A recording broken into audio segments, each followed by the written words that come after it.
across, whether they're in Texas, Louisiana, Tennessee. There's a lot of states that got hit. And as always,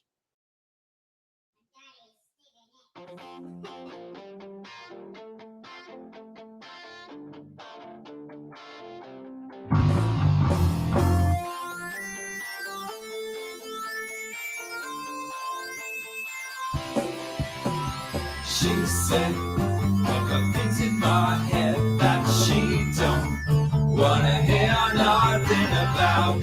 I've got the things she said in my head. That's what she's about. It's a game and she knows it, and she really likes to play it. It's a game and she knows it. She thinks I like to play it too. I suppose I kinda do.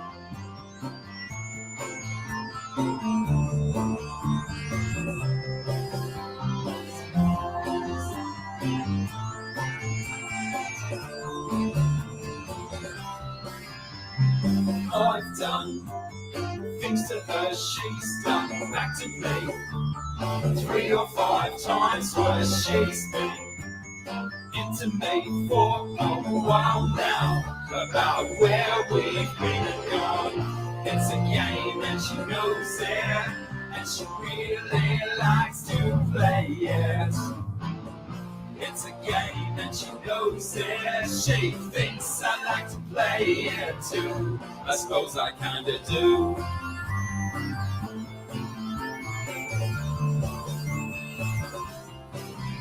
I suppose I kinda do.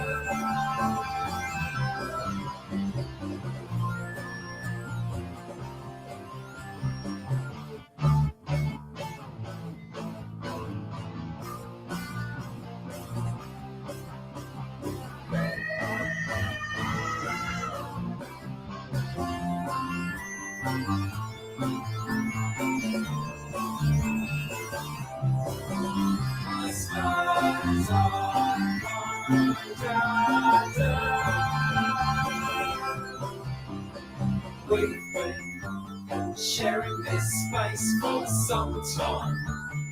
Hard to look away, find a space in my time and place where I think you can't see me. We've been sharing these eyes for a long time, but we see things differently, you and me. Still share the space inside of me. We're all in here eventually. It's a game and she knows it, and she really likes to play it. It's a game and she knows it. She thinks I like to play it too. She thinks I like to play it too. I suppose I kinda do.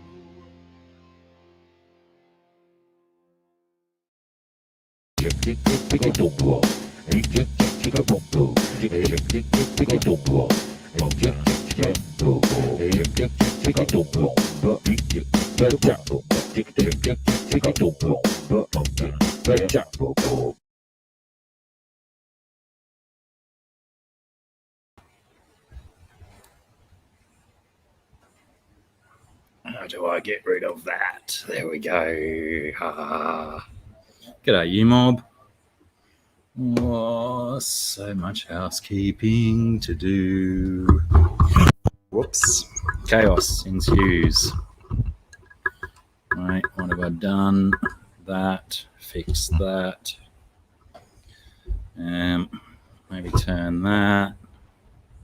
How are we looking? G'day, everyone. Hello. Tropico. First cab off the rank today.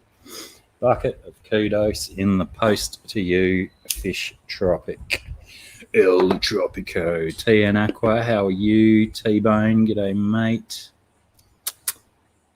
Alan Matthews. Look out. How do you do that trickster stuff?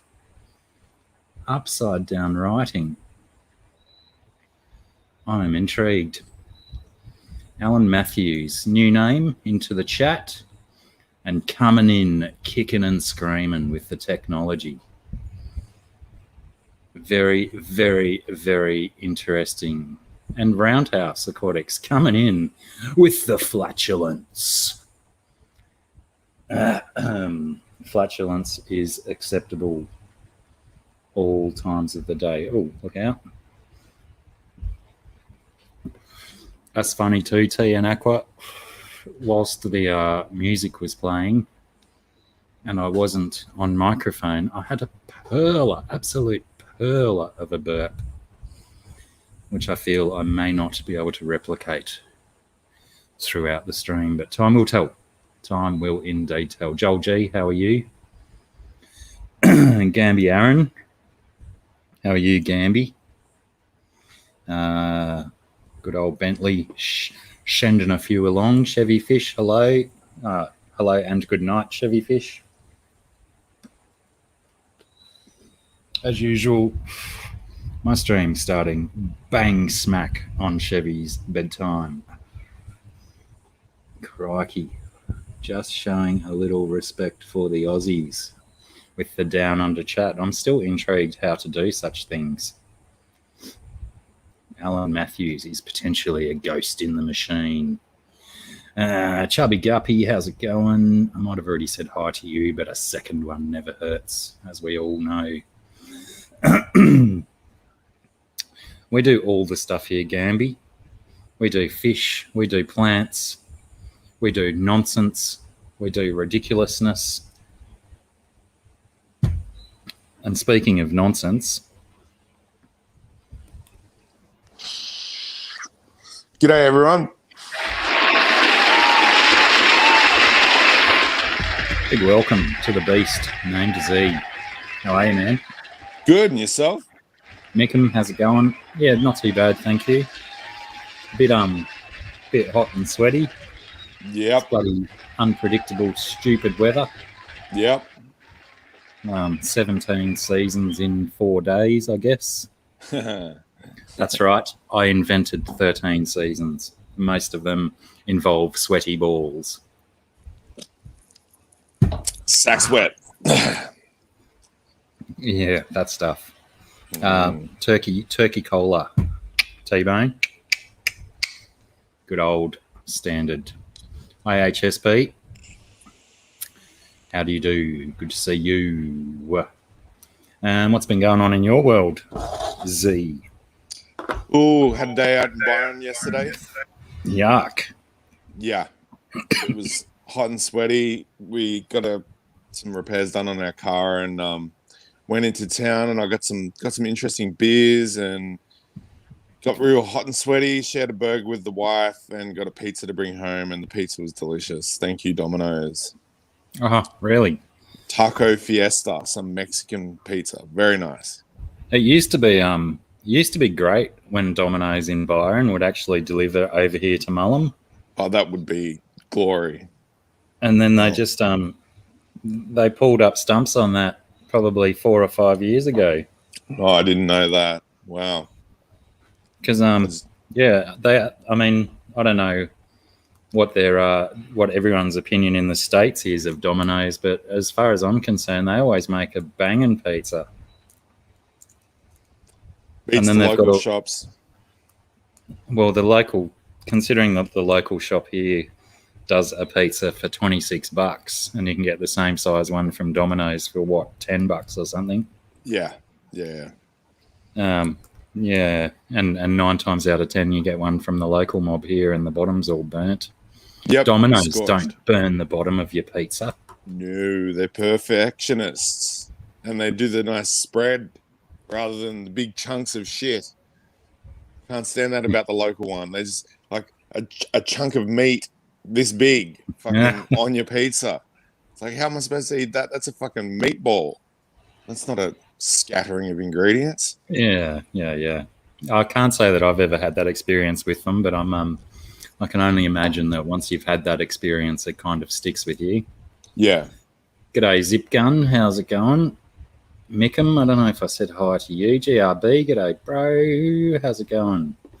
Online, upside down keyboard. Type in your text and it inverts it for you. Then just copy and paste. Well, that's just simple, isn't it, Alan? You could have come in with a story of your awesome technology that you've got your hands on. but it turns out to be something I could have just Googled. But good to know. Thank you. And Chubby. I appreciate doing the upside down text because we're down under. Chubby Guppy knows what's up. Yep, the Domino's taco pizza is the bomb.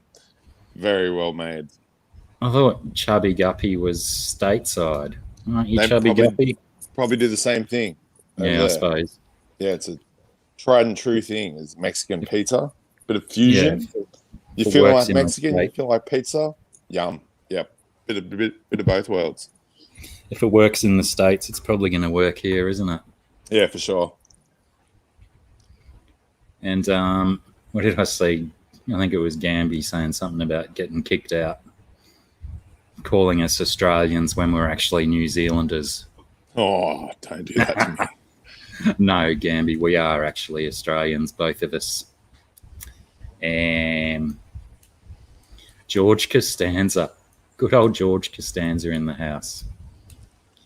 Yeah, I don't think Domino's, it doesn't exactly get a massive rap here as well, because I think a lot of people nowadays, they want their fancy, trendy gourmet pizzas and stuff. And, you know, if you're not providing that, you know, you get a little bit of shade thrown at you. But as far as mass-produced cheap pizzas go, I think Domino's cut the mustard quite well.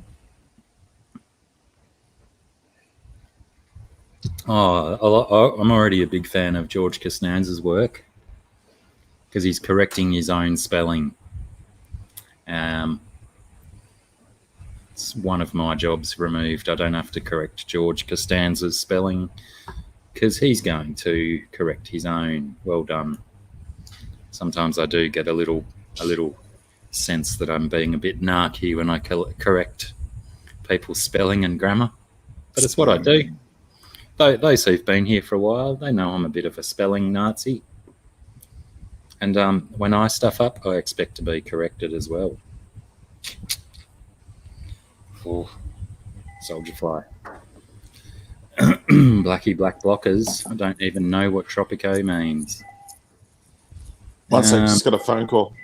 You're right, man. Mute yourself. Done. Good. GRB, population explosion. Betters, green terrors, swordtails, guppies, and goldfish all spawning. Goodness me. Yeah, I've got no breeding going on.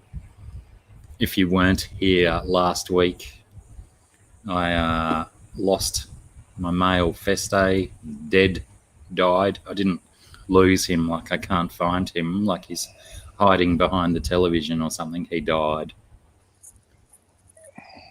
And they were the last breeding fish I had here, so I've got to grow my rivs up and my baby Feste up before I get any breeding going on, unless I did put a video up on my channel the other night asking for suggestions as to what I should put in the spooky tank now that the Feste aren't in there. But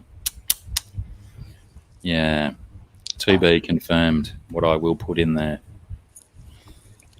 Probably grow out some of the small cichlids. They'd like some space to move in. Yeah. What about, have you ever done the back on the subject of pizzas, have you ever done the banana one from Eleanor's? Yeah. Different, yeah. It's a bit of a dicey one, isn't it? Because you're not guaranteed that the person making the pizza has the same preference for banana as yourself. So you might get unripe banana on your pizza or something and end up being dissatisfied. Mm-hmm. How is the one at what is it? Manana? The brewery? Wandana, yeah, that's it. Yeah, it's good. They got a nice what was it? I think it was a 7% beer on. That was delicious, and they've got new glasses, so they do pints. So it was $15 a fucking pint of beer. Jesus. Yeah, but was good, and I got beers bought for me all night long. I didn't spend a cent, Yeah, that's handy. and I had a few mushrooms before I went in, so I was very happy. Mushrooms of the magic variety. Oh, that's right. You did send me a picture of your sack of them. Yeah, they were great. I was on fire. One would expect that there'd be heaps of them around at the moment, but I've not seen any for weeks and months and months. Oh, you got to go looking for the cow poos. Well, I'm surrounded by cow paddocks, but yeah, I think all the grass is too long. Yeah, they like a bit of shade too. Yeah. Too much sun, and they don't pop their heads out because they'll just melt. They won't get to the sporing stage. I don't know. I can see a grey haze around. Someone has started a fire somewhere. A poop fire? No, I don't think it is. It doesn't smell like a poop fire. The smoke seems to be thickest over there, so it might be coming from the back neighbour's place. Okay. Someone mentioned about the Tropicana pizza they do in Sweden. We do, yeah, we've got a local place that does a similar thing, but no curry powder. Banana, pineapple, cheese, ham, or bacon. It's pretty decent. It'd probably be pretty interesting with the curry. Yeah. I'm intrigued. Yes, Gambia and mushrooms and good beer, good music, good fun. It was awesome.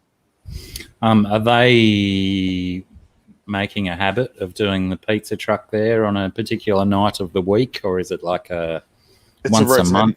Yeah, it's rotating. Sometimes it's 2 weeks in a row. It's all depending on what they can book. So they'll always have a food truck there. But yeah, my favourite's when the pizza's there, and I am so waiting to get there when they've got the barbecue because I want that slow cooked meat. It's always a pleasure. Just don't go there when the Spanish paella is on because it's trash. I don't think I've ever enjoyed a paella. Yeah, good ones are great, but the ones from the food truck just no good. I've always associated it as like a povo food sort of thing. Yeah, you don't get much good stuff. Making the best of simple ingredients and whatever you've got on hand. Yeah, and they'll cook up the giant woks at like 5 PM. So if you get there at 8, it's been cooking for too long, and the rice is like dry again. It was just trash. Yeah. Yeah, well, it's good that at least they let you know what food's going to be on so you can decide whether to go or not. Yeah, that's all on their Facebook page. Oh, Chubby Guppy saying bourbon barbecue. I was going to say barbecue. They should call it the barbecue. Bourbon barbecue thin crust. Is that like as in a bourbon flavoured barbecue sauce on the pizza? What are the other ingredients, or is it just pour bourbon over some barbecue sauce on a piece of thin crust? Got to be bacon. Got to have some bacon. Bacon, mushrooms. We do mushroom sauce sometimes with a bit of shot of whiskey in there, and it fucking goes off.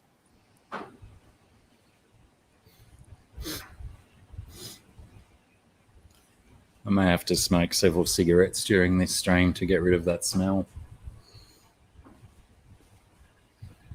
It's gross. I don't like the smell of fires, but apparently there's lots of fire permits have been issued by Byron Shire Council for this couple of weeks, so we can expect a lot more fires. Smoulders because of the wet. Yeah. Yeah.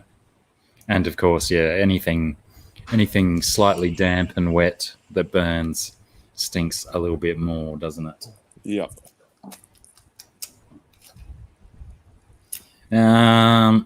What else? Got nothing planned to talk about. It's been a hectic morning.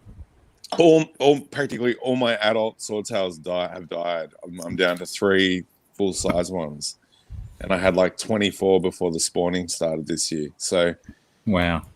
I've got a theory, and that is that a lot of the fossil records that geologists go, or what are they called? I can't remember. Archaeologists. They reckon there's Paleontologists. paleontologists. They reckon some of the fossil big die-offs are due to cataclysmic events. I say bullshit. They were just all spawned around the same period, and they all died at the similar period. And it's just a sign of that they had a really excellent year rather than just a really bad year. Yeah, I don't mind that theory at all. Yeah.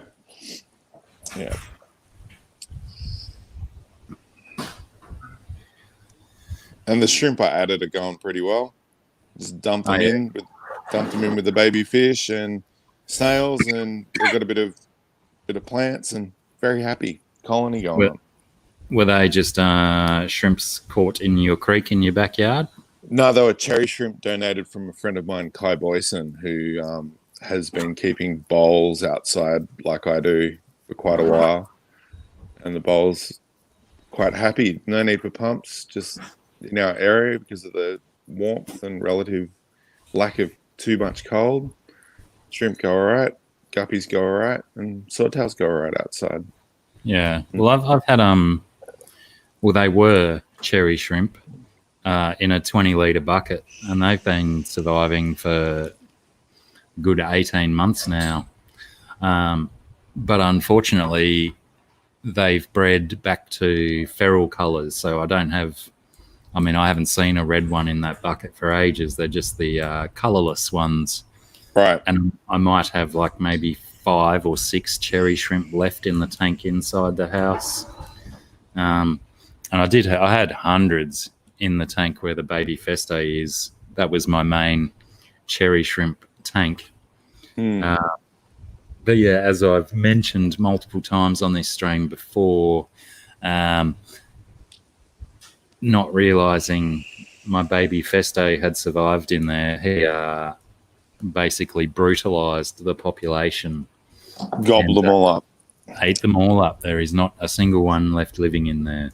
He barely even lets the there's a good 8 or 9 bristlenose left in that tank, and he barely lets them do anything. As soon as they come out, he hassles them and bites at them. Just doesn't want any other fish in his space, which is very akin to normal feste behaviour. Mm-hmm.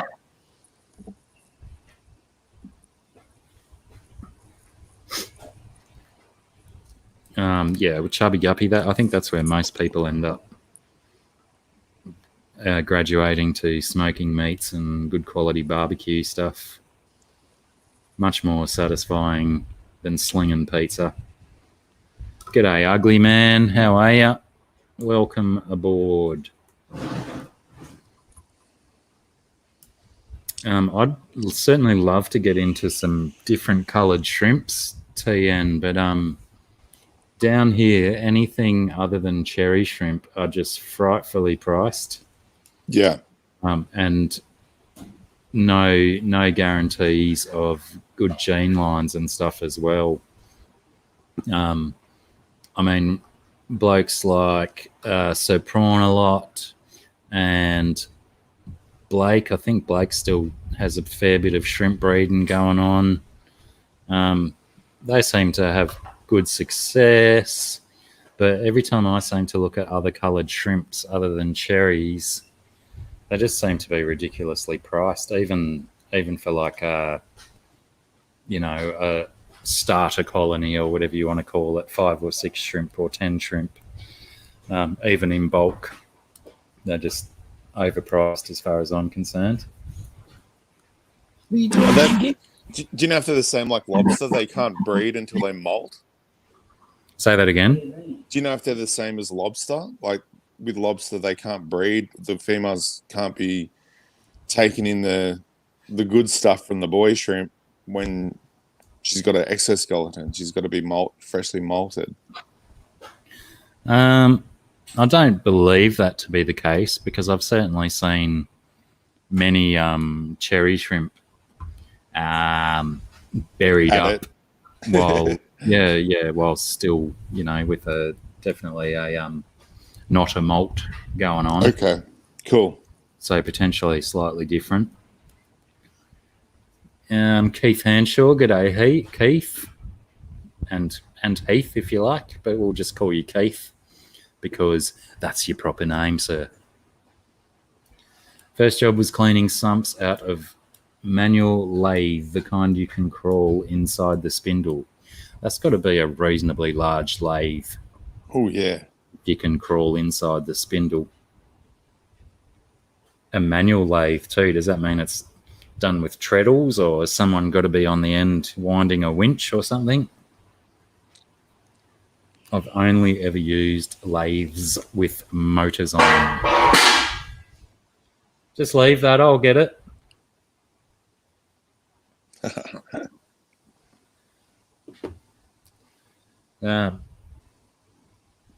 Very common to force a malt when introducing to new water. As force a malt as in they force themselves to malt, or what? Interesting stuff.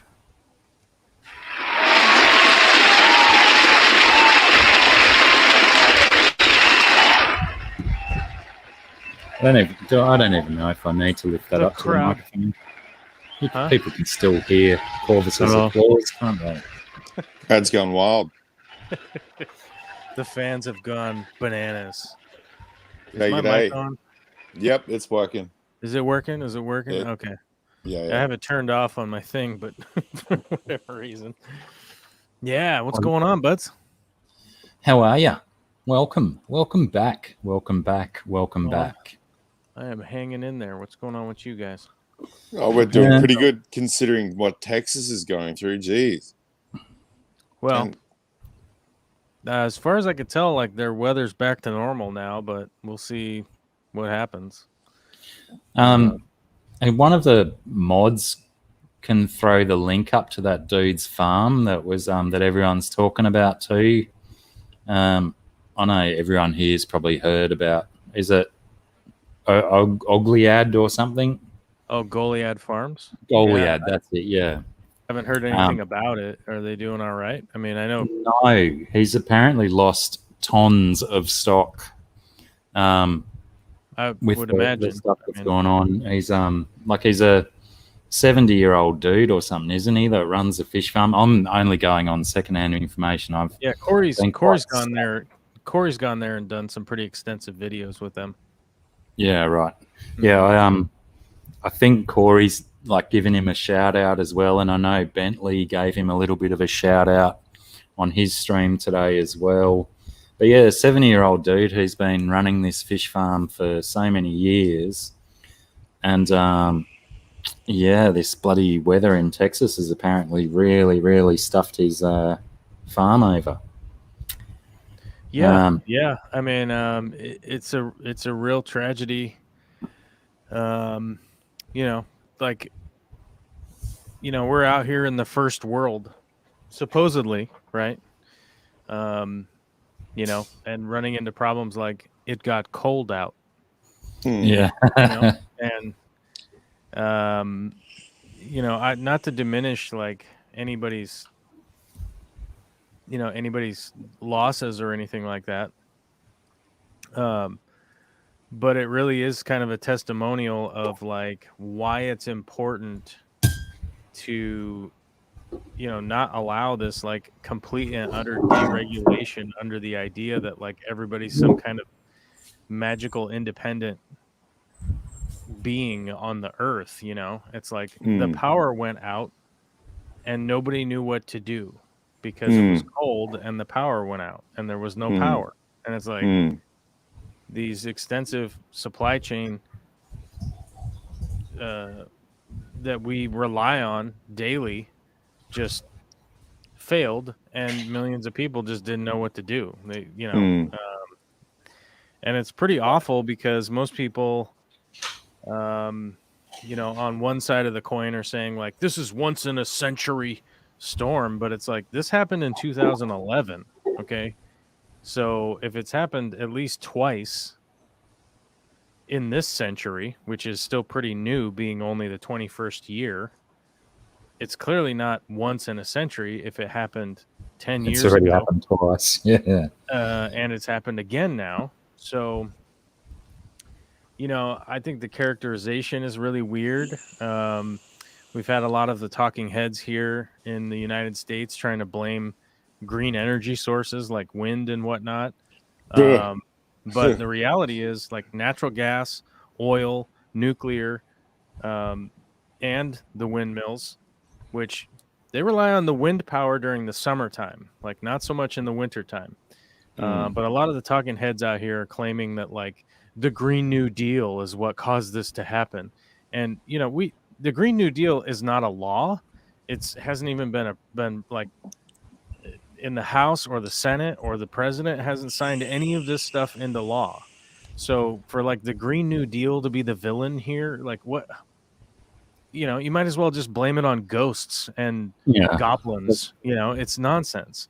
There's The always got to be reality a is that Texas separated themselves from the national power grid so that they wouldn't have to be regulated under federal laws for their power suppliers. The private companies that supply power don't fall under federal regulation because Texas cut itself off from the federal power grid. So when their grid screeched to a halt and they stopped producing enough power, they couldn't draw on federal power because they're not connected to the other states' power grid. And it's abysmal that, like, this came up in Texas. This came up in the government in Texas. Like, this came up in 2011, literally 10 years ago. There's all the video of all the presentations in the House, in the Senate, from the state and the federal, on the federal level, that they knew that this happened. They had these power outages 10 years ago. When it got cold, the exact same thing happened on a smaller scale. And it's like, well, who cares if that's going to happen again, because we'll save $5 now and not do the work that we're supposed to do. And it's unfortunate because, people like Goliad Farms, they're going to be on the losing end. And you're like, well, why do they have to be on the losing end? And it's like, well, because they just live in an area. Yeah. Right? Political scapegoats of the people. It's difficult to say, like, what should be done, but, like, anybody that's watching this right now and listening to us talk, you got to understand that, like, this stuff starts at a local level. We got to start doing stuff. We have to start doing stuff on a local level to get some of this stuff changed, because yelling at federal employees just doesn't seem to work. And if we can't get mayors, if we can't get local city council, all that kind of stuff to start putting pressure on the state people that are making these kinds of choices, then we're just yelling into a void. It's like, it's got to be done closer to home. Like, in Australia, we had a power crisis in South Australia where they were quite isolated with the national power grid, and they were having blackouts and charging people way too much money because, of course, it was privatized as well. I know in Texas, I heard that some people had been slogged with a 10,000% price hike for their power. The people were lucky enough to still have power. Yeah, the few people that had power, they, like, just increased their rate through the roof. Yeah, ridiculous. So one of these guys from Atlassian, which is an IT company based in Australia but now over in the US, run by two Aussie guys, got on Twitter and said, hey, Elon, South Australia's having a crisis. What do you reckon about building a mega battery bank? And Elon went, yeah, I'll do it. I'll make it happen in the next 150 days, and I'll do it for this price. And people who harped on about fossil fuels being, we need them for base load, and green energy is never going to solve our problems, and it's just going to cause the normal energy to cost more. They just took a massive shot to the head, because the battery bank is a wild success.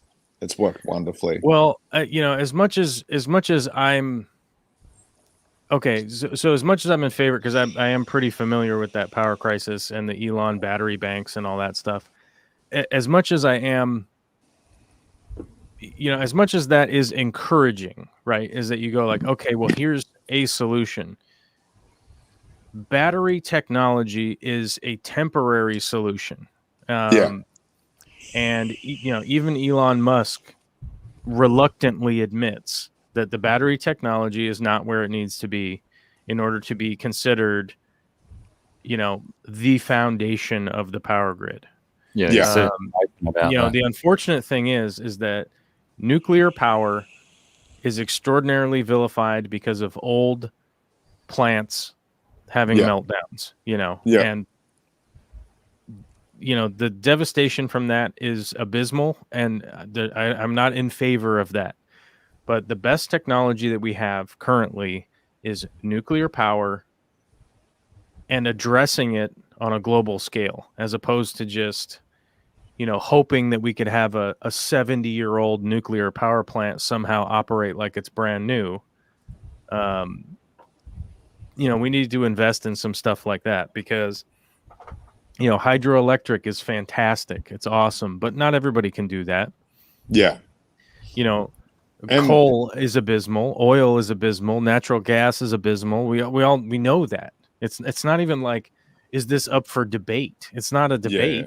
These people all want to say, well, we need natural gas because we got to make the money from it. And it's like, It's just cheap and dirty. like I understand that like people need those jobs that work there specifically. I understand that, and I'm empathetic for that. But just to assume that you get to have a job just forever at the cost of everyone else being able to survive on the planet is really weird. It's really weird that we need guys that go out and work at the derricks and whatnot. And by the way, those guys are in some of the worst working conditions ever. I mean, there's some guys out there that are running like 22 derricks. Like, what? This is insane. Like, there's no way you could have one guy even monitoring that many pieces of equipment operating at 24 hours a day or 12 hours a day or however many hours a day they're working. So it's not like those guys are working really good, fantastic jobs. They just happen to be the only way that they're winning money, being the breadwinner for their family. And it's like, it suddenly becomes this weird political thing where it's like, you're going to take away jobs. And it's like, well, yeah. I mean, we also took away, the guys that put horseshoes, the farriers, like those guys lost their jobs when cars came into play. Like, I don't hear anybody like going around like screaming about cobblers or farriers or whoever got put out of a job because of technology. Like, it sucks. And I get that. It sucks on an individual level. And hopefully, if we had honest regulation, some of those people would be able to be transitioned into some similar type work in a different field that they'd be able to do.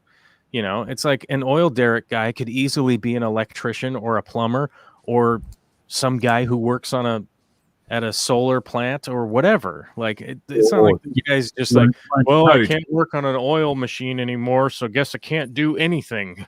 It's like, G'day, Ian Atkins and Thirsty Rabbit. Sorry, I missed you guys. I mean, I didn't miss you guys. I just didn't say hi straight away. And Deborah Lewis as well. Welcome, Deborah. Good to see you.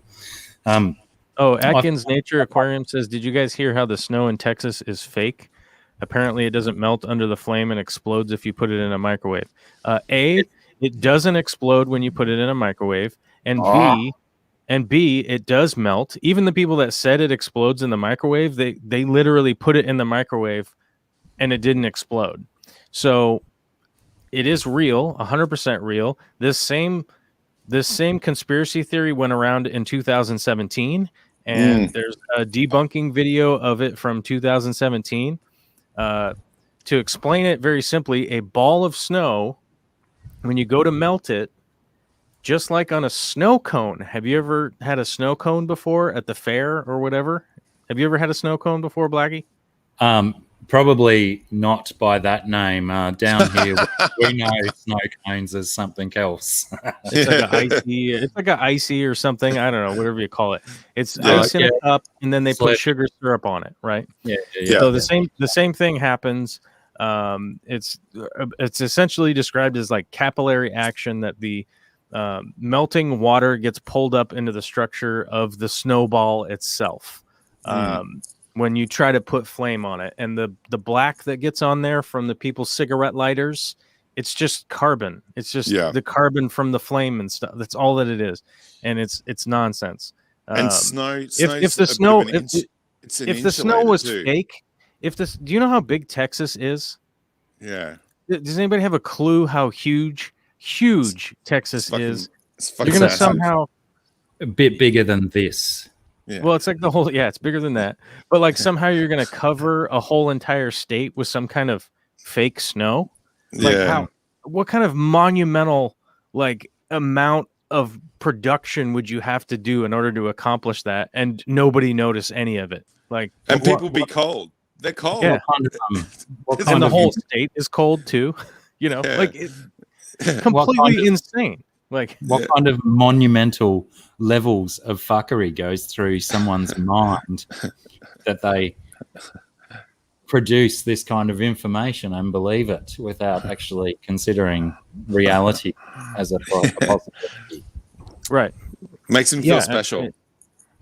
You know, and the thing is this like I've heard so many people say like, you know, no one could have predicted that this could ever possibly happen. It's like, well, first of all, it has happened. So you wouldn't even need to make the prediction that it was going to happen.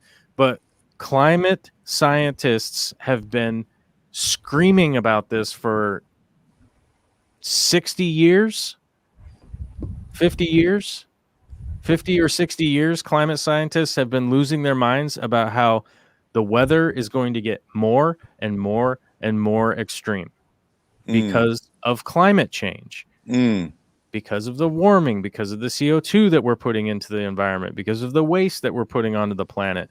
Like to like go on TV and be like, well, nobody could have even remotely have thought that this could have possibly happened. It's like,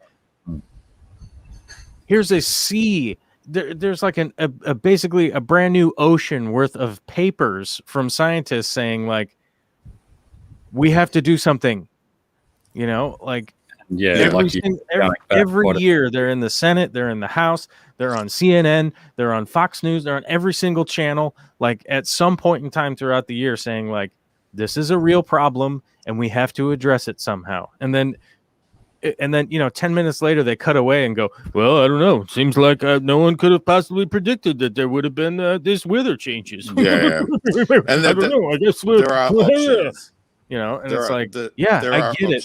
Those people are going to, it's not going to affect them really. That's just like media carries on the same way all the time, as if everything's brand new and shiny and important. But it's if you've got 30 years on this rock, you know better than what the shitty media tells you. But yet the options for nuclear power, like I advise everyone to research thorium, and if they can write to the government, local government, whatever, thorium reactors are the future. They work really fucking well. And all current nuclear tech is like 60 plus years old or 40 plus years old. It's not almost up to date. Almost every plant that's operating right now, producing power around the planet. And I forget what the there was a paper I was reading that was something like they haven't built a new plant in like 20 years or something like that in the entirety of the planet, or something. It was something crazy like that. And you're like, yeah, every plant is super old, and it's like, well, why did Fukushima melt down? And it's like, it was built in the 70s and it was made out of concrete, and like, who is driving a car around from 1972 right, that is like, well, this thing's basically brand new, I just drive it around like it was made in 1972, it's got 400,000 miles on it, and look, it's brand new. It's like fresh off the presses. Like, no, none of the windows work, the damn thing's falling apart, the transmission's blown. Like, what are you talking about? Like, and then to expect like, well, we have a nuclear power plant that was built 58 years ago, and you're like, of course it's like brand new, you know. And that did you hear about the Stuxnet virus that got released to shut down Iran's nuclear enrichment program? Oh, on their on the centrifuges when they Yeah, spin up. Yeah. So Stuxnet was wild throughout the internet, trying to eventually target the microcontrollers in a nuclear. Well, what you just said, and well, this Stuxnet virus shut down microcontrollers to do with nuclear power. And well, yeah. I mean, the U.S. Fukushima ends up happening a couple of years after Stuxnet did hit Iran, and some guy got shut down in the Japanese media because he said the Stuxnet virus was probably one of the key components to the Fukushima crisis. And the Japanese media went, no, we're not picking fights with Israel and America. Fuck that. Yeah. Well, I mean, it's a possibility that that's what happened. I mean, the U.S. As far as I know, the U.S. government admitted to the cyber attack against Iran and their centrifuges. So I don't even know that that's a mystery or whatever, but like it's a possibility that the Japanese government shut down somebody that was speaking incorrectly, right? Maybe they were speculating that's what happened or whatever, and they're going, and people step in and go like, man, you can't say that because we don't have evidence for that or whatnot, right? So what unfortunately what that does is it fuels the fire for conspiracy theorists that they go, well, like, see, the government's trying to shut them down, like, whoa, and while that does exist, like more often than not, if you work, like, let's say you work at a restaurant, right, and there's a report of food poisoning, and you come out the next day on the news and go like, well, I think it's because the boss never washes his hands or something, and the boss goes like, hey, whoa, what are you doing? Like, just because you didn't see me specifically wash my hands this one time or something doesn't mean I don't ever wash my hands. What the hell's going on here? But then it's like, that's not necessarily a conspiracy type situation. It's like your bosses are going, hey, we don't have evidence to corroborate what you're telling the press right now during a huge disaster situation, right? So, I mean, understandably, like, I want all of the information for everything all the time too. But I think, it's like people saying we didn't land on the moon, how are you keeping like the 20,000 people involved at minimum? Yeah. How are they staying silent? Like, how are they all staying silent? But then it's like this one guy shows up and he's like, hey, I think it was Stanley Kubrick and they filmed it on a set that was a secret. And you're like, and to me, it's like, well, this guy's kind of loony. Isn't the logical thing that they just filmed the stuff in a studio because they couldn't take a camera crew to the moon as well? They just got to give the people some kind of representation of it. Well, I think that's part of it. And like one of the things is like, so some of the still photos that they released publicly were actually shot at NASA, right? Yeah. So like there was like some of the photos where they were like underwater, they were practicing underwater is what became like the cover of Time magazine or something picture. And it's like they removed the background and then put space in the background or whatever, but it actually is a picture from on Earth underwater in the spacesuit, right? And you're like, okay, well, that obviously, well, there you go. See, it's clearly a conspiracy. Nothing went to the moon. Nothing ever happened. Nobody ever did that because they didn't even launch a rocket. Because they had to use a better quality picture for the cover of a magazine.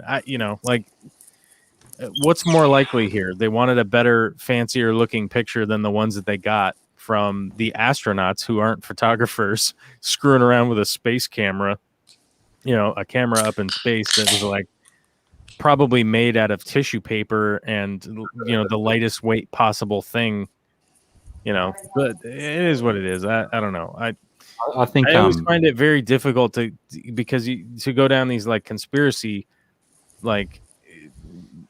rabbit holes because they all are contingent on these like, it's not like one extreme event, like one extreme thing happening. It's like 100 like wildly extreme things that you have to cling to all in a somehow- row, and link then them all together. yeah, and then just leave them out there without questioning or whatever. And it's like, but there is like fantastically crazy stuff happening already, like on our planet. Yeah. That doesn't need to be a conspiracy. You know what I mean? Like, G'day. It's Craig Broderick in the house, ladies and gentlemen. How you doing? Yeah, I've always Buzz Aldrin, Zip Gun mentioning Buzz Aldrin. Right.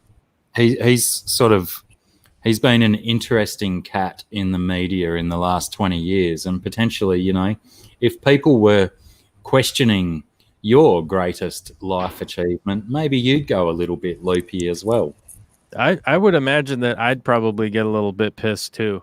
Yeah, because you have to think like none of those people.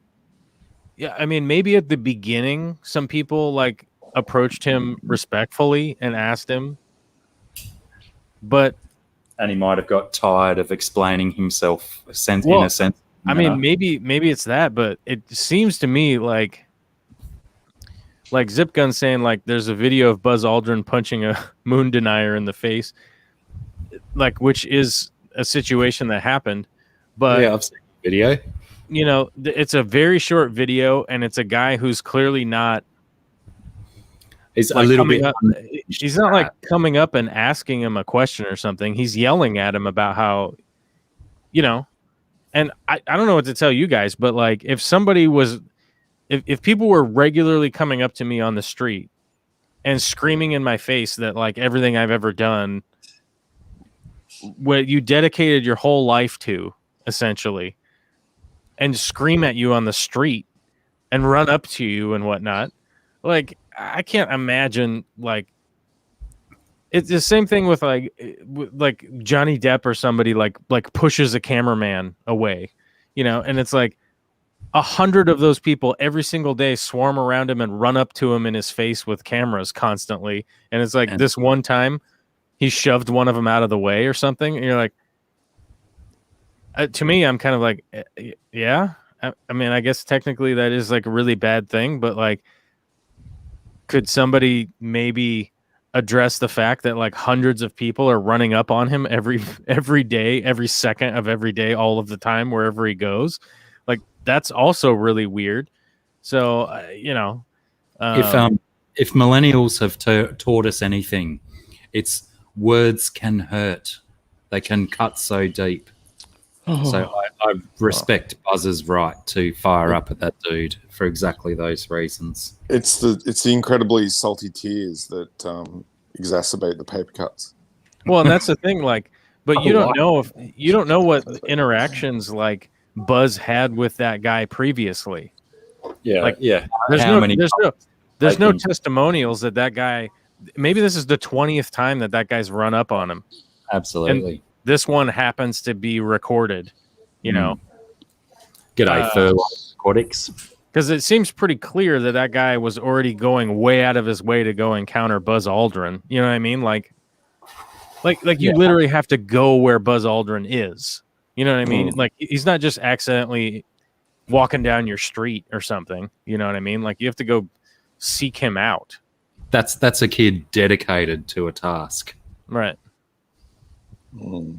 And he very well could have just been a stalker dude that's like been showing up at every event that Buzz has been at for the last 20 years or something. Yeah. There's plenty of better targets than astronauts. And it's like I'm not saying I'm anything special. Well, it's like I'm not saying I'm anything special or whatever, but like I've had ex-girlfriends that I had to call the cops on because they just kept showing up where I was at, and well, you're a very stalkable guy. I mean, at a point in time, but I'm just saying that like I've had personal interactions with people like that, and I wasn't the focus of somebody's wacky conspiracy theory about not going to the moon or not. You know what I mean?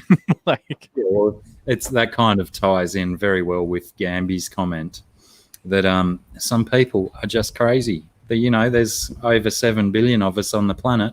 We can't all be ideal specimens, can we? That's true. I mean, Buzz Aldrin to me is just like a hyper dedicated, focused guy who was trying to do a thing and managed to accomplish it. And also it was like, what? So he was like probably 30 in 1969 or whatever when he went to space or when he went to the moon. Was it 68? 69. 69, yeah. So I mean, what is he, like 80 years old? He's probably kind of. I think most 80-year-old people I know are pretty fed up with people they Everything. like. As you get older, your tolerance for bullshit drops drastically. I would imagine. Yeah, that's always been my experience. I was telling my 18-year-old son that the other day that once I passed 40, the level of fucks that I give has diminished greatly. It's dropping. It's plummeting. It plummeted very much so. And it seems to be an exponential plummet as well. The older I get, the more rapid that lacking of fucks to give happens. Oh, there's actually this is a long-standing joke with me and my buddies. The greatest actor of all time, Kurt Russell. Kevin James. What about him?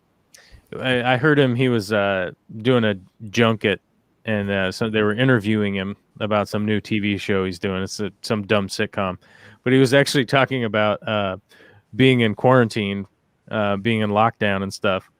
And he was like, well, eventually in lockdown, I sort of just like stopped wearing pants, and I just started wearing like basketball shorts. And then I realized that like basketball shorts weren't that comfortable. So then I just started wearing like bike riding shorts, like bicycling shorts. And then he was like, and then we were off lockdown. So then he was like, I could go to the store and whatnot. And he was like, I've been wearing these bike shorts every day for like months. And then I realized like I'm basically at the grocery store in my underwear. Yeah, I'm imagining he's like eventually you get old enough where you're like, I don't even think to put on pants if I'm going to the store. I just go to the store in whatever pants I happen to maybe be wearing, I mean, at this time of year around here, I spend most of my time just getting around in a pair of loose, floppy boxer shorts. But yeah, if I perchance I may have to go to the shop, I still remember to put an extra pair of shorts over the top of the boxers and, maybe a shirt on as well, because I'm imagining that Kevin James still has a body very similar to mine. So I don't necessarily think that I would walk out in public in a pair of bike pants.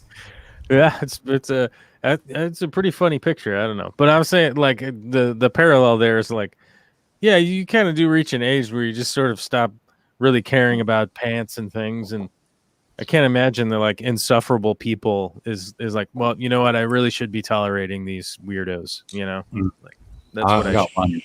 One just over there in the house that some of the stuff that comes out of his mouth, sometimes you kind of beg for a filter of some sort, please. There's been some very interesting things said. Yeah, it makes sense. But, some of it's fun, some of it's embarrassing, but all of it you can look back on and laugh. Yeah. Well, I think, to kind of always use the dotty old. What started this discussion is like, it is terrible what's going on in Texas. I heard it was like 71 degrees today. So it's like it's definitely warmed up, that's for sure. Bit of a down. So at the very least, like people aren't freezing anymore. It's pretty awful what happened to Goliad Farms.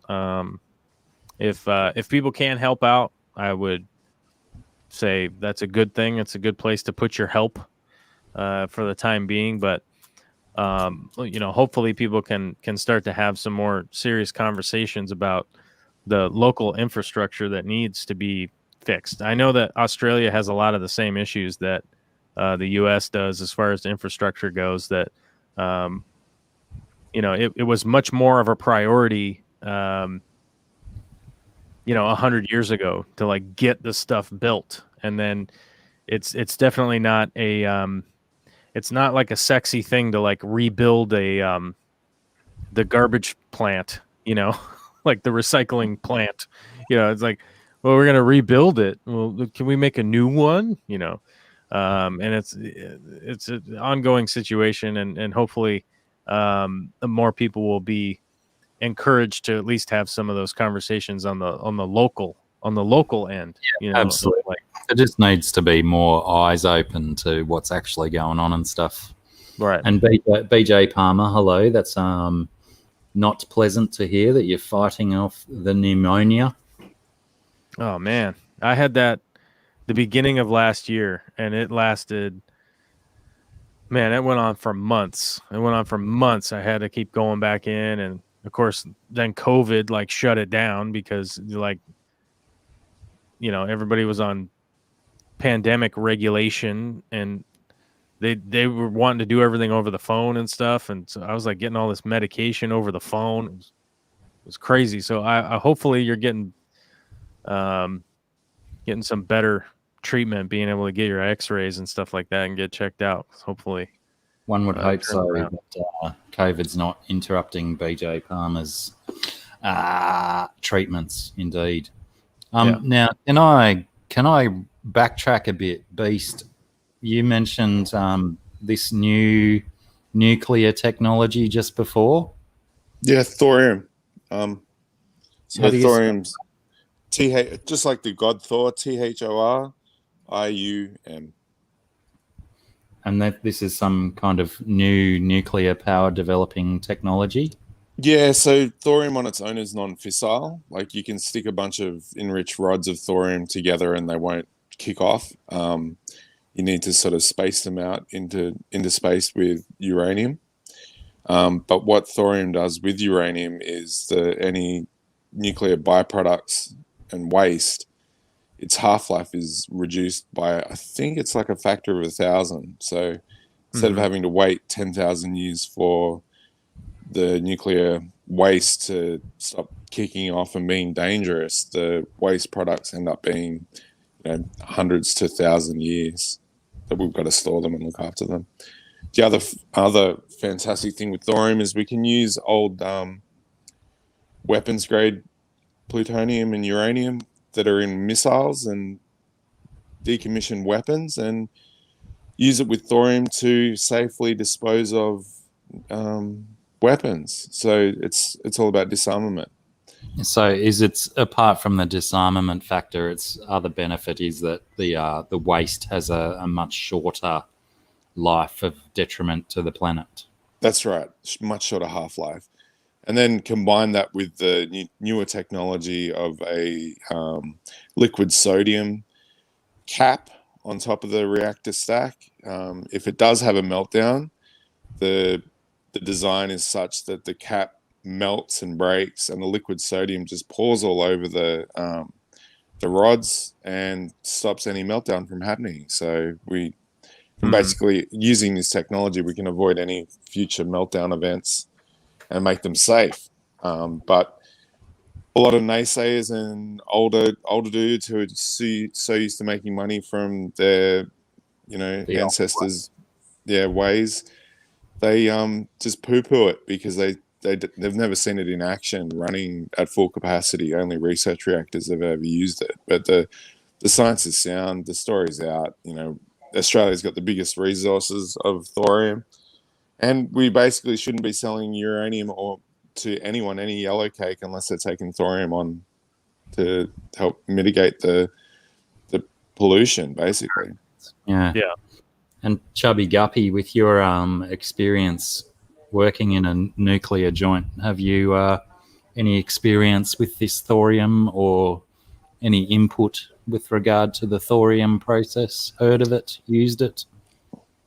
What's the talk amongst the crowd, the nuclear crowd?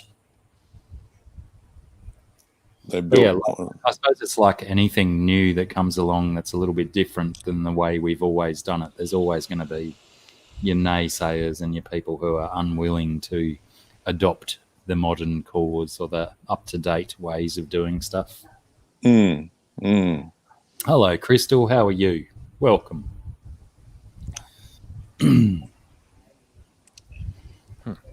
I did watch a great YouTube video about a week ago and put on the local Mullen Bites page because we've got a lot of sort of hippie people up in this area who believe in things quite quickly. And it was all about these ion producing pendants or radiation shields for phones or dream enhancer eye pillows. And this guy basically got what he called a life counter and put the life counter over the top of these items and then he said, I'm only joking, and he pulled off the label that said life counter and it was a Geiger counter. So they've been selling these eye masks and pendants and radiation shields on phones, and they're fucking full of thorium, right? And they're kicking off rads, and it's very dangerous to be wearing them for long periods of time, and especially dangerous if they chip because they're going to give you cancer, right? And this guy turned around and reported to the American Agency Energy Commission or whatever it is, NAC.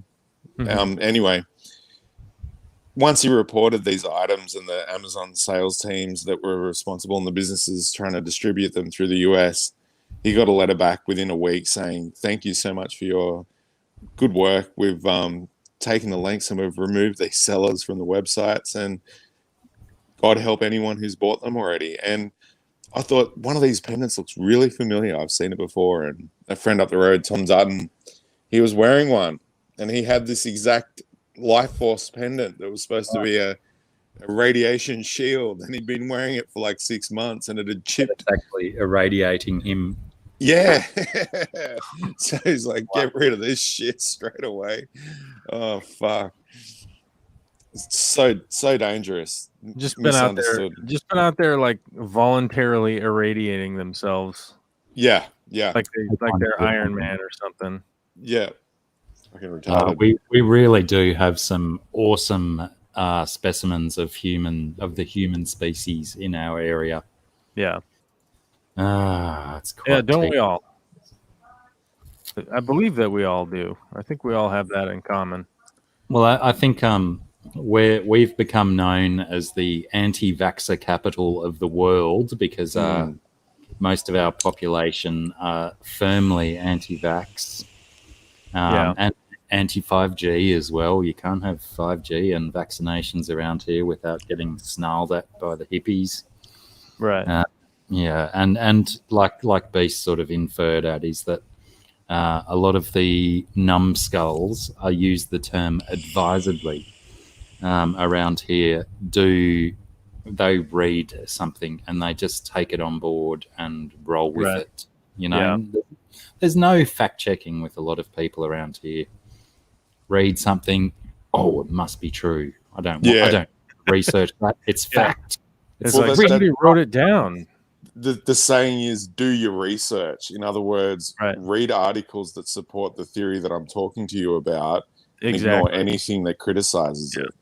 And I love how it's like people are like, do your research. It's like all you did was like read some stuff that was online. Like that's not research. Like that's not creating a hypothesis, testing a hypothesis, finding, like that's not research. That's just reading garbage some crap that you read, copy and paste. Yeah. So I don't know.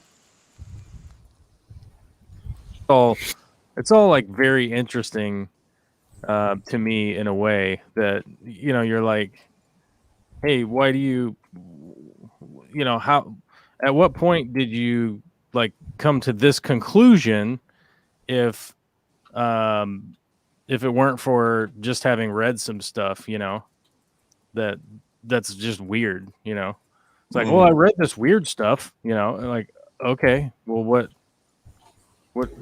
like who's checking this to find out if it's valid or not, like, well, I read it and then so now it exists in my brain, like, that doesn't verify that it's true or not, like, just because you read it and now you believe it, that doesn't mean that that's a thing, And next minute, if they get challenged, they get all emotional and take it personally because it's a part of their brain now. So that's the other real, logical fallacy that gets subscribed to, especially around here, is that people will cherry pick information to support their worldview that's been already a little bit tainted, and next minute Right. they're really highly defensive about it, and think that anyone who, like, I've had a few people say to me, you shouldn't watch the mainstream news, Josh. It's fucking your brain. And I'm like, I've got CNN, I've got NHK from Japan, I've got, Russia Today, RT News. I Right. flip between all these different news sources, and they're all telling me similar things. It's not a conspiracy against Right. bullshit. It's truth. And people who have been so trapped in this conspiracy theory bullshit just can't see through it. And it's a real sad fact. Yeah. Well, Alex it's like Jones, it's very easy to get trapped in confirmation bias, where it's like, I think there's this thing, so like that's where I'm at now. It's like I believe this to be the case, and then you hear somebody else say, "Well, I believe that to be the case also," and it's like, okay, well then there we go, it's true, right? And you're like, well, who's verifying if that person is being accurate or not? You've got people who still believe the internet's evil here, and so one person in their circle of friends might actually use the internet or read some conspiracy thing or hear it from someone else, and then the Chinese whispers get worse and worse as people embellish the story even further, and they're just getting their information from other talking heads rather than from any news source. Sources. And it's just a tragic state of affairs where people end up trapped in this totally conspiratorial worldview that everything's out to get them and nothing's safe and anything new is automatically bad. Yeah. It's like, fuck, man. Like, no, new things could solve the problems that you think are bad. Like I said before with the thorium, so many people don't even understand it, yet it's been widely available as information for over a decade, right? And like, people think all nuclear power is bad, and it's like, well, we're actually having great leaps and bounds successes in fusion technology rather than fission, right? And fusion's going to liberate us from having elemental lackings in the future, because we can actually create a sun on Earth and cook up heavier elements that are lacking in our environment, and that's fantastic. I mean, I haven't heard a single thing on mainstream news, which makes me sound like a conspiracy nut. Well, I was just going to ask that if you were trying to start your own conspiracy theory about us being able to put the sun on the Earth. No, it's like, real. It's real. Well, one of the ways that I try to explain this to people is that, like, if you were trying to call somebody on a 2007 Nokia, right? Yeah. And they'd be like, well, that cell phone doesn't work. That's a tremendously old cell phone. That's ridiculous. Like, why would you even try to do that? And it's like, well, how is that different from like an old piece of technology, like akin to like an old power plant? You know what I mean? Yeah, you would think, oh, wow, this thing is like 30 years old or something. The expectation would be that you would be able to like rationalize that this thing is old and out of date. Like, it's time to update it or get a new one or whatever. Right. So some of the other brand new science that's come out in the last fortnight was in Russia. They did some mining on an old volcano.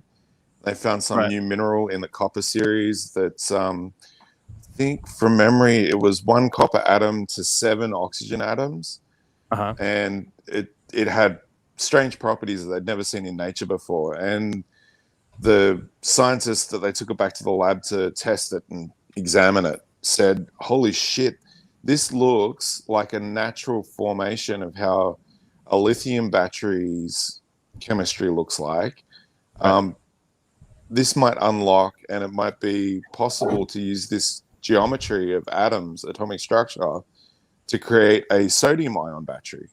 And I don't know if you know, but we're this planet is surrounded in a big blue seas that are just practically packing sodium up the wazoo. We've got an abundance of sodium, and lithium's really hard to get your hands on. And so if we could make sodium batteries, which would be so much better for the environment than the lithium ones, that would be fucking amazing. Oh, there's the Nokia. I think it might even be 2007 Nokia. Yeah, nice. Well, that's the thing. Like, it's incredibly difficult. Like I was saying earlier, like the battery technology doesn't exist. And one of the big reasons for that is that people like Elon Musk would immediately be put out of business if battery technology was that good. So you have to think like capitalism is kind of what stands in the way of some technologies being able to take leaps and bounds in the method that we would expect, right? Or at the pace that we would expect, or still millions to be made from the old stuff.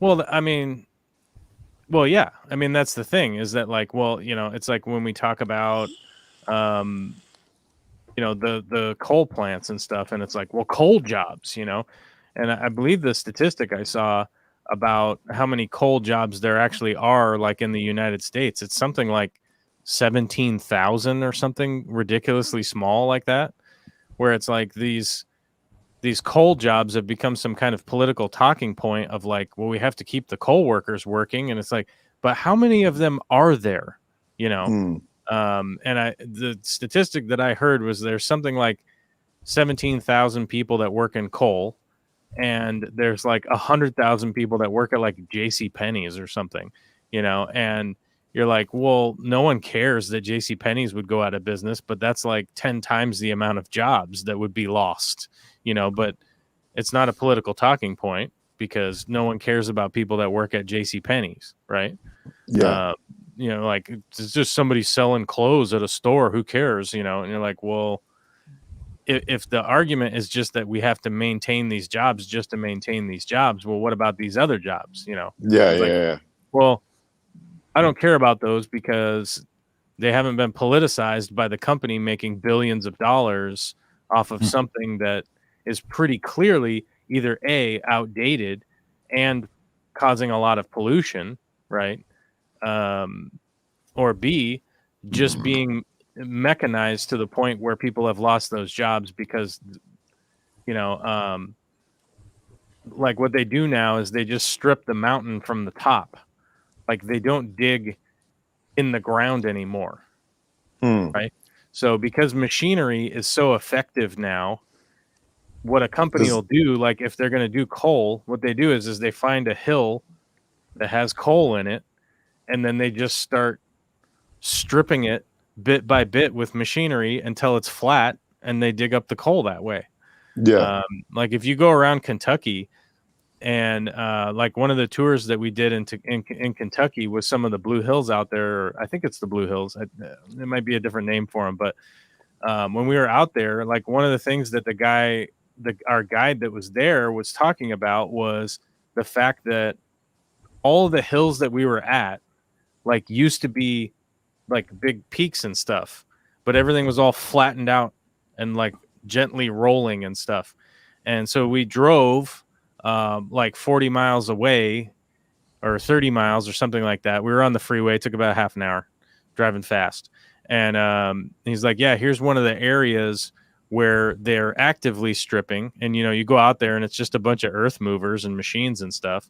There's just like a couple people operating them. It's not like there's a slew of people out there, gainfully employed. It's just a couple of guys with big machines.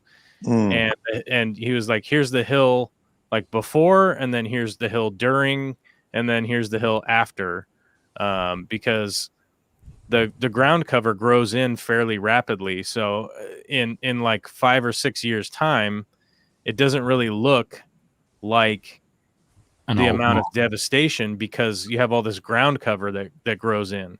And so most people are kind of ambivalent to it after a certain point of time because like it's just green growing around, right? But then it's like this, but this is somehow like a gigantic concern. Like we have to save these coal jobs, but it's like more people work at, Applebee's, but you'd never go on a political junket to say we got to save the people working at Applebee's, from. What about GameStop though? Do you reckon more people are employed by GameStop than by coal mining? That I don't know. I don't know. I mean, GameStop is losing their position in the market because the same thing that happened with Blockbuster Video, right? Yeah, digital distribution. That they weren't specifically positioned for the online stuff, right? Is that online became the method in which people were seeking the products that they previously sold in a store that was a retail setting, so you actually had to go in there and get the thing. Yeah. And they sort of were existing at, they were existing in a way because people would like go in there and exchange old games and stuff like that. And so they still had that part of the business model, and then people would like go in there and shop for like little toys and like comic books and art and certain things like that. So people would still kind of go to GameStop, but GameStop knew that they were specifically losing a lot of their market share. Like did you hear about the Reddit to them. What's fiasco? that? Did you hear about the Reddit fiasco? Yeah. Yes, but I mean that has a lot more. That has more to do with hedge funds than anything else. Yeah. But to imagine that like the retail stock traders and retail stock traders means the average citizens buying stuff, right? What? I was just trying to squeeze in hellos to new people that have joined the chat in between words. So Blacky Aquatics, Man, Shrimp and Aquatics, and someone else. Who was it? Chubbs Aquatics. Hello, you guys. So like the retail traders, right? So the retail traders affected that stock in a way, but the reality is that whole fiasco. It's a very long and convoluted to explain it, but it's like it's not the average citizens that did what was going on. The guy bought in to the stock to short sell it, and short selling is legal. It's not illegal. It's a part of the business. It's how it works. But it's immoral. It's not immoral. I believe it is.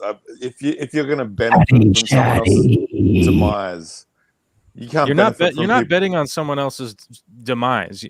You are positioning yourself in the market that someone else's price is going to go down. On a publicly traded company. It's not their demise. Yeah. That is straight up like a total confusion. That is like portrayed sort of by news people. That's not the case. Like so it's like you look at it this way, like if you thought the price of something was going to go up, you would buy a bunch of it, right? A bunch of anything. Gamble. I don't gamble. Yeah. No, I'm just saying, like, if you thought milk was going to be $100 a gallon next week, you would probably buy like, oh, let me buy 4 gallons, and that'll get me through until it gets cheap again. For whatever reason. I wouldn't even buy a cow. No. Well, I don't know, something that you actively use. Weed. I see you smoke weed a lot, right? No, not at all. Oh, okay. Well, I don't know. Crystals. Maybe crystals are going to be $1 billion next week, right? Yeah. Okay. So we bought some opals 10 years ago, and we're only just putting them in jewelry, and their value has increased exponentially, like by 300% since we bought them. But guess what? We're selling them for the price plus our markup that what we paid for them. I understand that. Machine. I'm just talking talking about about them better. Right. I'm just talking about the base conversation that if you knew next week that the price of crystals that you're buying now at $10 was going to be $100. Yeah, you would stock up on the cheap price that you could buy right now. Yeah, Right? possibly. Yeah. That's not immoral. That's just human nature that you go like, oh, this thing would be more expensive, so I'll buy some extra. That's why we ran out of toilet paper during COVID, because people went, oh man, I'm going to be home taking dumps all day, so I better buy some toilet paper. And then they bought all the toilet paper, right? No more 9:30 dump at the office. No more work dumps. So the reality of that is that like none of that stuff is illegal, but what happens is that those people are using their capital in order to, because the prediction is that the price of the stock is going to go down. But when you short sell a stock, you end up with more of the stock, right? So it's not like you're forcing this company to go out of business or anything like that. And you're also investing in that business to hopefully recover the stock after the fact that you predicted that it's going to go down, because you would increase volume on the stock itself, and hopefully the volume increasing would promote it to go back up and hopefully bring an influx of capital to that company so that company could possibly make the changes that they needed to do, right? So if you look at specifically with GameStop, one of the guys that bought in, who was brought onto the board because he bought a bunch of the stock, right? And that's what a lot of people were speculating on early from Reddit, because they like kind of knew who this guy was, that like, oh, this guy's there, he's positioning himself this way, blah, blah, blah.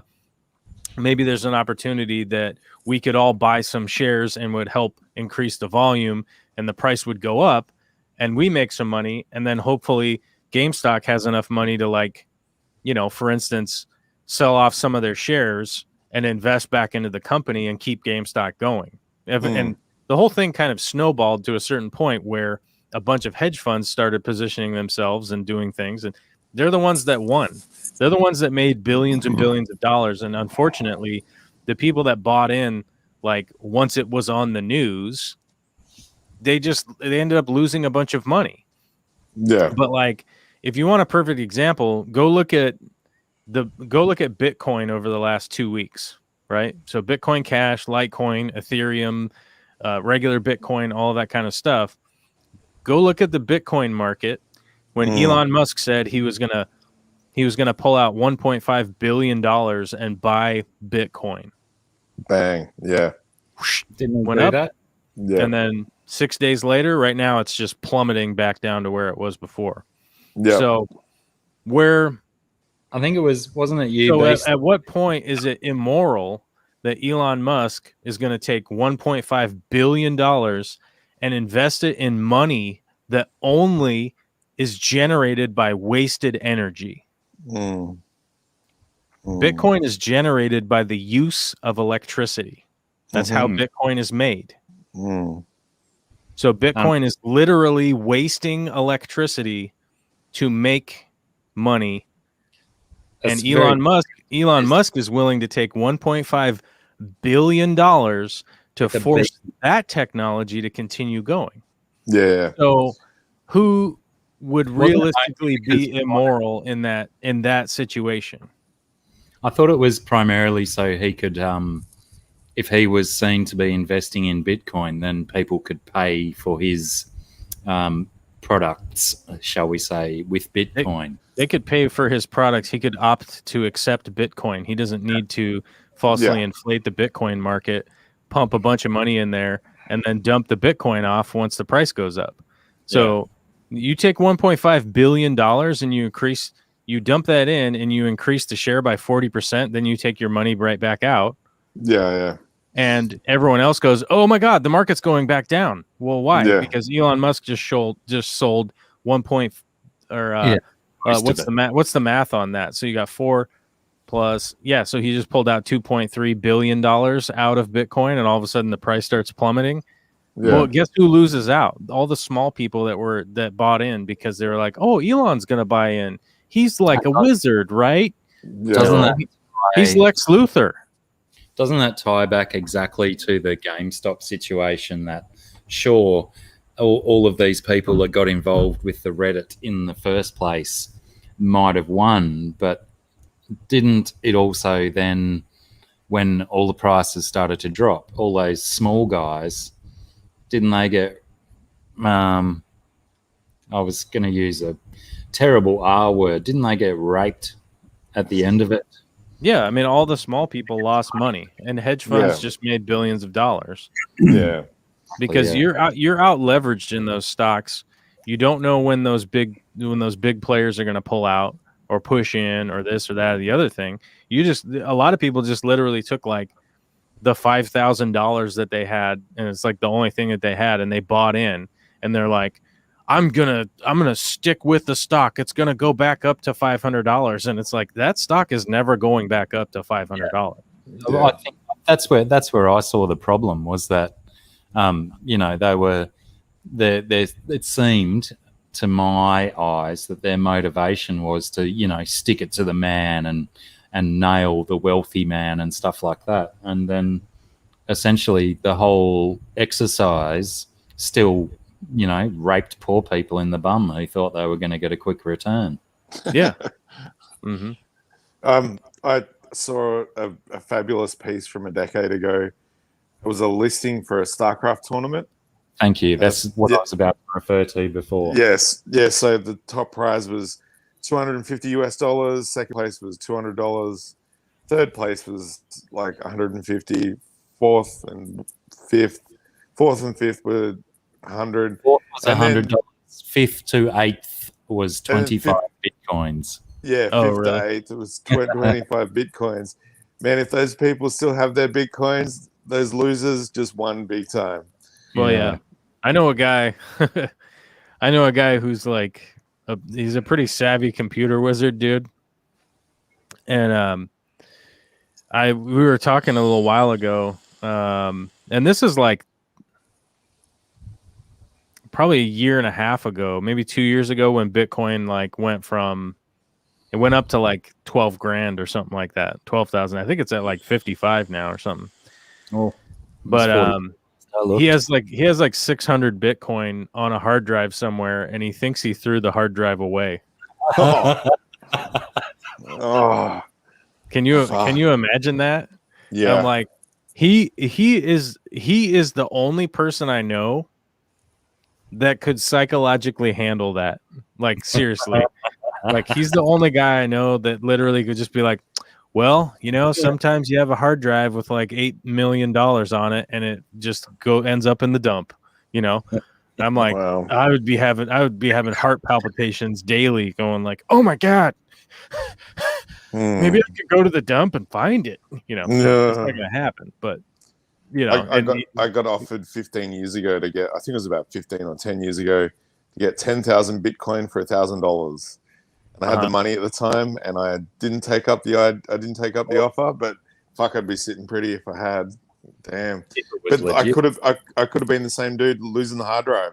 The computer with the key could have crashed, and that computer did. Well, it wasn't even that. I mean, he just got rid of that computer. Yeah. And like, I'm sure you are the same way as me. Like, you have some old hard drives just sitting in a box. Yeah.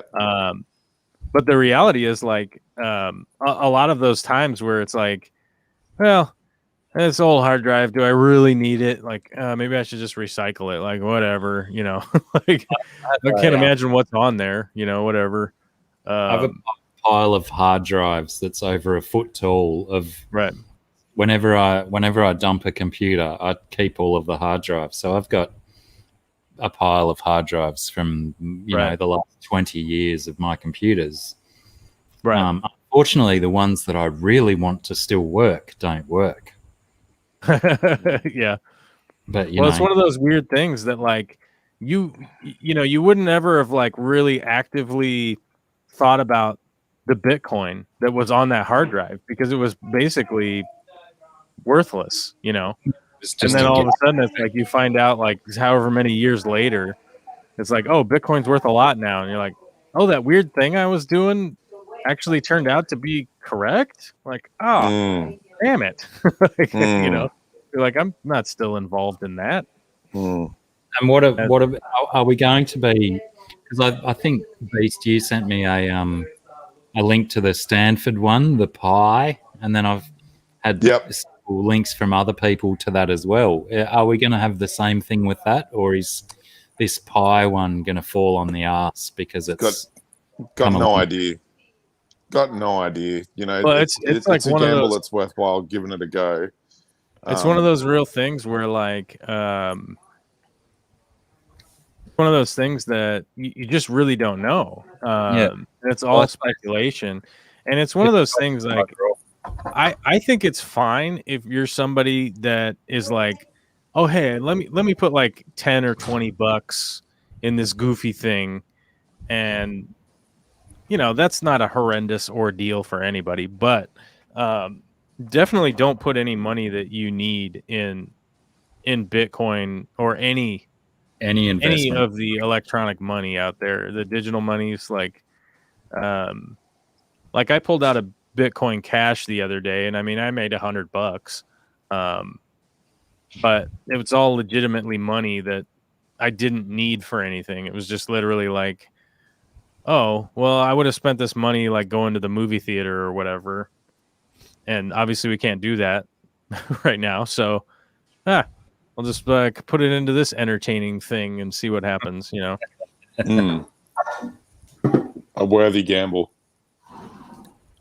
Yeah, I mean, it literally is like, on the speculation that I knew that like people were messing around with that market. I was like, let me put a couple $100 in here, and you know, just keep an eye on it, Yeah, and see what happens. And it went up a bunch, and then it was like, well, I don't know, is it going to go up more or whatever? And then it's like it starts taking the dip, and it's like, oh, okay, let me pull that out of there, and maybe we'll try that again in a couple months when somebody starts messing with the market again. But you know, the reality is like that's legitimately what Elon Musk was doing, because if you look at his behavior ahead of time, he was doing the Dogecoin, you know. He was like tweeting about Dogecoin, and then it goes up by, you know, it goes up by 100% or 200% or whatever, right? yeah. And then he was like, oh, well, let me talk about it on Joe Rogan's show, and we'll see what happens then, you know. And then, you know, like, oh, and then it went up again. Ooh, you know, oh, okay, so I can influence this stuff. Okay, let me influence a market that is much more stable. Like you can buy Bitcoin with PayPal and stuff like that now. If you have PayPal, you can buy into crypto if you want. I wonder if the knowledge that you've got that much influence and sway, whether that's a hassle coupled with a burden. Well, my question is more on the end of the legality, because you know people want to prosecute and convict these the Redditors, right, for, you know, supposedly influencing the market, right, by saying to buy GameStop, right?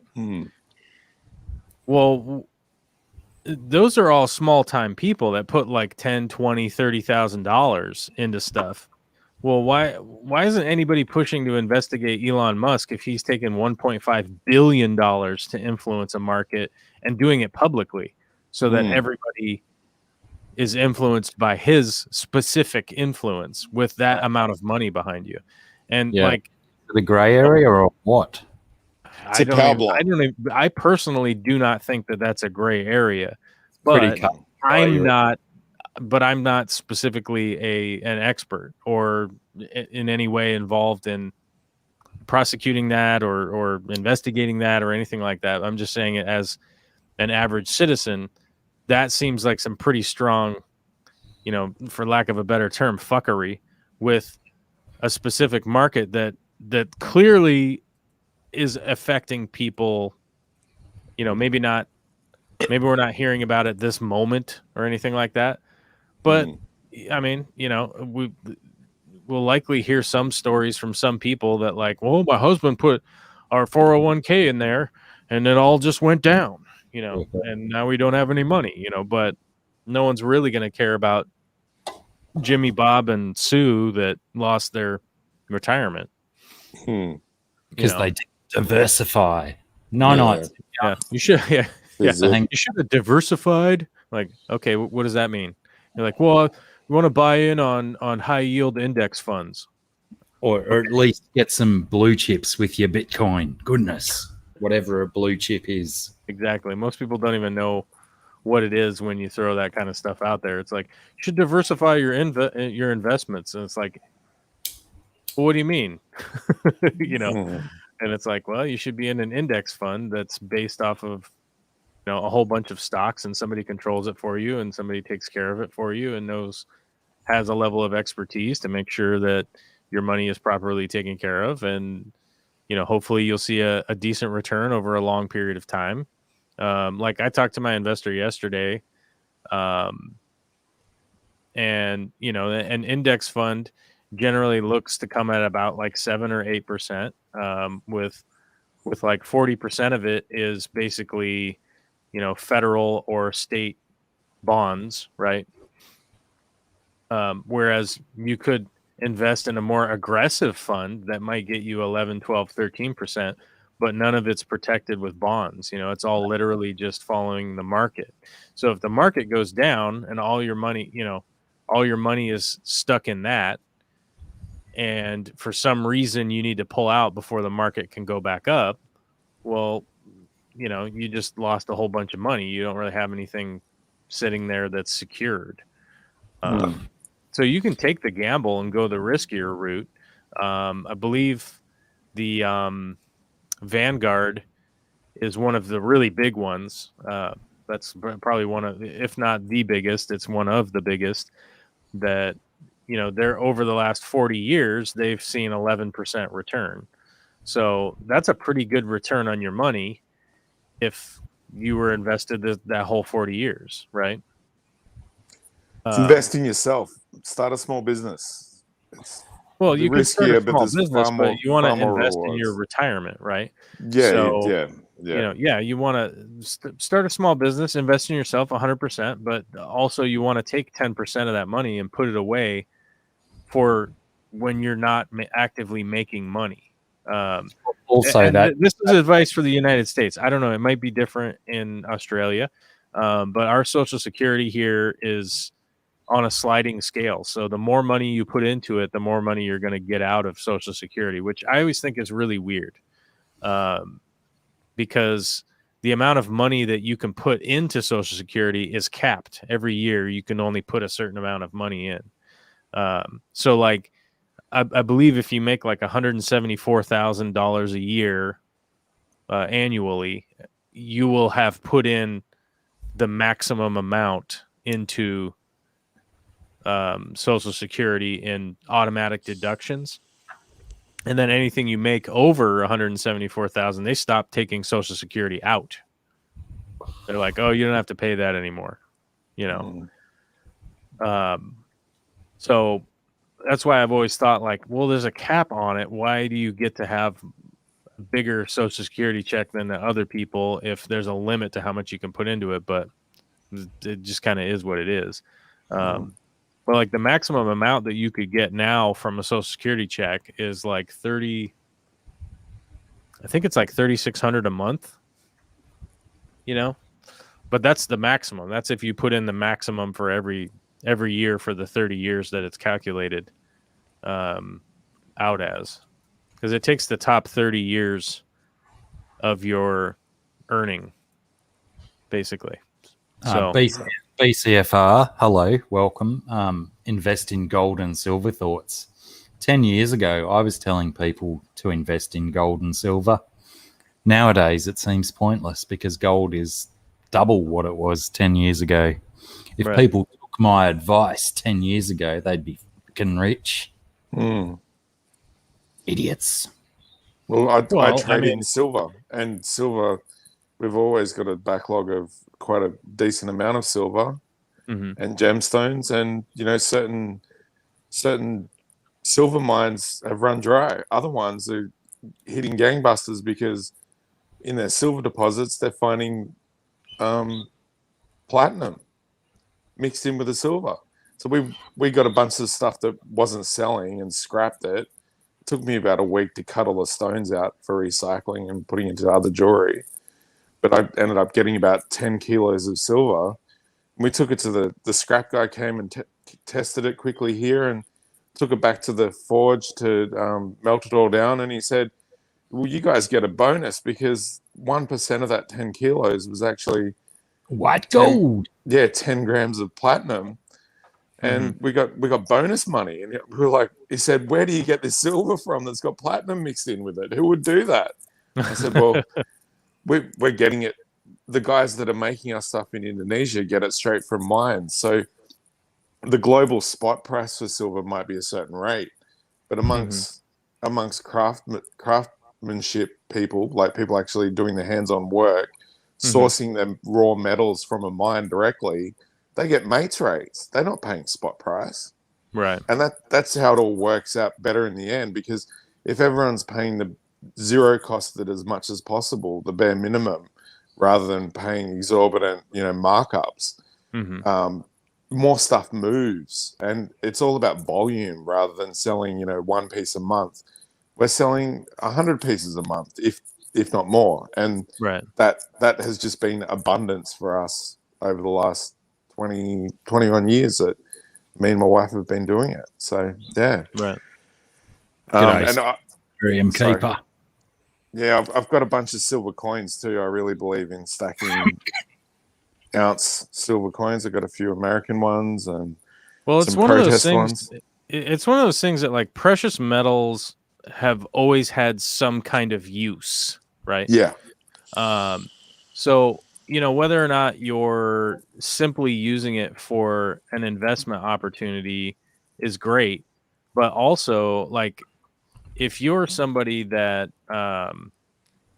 exists in the end of times or whatever, like having those precious metals have always had some kind of just regular application. Because it's like as a conductor and whatnot, like there's nothing else that can do like what gold does, for instance.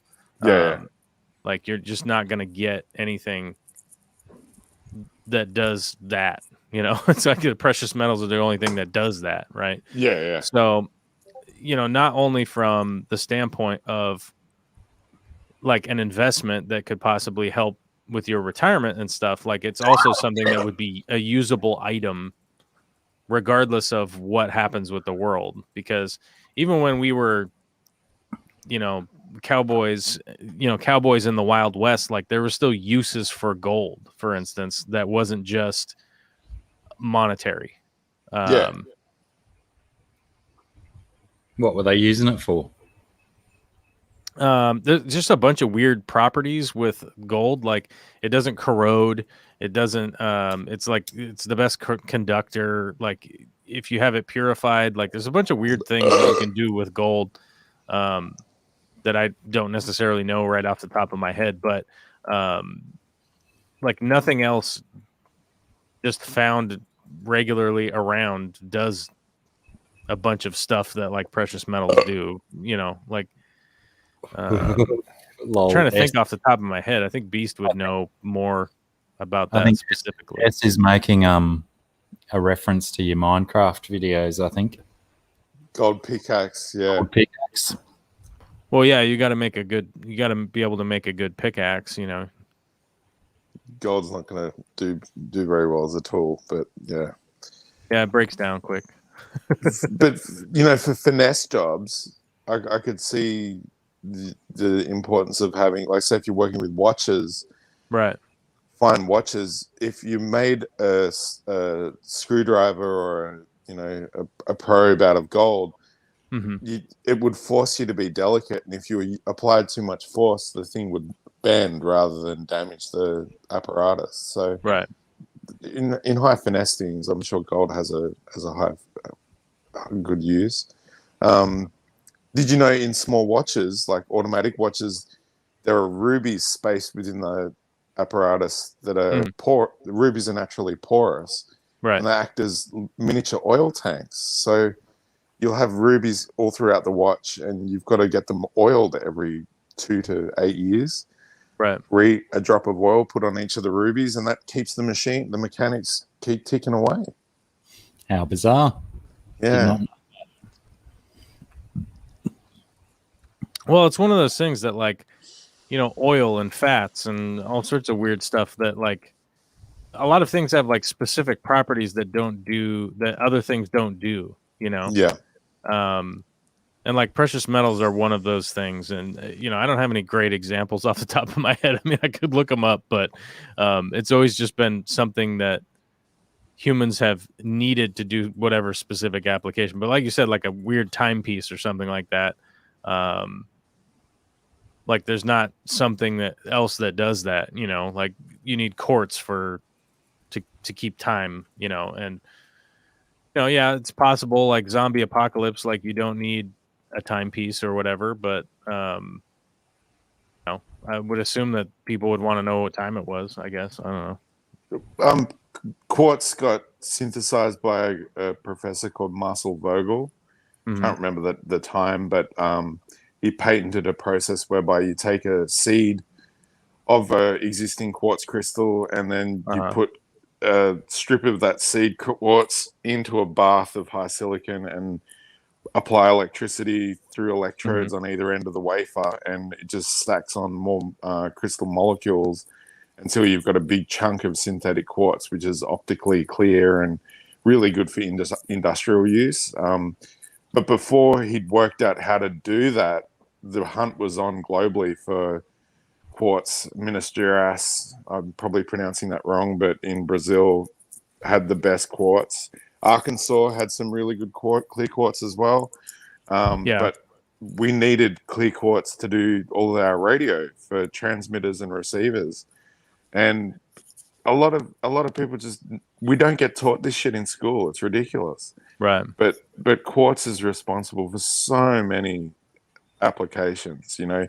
It literally was revered as a thing that could enhance psychic potential into time immemorial.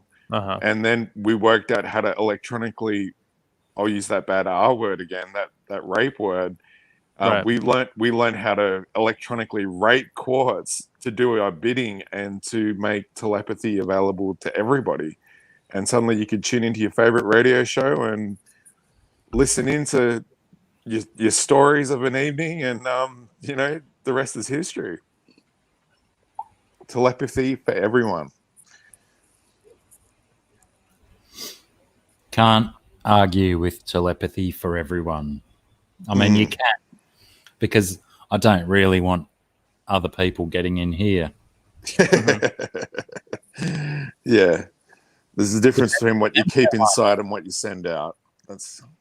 I'm really intrigued as to the format that telepathy will be received. Will it be received as a full volume of information, visual and audio and words and all of that stuff? Or will it just be a vibe that we have to process? Who's to say? We can't tell at this point. We can't tell until it starts happening. That's absolutely right. Shroom Bucket Man says we need to talk more about fish to make this interesting. Well, fish have always been considered the most sensitive of creatures when it comes to telepathy. I was going to say, I so thought you were going to say the fish have always been considered the most telepathetic creatures. Yeah. They can really zoom in on a mood and hunt using telepresence and cues, you know. Science heads will say their lateral line is full of biomimetic sensors and can read disturbances in the water, and they'll hunt using that. And it's like, well, maybe they do have a sixth sense, if you will, and can tap into that to target in on prey. I was sitting here last night and I heard this tick, tick, tick, tick, tick noise coming from behind me. Yeah. And I didn't respond. And about 30 seconds later, I heard the same tick, tick, tick, tick, tick noise again. And I decided to turn around. And my female feste, note bucket man, that I'm talking about a fish. Yeah. Female feste. Oh, actually, I think it was Bucket Man before that asked me what I've got in the tank behind me. I have this Oscar at the tip of my finger, who's about 10 inches long. Now, I know he doesn't look like it compared to the tip of my finger, but he is a couple of meters behind me. I have a female feste and a large Gibiceps pleco. I turn around and my female feste is sort of swimming around a little bit energetically. She, you know how a lot of fish side swipe rocks and they flash off them and stuff. Yeah. She did that a couple of times, and then she went out into the open water, and she did that. Cichlid breeders will know what I'm talking about. The wobble that they do when they want to breed and stuff. Mm-hmm. And when she's up in the open water and she's doing this wobble with her body, her mouth is going like this, and the noise is very, very audible, and that's the tick, tick, tick, tick, tick that I could hear. Now, I don't know if it was the clapping of her jaws together, or maybe she's doing something with her pharyngeal teeth, or whatever you want to call these things. But that was a very, very loud noise. And then I determined that because she's only just been added to this tank, and the Oscar that was in there was dominating her somewhat. But she'd stuck up for herself and fought back against the Oscar. Now, obviously, Feste have a few more teeth in their mouth than Oscars do. That's true. And the Oscar was a little bit frightened of the Feste. Yeah. And I'm just, I've never experienced that from a Feste before. I've kept Feste before, and I've never heard this noise from them. I can only assume it was like a dance of dominance, like she's finally owning this Oscar. She's beaten him down, and she's now the boss of the tank, and she was sort of showing it. But if anyone else has had this kind of experience with large Central American cichlids, I'd like to hear it. GRB putting up the video. Yeah, that was, if you're talking about the one from last night, GRB, that was post all of this tick, tick, tick stuff. And the Oscar was like, he was back in a corner, up on a 45, eyeballs on her constantly, even when I approached the tank. Normally, if I approach the tank, he's straight up to the front glass going, feed me, you fuck, feed me. And, he wasn't even doing that. He just sat there looking straight down between the wood, the driftwood that she was hiding under. She's taken over the pleco, the Gibby's hole. Gibbo, poor Gibbo, he's been ousted from his house. I mean, I've got this other piece of wood in there that I keep rearranging for the Gibbo, and then the Oscar comes along and rearranges it how he wants it. But yeah, I'm really intrigued as to these noises that the Feste was making. Whether G'day, that is Aquamate. Huh? G'day, Aquamate. Oh, Aquamate's here. G'day, mate. Yeah, look, it's full of beards. We're all bearded up. We're all beardy. Why not? Mine's the best. Did anyone notice that I've I don't know if you can even see. You got braids. I'm braided up today. I noticed that. I was wondering who got you. Sarah was here not long before I went live, but she couldn't hang around long enough to go live with me, as much as I tried to chain her to the chair. Ooh. She had to go, but yeah, she was thoughtful enough to braid my hair. I mean, it doesn't even look like a braid to me. It's good. But yeah, it's certainly, I mean, days like today, I really hate my hair on the back of my neck or hanging around my face. So Mm. thank goodness she fixed that up for me. Good work, It's Sarah. nice. I used to have long hair, man, and I don't know. It used to kind of drive me nuts certain times. Oh, it certainly does. Mm-hmm. I find that like when I went from really long hair to short hair, Mm-hmm. life became so much simpler all of a sudden. Mm. And then as soon as it got like this long, all of a sudden I'm playing with it all the time. I'm getting it out of my face all the time. It's so overrated, Mm-hmm. long hair. Very true. But you know, I'm still growing it.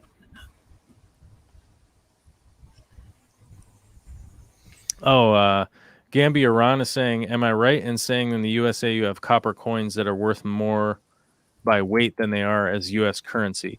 So no, because our current copper pennies are made of They got zinc in them as well, or something. it's Done. zinc Copper with copper coated. on the outside. Yeah. But it's a felony to melt down US money and trade it in Well, there you go. as melted money. So you can't deface the US money. But you can keep old silver coins. Like there are a bunch of iterations of, like, I actually have one with me. I carry it around. It's my old poker coin. So it's from 1880. Oh wow, 1880. Yeah. And it's just a big silver coin. It's made out of silver, but it's still only worth $1 unless you sell it to a coin collector. Is that where the term silver dollar comes from? Yeah, it was $1 worth of silver. Yep. Oh, that's how they worked it out. $1 worth of silver, and they pounded it into a coin. Yep. What's my So- one? I've got one that I carry everywhere too, and it's a peace dollar from 1922. Oh yeah. It's got the eagle at rest. You're peace dollar. missing the coin there, Beast. Oh, I couldn't see the screen. That's better. Hold still. Yeah, there you go. There you go. Yeah, that's nice. And what's that coin? A 1922 peace dollar. So the eagle's at rest, and it was after World War One, and they decided to mint an eagle silver dollar that had the eagle sitting rather than wings outstretched, clutching arrows and the like. Mm-hmm. The eagle at war, and that's just in honor of conflicts fought, and they were hoping that they wouldn't have to go through the same shit all over again. So good luck to that. It did end up happening, didn't it? It's been constant wars ever since. I had an Australian challenge planned for my Australian guests, but if I might hold on to it for a few minutes and see if Aquamate comes up, because it might be more interesting to do an Australian challenge with more Australians on the screen. Australians. But Corvus, if you want to research Australian coins, for now, you might be able to take part as well. Actually, I might have to do research as well, because I don't think I've got all the answers. I can't necessarily be a trivia host if I don't have the answers. I've got a florin floating around somewhere that's a what is it called? Decimal coin, and it's a silver one as well, quite a small minted one, not like a silver dollar. And it's got on one side, it's got a kangaroo and a lion side by side. Interesting. Cool. Yeah, that's the melding of the English and And the the Australian. How bizarre is it that the English chose a lion as their representative animal when they don't really have any big cats there at all? It's the symbol of their royalty, but none of them have them in their backyards. It goes back to Rome and as far back as Gilgamesh. Yeah, I've seen those epic statues of Gilgamesh holding a lion as if it's like a fucking large dog. A small And dog, sorry. who was the one that had the albino elephant as a pet? Was that wasn't Roman? Oh, was it Roman? Yeah, probably Rome. Rome was into gathering animals for their menageries, for epic shows and displays of amazingness for their people. Emperor or ruler or politician that had this albino elephant as a pet for many, many years, and it became quite a thing in their society. Nero means white, doesn't it? What? Nero? Nero's black. Emma's just corrected me. Nero's black. White is a different word. I got it wrong. There was an Emperor Nero. Oh yeah, Nero was he came after Caligula, I believe, adopted nephew of Caligula, and potentially may have learnt some of his bad habits from his adopted uncle. Because apparently Nero was a little bit of a prick. Yeah. Nice find, GRB. A 1782 coin. That's pretty old. I had one older I got it in Bundaberg from a coin dealer. I asked the shop, what's the most reasonably priced oldest coin that you have in your collection for sale? They said, oh, we've got this Arabic coin from the 1600s, and it was from a caliphate back in the day. And I was in Canberra, which is our nation's capital, and walked into a service station, and two guys were having this big conversation in Arabic, and they said, oh, so sorry to keep you waiting for us to have a talk. And I said, salam alaikum, it's all okay, it's all right. And not only am I prepared to wait for you to finish your conversation, but here's a gift to you. And gave the Arab coin to one of the Arab guys and said, look, if you're going to sort out your shit, maybe, all this bullshit in the Middle East could be solved by unifying under a caliphate. And then ISIS appeared about 2 years later, and I felt bad. Yeah, it's certainly problematic, right? Yeah. I mean, it's just, I don't know. I don't have any answer for that part of the world. You know what I mean? I just don't. I did like how on sensationalist mainstream media, they were saying how terrible it was. They were the ISIS people were breaking ancient statues and ruins and stuff. And one of the videos, it was just clear as day. The originals had all been looted and they're in private hands somewhere in the world, because what these ISIS guys were smashing was potentially idolatrous ancient works, but they were reproductions because there was rebar in the thing. They're smashing it up with sledgehammers, revealing the rebar, and it's like, that's not old. That's a reproduction. Yeah, that's not the real thing. It's not the real thing at all. Yeah. They're breaking all the reproductions and they're selling all the stuff of value to make money. They're not that stupid. Mm-hmm. You don't go breaking a $500,000 artifact just for the sake of it, for religious reasons. If you're that into the religion and that into building your country back from pieces, you're gonna spirit away the original and just for shock value smash up a reproduction. Mm-hmm. It's a stage show. What are you finding, Michael? I'm feeding these guys at the minute. Yeah, nice. I giggled at the fact that Gibbo was giving the big Oscar a nudge with his pointy bits. So he could have a little bit of a sniff of the food himself. I had to disappear when you were saying what you did with that Arabic coin. I gave it to the Arab guy and said, maybe kick off a caliphate in the Arab states and unify yourselves. And next minute, ISIS appeared, like within a year and a half to 2 years. And you bastard. I know, I felt a little bit bad. I'm like, shit, did I seed that or something? Fuck. But it felt to me at the time right to give an Arabic person the coin back. It was a part of their history, and it had somehow ended up in our collector scene, and it was an ancient relic, and it needed to go back to where it belonged. Yeah, potentially saved your life too.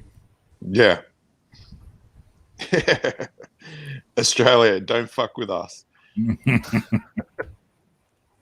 I still will. Why not?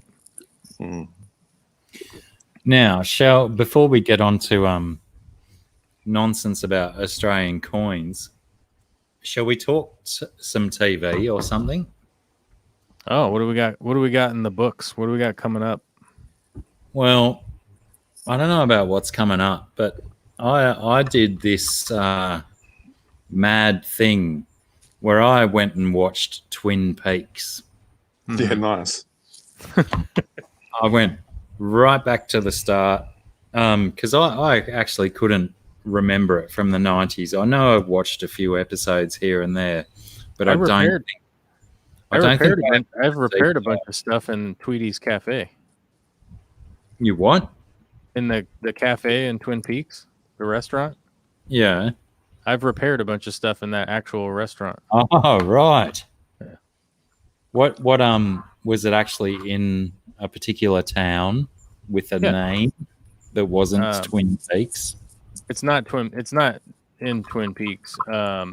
Is Twin Peaks a fictional name, or is there an actual town called Twin Peaks? Well, there's like an area that's referred to as like Twin Peaks, but I mean, I don't think that there's an actual place. But the cafe's here. It's over in I forget, Issaquah or something. I forget exactly where it is. Oh no, it's in. Hold on, let me look it up.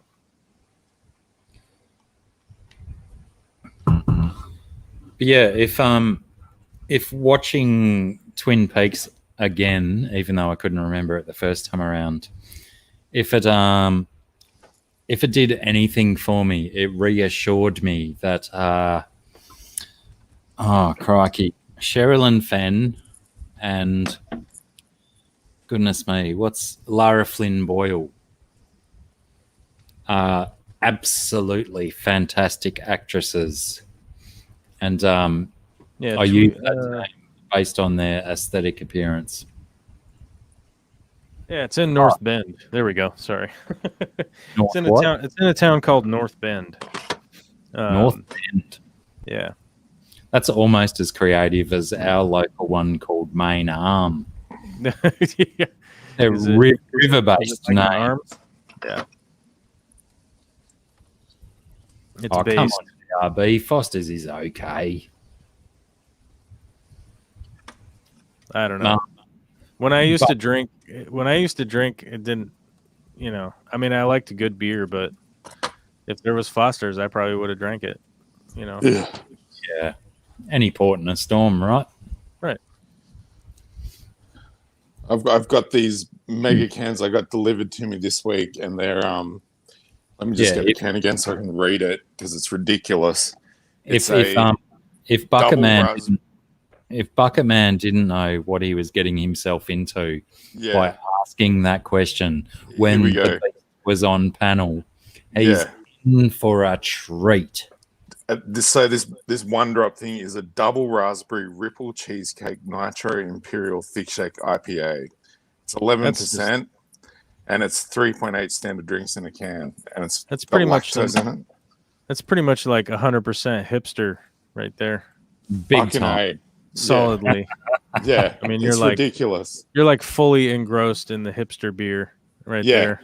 Yeah, I'm sipping on a Zytho IPA. That's pretty standard, but those nitro thick shake milkshake fucking crazies, you got to tip the can upside down, wait 10 seconds, flip it again, and then drop it in one pour like a Guinness, and it all filters through.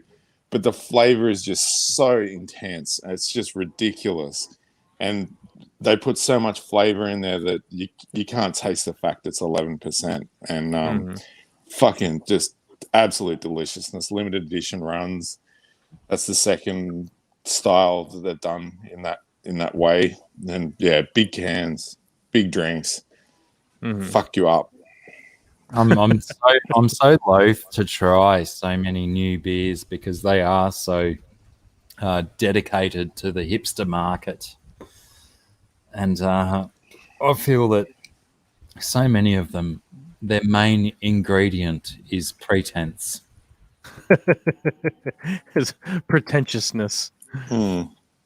Yeah, but you know, there's still some good stuff out. Oh, g'day Xanadu. Do. I feel like I've got to get my bass guitar out every time Xanadu comes in because I want to Xanadu do and do some like walking bass line. But I won't. Not this time. Not this time around at all. Oh shit! I forgot to do the thing. Hang on. Hello, Don't Aquamate. say anything yet. Don't say anything yet. Don't say anything yet.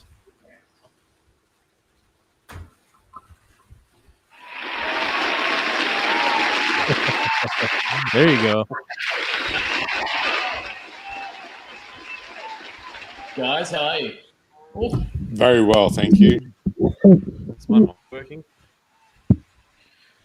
That's all right. The applause will die down after a minute or two. It's a long sound effect. Probably no one can probably hear it anymore because I put the speaker way over there, out of my way. Yep. How are you, Joshua? I'm good. I'm good. Oh my I God. was listening to you guys with the coins. I found an 1806 Britannia penny the other day, which kind of blew my mind. Nice. Britannia penny. Yeah. So It was is in my that 1806 loafers that I finally washed for the rest. No, my is my that about mum- the size of a 10-cent coin bar? That's like those old pennies were quite large Yeah. coins, weren't they? it was still sort of small. It was like a copper. I think it was copper. But it was pretty much one side of it was completely smooth, so it had worn completely away. The other side, I could make out the 1806 and the really ugly face they decided to put on that coin. Ooh. But I also found Elizabeth. probably maybe 200 Australian pennies as well. So my wife's grandmother passed away, and we were going through helping move some stuff around the house, and we found these massive jars just full of old coins. That was crazy looking through. And did you find some pearlers? Oh, hang on. I'm just going to get some headphones because the rain started and I can't hear shit. It's nice and hot down here. It's sunny and everything. Where are you at, Josh? I'm down in Melbourne. Yeah, nice. Yeah, Nice name, so by the way. I'm Josh as well. they save it for good-looking guys with big beards, apparently. Yeah. Joel's close. J.O. Yeah, same- Yeah. I'm out there. How you going, Joel? That's going all right. I don't really complain too much. That's good. A little tired, long day, but that's all good. What time is it there? 9:30 at night. That's not too Nearly bad, yeah. bedtime. It's nearly bedtime. Yep. All right. So the thing I was going to suggest to you dudes and potentially anyone also listening that might be Australian is animals on our coins, because all of our currency coins, except for like some special edition ones and stuff, have a notable Australian creature on the coin. And we've had some coins removed from circulation, be it the 1 cent and the 2 cent coin. That's right. Yep. We used to have a 1 cent and a 2 cent coin. Now I'm wondering if you dudes can list by coin, lowest denomination to highest denomination, the animals that were on our coins. I know it was the Josh- frill neck was on the 1 cent. Or close, but no cigar. It's actually a possum. So the frill next to 2 cent. Yeah. Correct. Well, You have a it's 2 cent double a coin? possum. I forgot there's a possum. We used to. Possum The only magic. thing that I remember we could do with them was buy lollies at the milk bar. Yeah. Yeah. Remember that. I mean, Josh, both you Joshes actually probably don't remember being able to walk into the lolly shop with a 2 cent coin and actually getting a bag of lollies that was as big as your fist. I reckon the best we got was 3 for 2 cents or something like that. Was the deal. Yeah. Yeah. I'm 38. I reckon about the same. Yeah. Just a couple for 2 cents. Not a bag. Yeah. Well, clearly you're both too young. Actually, lolly inflation around that time was pretty crazy. It went from like one It lolly did for 1 cent. rapid, didn't Yeah. Then you get 3 for Crept up 2. Then all of a fast. sudden it was like 2 for 5. And you're like, hang on, that's worse than the 2 cent deal. And then everything's 10 cents. And then you go, I can't afford to eat lollies anymore. Yeah. It's That's like Mars bars were like 40 cents, and then all of a sudden, 12 months later, they were $1. Yep. It's like, fuck, what? Mm. I mean, a 40-cent Mars bar is delicious, but $1 Mars bar, that has a slight taste of discontent about it. There's a middle finger in the middle of the chocolate. So we've determined that the 1 cent coin had a possum, potentially and likely a ringtail possum, and the 2 cent coin was a frill neck lizard. Yep. What's on the 5 cent coin, boys? Echidna. That's what I was thinking, but I thought I better let you say it. Or I'll take that as a point for you, Josh, as well. Double Josh. What's on the 10 cent coin? Is it a lyrebird? Lyrebird, yeah. What's I'd on say lyrebird. correct? What's on Yeah. the 20 cent coin? Platypus. Platypus. Hard to miss that one. And what's on the 50 cent coin? Crest of Food. kangaroo and emu. And Food. what's on food? Yeah, definitely Yes. food. The coat of arms. It is the They coat won't of arms. take a step backwards. That's right. And apparently that's the reason why the kangaroo and the emu are our animals on our coat of arms, is Yeah. because they are the only Australian animals that cannot walk backwards. Hmm. I don't Okay. know if that's actually a thing, or if it was like something that they were just promoting for Australian attitude, we won't take a step back, that sort of shit. I'm not Progression They do all the that. way. If a mouse couldn't step backwards, do you reckon there'd be a mouse on there? I don't think so. No. probably not. Dollar coin, Kangaroo. how many? 5. Why? Maybe it was Because I've got no kangaroos idea. they only used to be 20 cents each. So Exactly. they melted down 5 kangaroos and it made $1. Exactly. And $2 coin. It's a special Aboriginal guy with a grass tree, not a black boy. I thought the $2 coin would actually stump you, boys. What are you thinking, Josh? It's not Albert Nimagira, is it? No, that's just racist. Goodness. Why are you even here with your racism? Jesus. Fucking all Melbourne look people. Same to you. There's a difference between racism and uneducated. Yeah. I'll give you that. I But can't yes. remember his name. I don't know if they actually gave us the name of the dude who's on the $2 coin. I think Albert it's Namatjira was a fairly famous Aboriginal artist, Mm-hmm. but I don't think it was him. It's not Pemulwuy. It was someone that was documented in a artwork. But yeah, I can't remember. Goya Changari. There you go. Changarai. How could we ever forget a name like that? But yeah, the what made me think to ask other Australians about that was on the ABC radio the other day. They were asking the general public to phone in and answer what animals were on our coins, and very few people even got, like, we've still got 50 cent, 20 cent, 10 cents in circulation. And very few people could accurately guess the animals on our coins. So you, double Josh down here and over there, did very well. It's not guessing, it's Hey, experience. Corvus, I reckon they had their Google screens open on the side. No, I only opened the last one. They were probably cheating. I've got no This phone. I cheated on the one cent. I had one.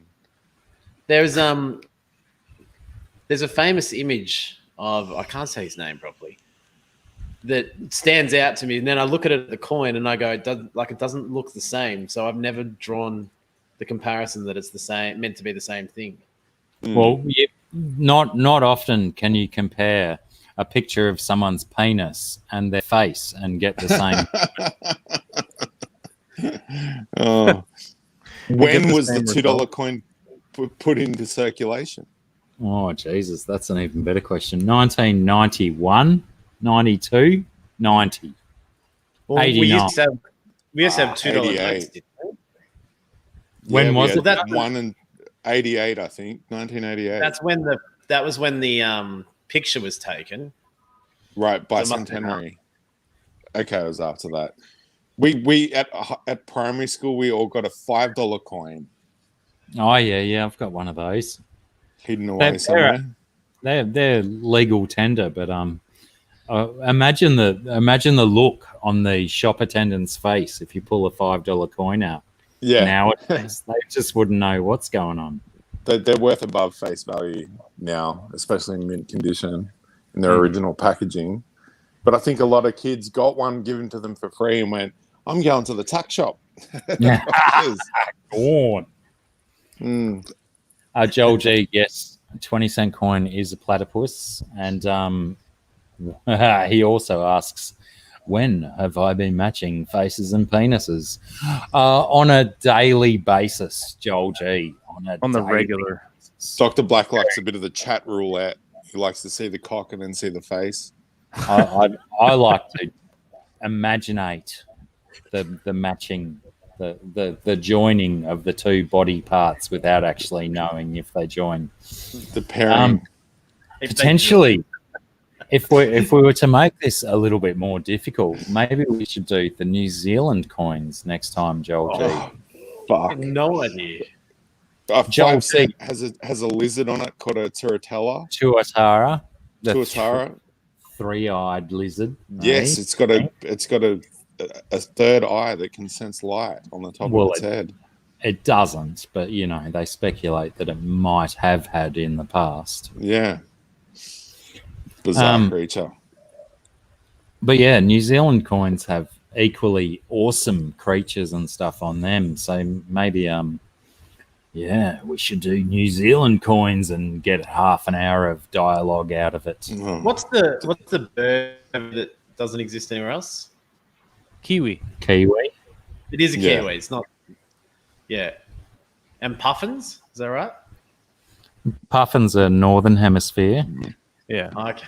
I thought they were. We have them at zoos here. They're the coolest bird.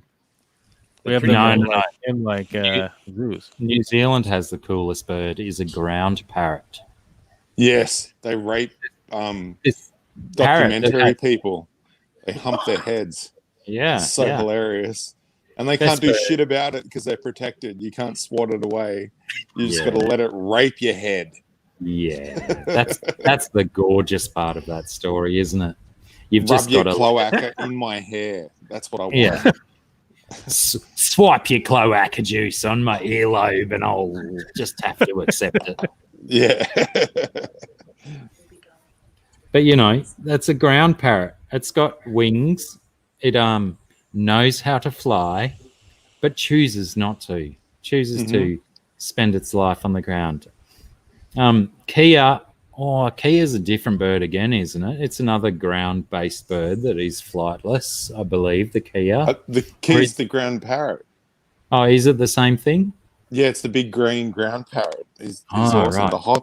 The hoppy boy. He hops thought- around everywhere. For some boy. strange reason, I thought the Kia was more related to our what are they called? Tawny frogmouths and Oh, kookaburras. you might be right. Yeah, you might be right. I could. But no, I'm going to take Joel G's word for it because he's a New Zealander and we're not. We're Australians. He's nailed it then. He knows what he's talking about. Mickey M says, IKEA. No, you are not a Kia. No, Mickham, I believe you can fly. He's talking about their Swedish cousins, IKEA. The Swedish version. Well, actually, isn't New Zealand almost polarly opposite to New Zealand and Sweden? Like if you drilled a hole all the way through the earth, you'd end up in Sweden. Yeah. Mickham's a Swede. Cool. Yeah, Mickham's a Swede and Joel G's a Kiwi. Potentially, they could start a project where they start drilling from each other's backyard, try and bypass the Earth's core somehow so they don't get burnt. Because I know Joel G's, he might be a little bit ginger, so he can't handle the sunburn. Yeah. And maybe they'll meet near the middle. Let's not say in the middle because in the middle is very, very warm. Neither of them would react to that very well. I'm assuming Mickham's quite pale and gingery as well, being a Swede, maybe blonde. So Joel G and Mickham, if you guys can make a plan to dig and potentially divert a little bit away from the core of the Earth so you don't get cooked. It's not going to happen. Take photos while you're doing it, and we'll touch base in a few weeks when you meet up. No, you can't get further than I think it's 40 kilometers depth, and yeah, everything fucks up. It's too hot, it's too steamy, tools don't work. Gravity's so high that you get crushed, and you get headaches and pressure headaches, and can't fucking breathe because air behaves differently at higher pressures. And go any deeper, the oxygen that you've got to breathe has to be maintained at a certain pressure level. As soon as you're breathing it, it's a liquid. A fucking naysayer, isn't there? Yeah, I'm a cunt. Yeah, I admit. G'day, Jeffros. Jeffros has finally got here. I was telling everyone earlier that Jeffros would be here, and he finally shows up. Jeffros, I don't know what your paper is. Why you would get us all excited so early in the piece and then show up so late? Goodness me. Goodness gracious. We got it. I suppose that it's on me, isn't it, to tether in my expectations of humans. Yeah. So many letdowns. But I guess anyway, that's a reality that we all have to deal with, right? Big Big D's D. here as well. I don't even think I saw Big D sneak in. Vinoxy. Vinoxky. G'day, Vinoxky. Vinoxy. Big V. I believe that I'm the only person on YouTube that says Vinoxky correctly.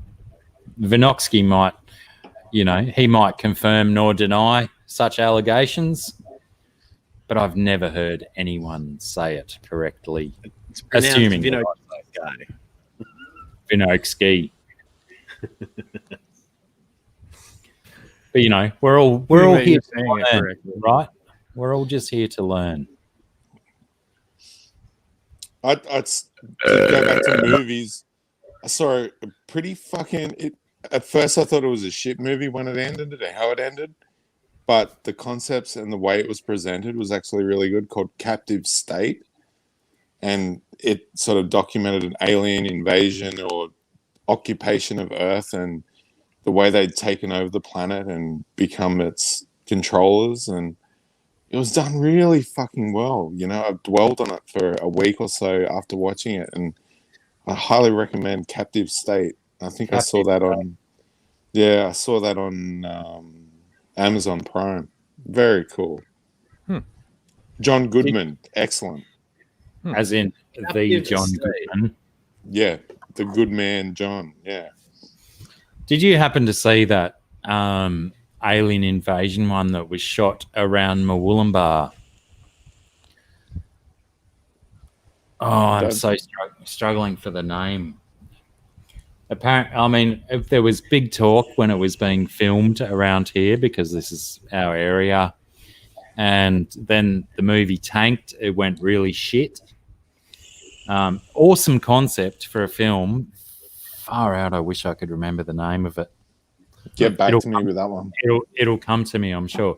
But even though the original one was terrible and really poorly acted, they got a sequel, and there's a sequel coming out soon, also filmed around this area.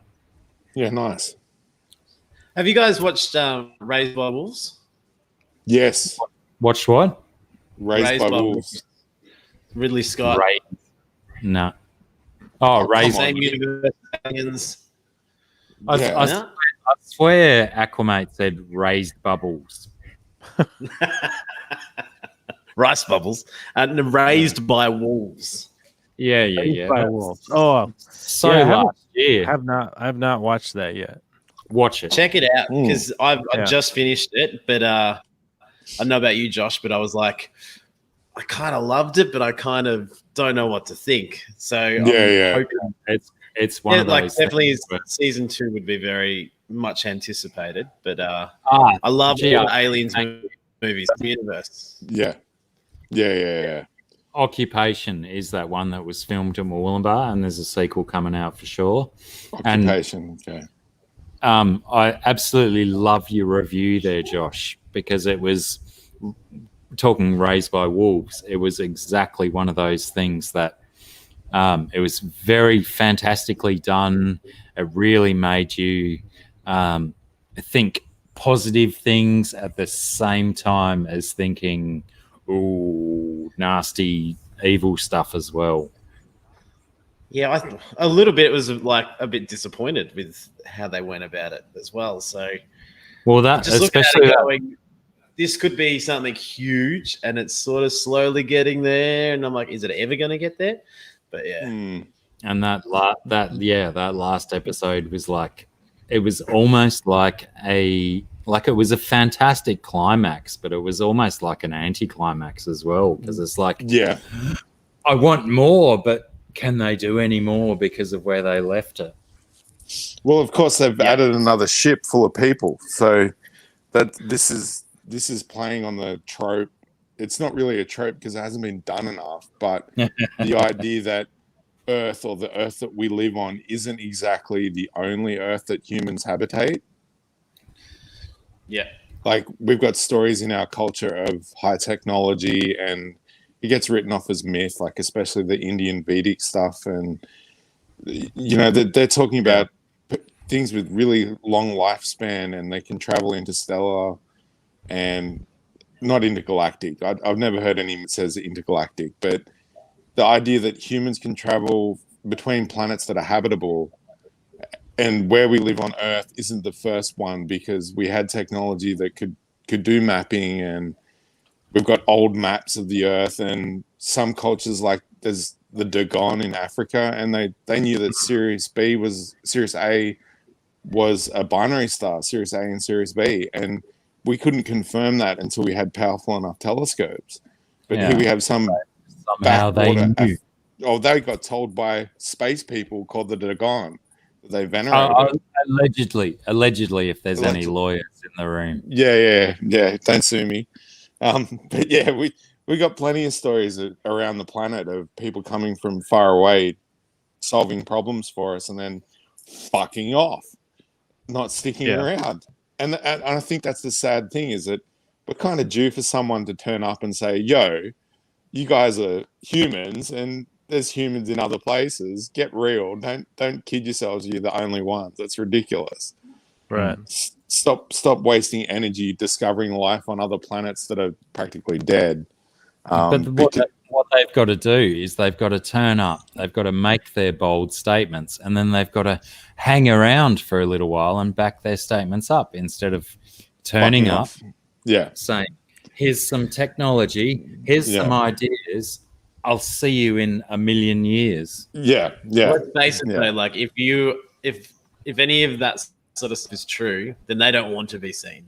So if they wanted to be seen, they can end that straight away. But they obviously don't want to be seen or don't want to be known about.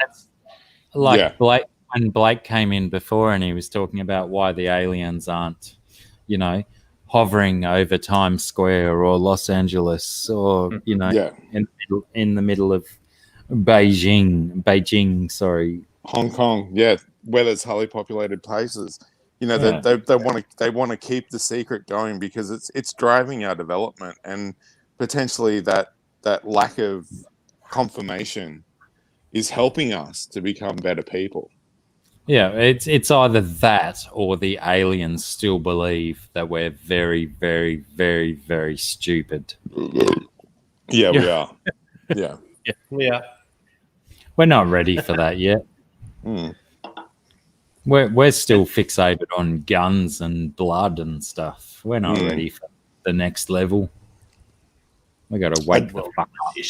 I just finished The Stand last night. That was a nice remake of Stephen King's old story, and seeing the ending to that was really good. The way they finished it off, it was like, yes, a series that knows its time is up and actually finishes the story. Thank you very much. I've heard good things about that too. Yeah, worth a watch. Terry, just to quickly answer you, there's a clownfish, a royal dottyback, a lawnmower blenny, and a bunch of corals and an enemy in the cube over there. Also, g'day, Terry's Tropical Tanks. I don't think I said hi when you rolled in. Yeah, and commiserations, Big D needs a full replacement. That sucks. Lucky Unless you the got robot thing. That could be cool. Big D, my old man's had 3 and it's still fucked. So I hope you're. I hope. I mean, I probably should preface that by saying my mum's also had one and hers is A-OK. So let's say 50% of the. No, hang on. My dad said 3. My mum said 1. 25% of the time, they work great. Right. That's a hearty endorsement, isn't it? Strong. It's a strong endorsement. A strong endorsement. I like it. Yeah, 25% is good enough for the bush. 6 back surgeries. Yeah, just get them to chop it off, Big D. Get a prosthetic. They can do amazing things with carbon fiber nowadays. No, and the room goes silent when I'm trying to be funny about something so drastic. You guys make me feel guilty. I was letting the poignancy sit for a second. It's important. People take this stuff in. Silence is good to think. Jesus, 6-pack surgeries, Big D. Ooh. 6-pack surgery. Jesus. What do you want, an 8-pack or a 10-pack?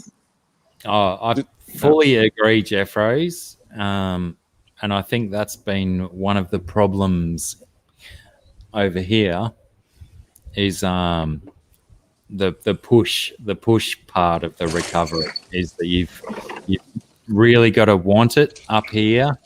You've really got to have that drive and that desire to push through the pain to get through all of the things you need to get through properly and to get back to normal function and whatnot. So guys, yeah. I've got to go. It's 5 o'clock. I got to go to my neighbor's place. It's her 39th birthday. So I've got a big bottle of cherry beer that I bought yesterday, and we're gonna crack that. Cherry from Victoria, from beer. 3 Ravens Brewery. That's apparently done with selected yeasts that they got from Trappists and wild yeast as well. So Sweet pretty Ravens is tasty. right. I've had a couple of those. Yeah, it's $25 for a 750ml bottle, and only 3 standard drinks in the bottle, so it's pretty weak, but should be tasty. Yeah. Yeah. Should be fun. Having a party. Kind of. Should be fun having a party. Yeah, hopefully. Yeah. Yeah. 79-year-old party, you know. Did you say 39. 79 or 39? No, 39. Yeah, 39. Oh, Yeah. I thought you said 79. I was like, No, oh, no, no, no, right. no, no. No, don't Thrilling. you You're hang only out with my 40. 79-year-old Oh, neighbours. no. I think also if she's having, you did say a she, yes? Yeah, Valeria. Yep. If she's having a 39th birthday party, then I think she could be or should be unequivocally banned from having a 40th birthday party. You don't get both. There's no You know- party. There's no party. It's just a neighbourly visit from me and the wife and hang out for the afternoon and have a couple of drinks. Oh, No party. All right. Well, you tell her from me that she can have a 40th birthday party then. Will do. We've got it due next year. So I'm going to have a mad 40th on the 2nd of April 2022. It's going to be on a Saturday. You're all invited if you can make it over here. yeah. It's going to be 40th? awesome. Are you turning Yeah, 40. 40 next year? Yes, I will be 40 next year. Yeah. You old bastard. Yeah. Getting there. Yeah, it's like, do I want to say I'm older than that? But yeah. Yeah.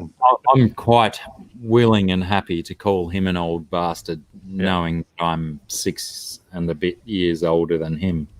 Yeah. It doesn't negate my situation calling him an old bastard. He's literally Yeah. Yeah. All right, guys. Great to talk to you all. I'll see bro. you next Wednesday. Take Yeah, care. thanks. See you, man. See have ya. fun. Will do, man. Bye. See ya. Yeah, I got to go here shortly. Yeah, I just realized it's Uh, Got to get That's up for what- work at 3:30 in the morning. Hey, every time you say that, I get this shiver up my spine. It's Yeah, like it is what it is. a hideous feeling that starts at my butthole and slowly creeps up to my ears and comes out here. Comes shooting out. Have you been affected by the snow with your work lately? Have you Oh, had really me? bad snowfall over there? Yeah. Yeah, we had some pretty bad snow the other day, like last week. Yep. Just Had no pretty one bad goes along the road when that happens. Bad snow. What's that? What's that? So in that sort of situation, just like no one goes on the roads, everything's closed, or just certain No. work. Everybody goes. Everybody goes. Always. Forever. There's no skipping out. There's no skipping on work. You got to go. There's no Yeah, no rain it's one of those traffic. things that like,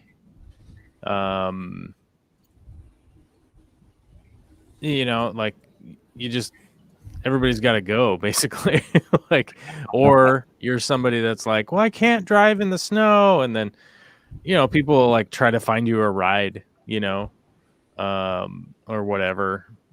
Some places will close, but not. I mean, definitely not everything. So, I mean, it's harebrained, really, It's the old, I can't come into work today. My car's snowed in. We don't Yeah. get to use that down here. Well, I mean, you sort of can use that here, but not really. I mean, like I said, like most people like try to find you a ride or figure something out, or like some places will close, but not really. Like, most places would be like, we got to figure out how to be open. Yeah. So that's realistically what you encounter. Real is like, oh, are we gonna be open today? Like, oh yeah, we're gonna try.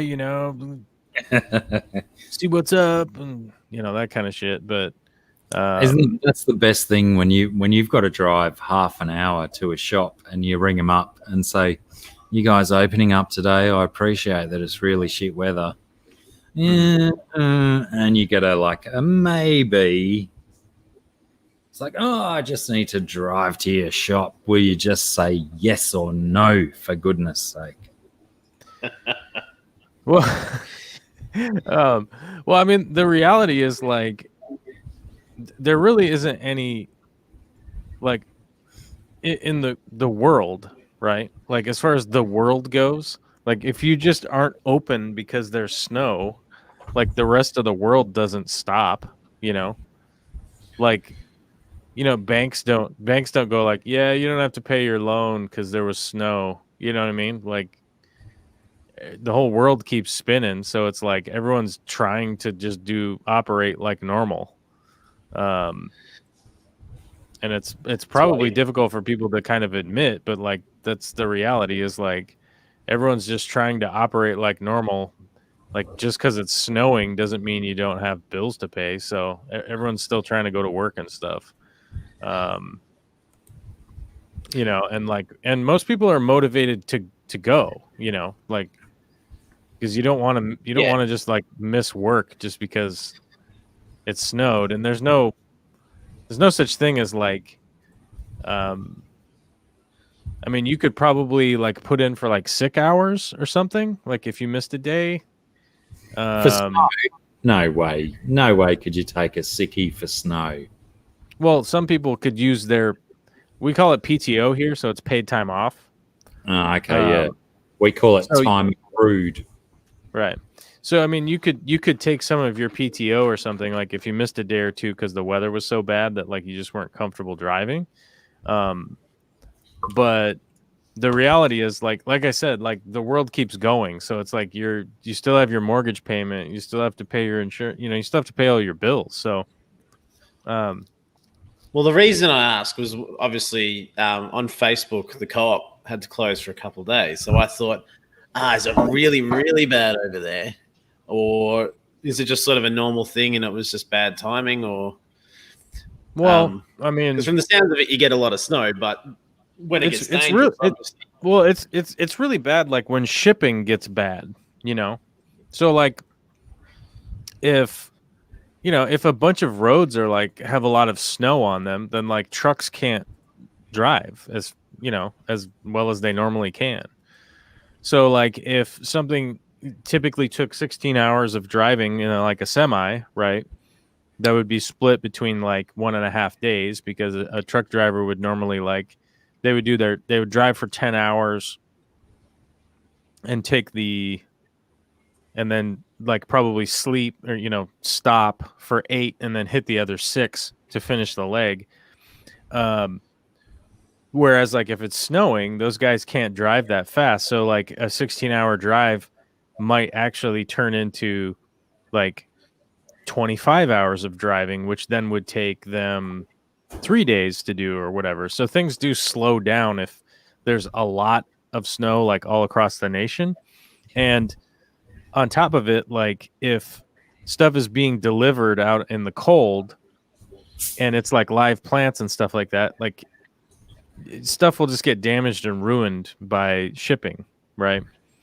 Yeah. So, with the specific business of the co-op or whatnot, it's like they're just going to get so far behind, and then they're going to have so many orders that like, well, they left it out on my porch in the snow, and it's like, well, yeah, whose fault is that? And then like, you don't want to be in that conversation, like with customers, like, well, why'd you leave it out there?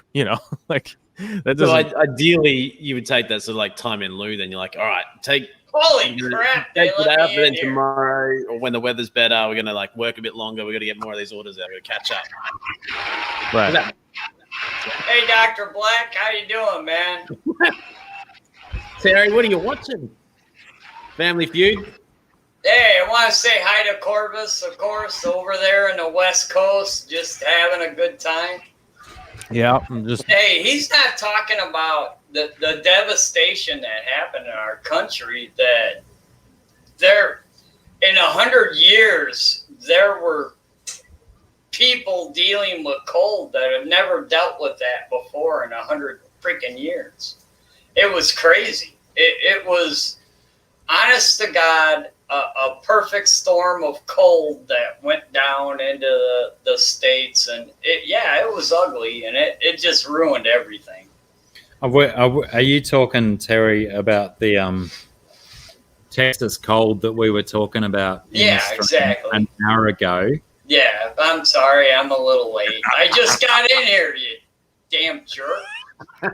Well, yeah, I mean, we definitely talked about that earlier, and Yeah, and we've you know, moved on. like Georgia got snow in 2017. Texas got snow in 2011 with the deep freeze that happened. That's just 10 years ago.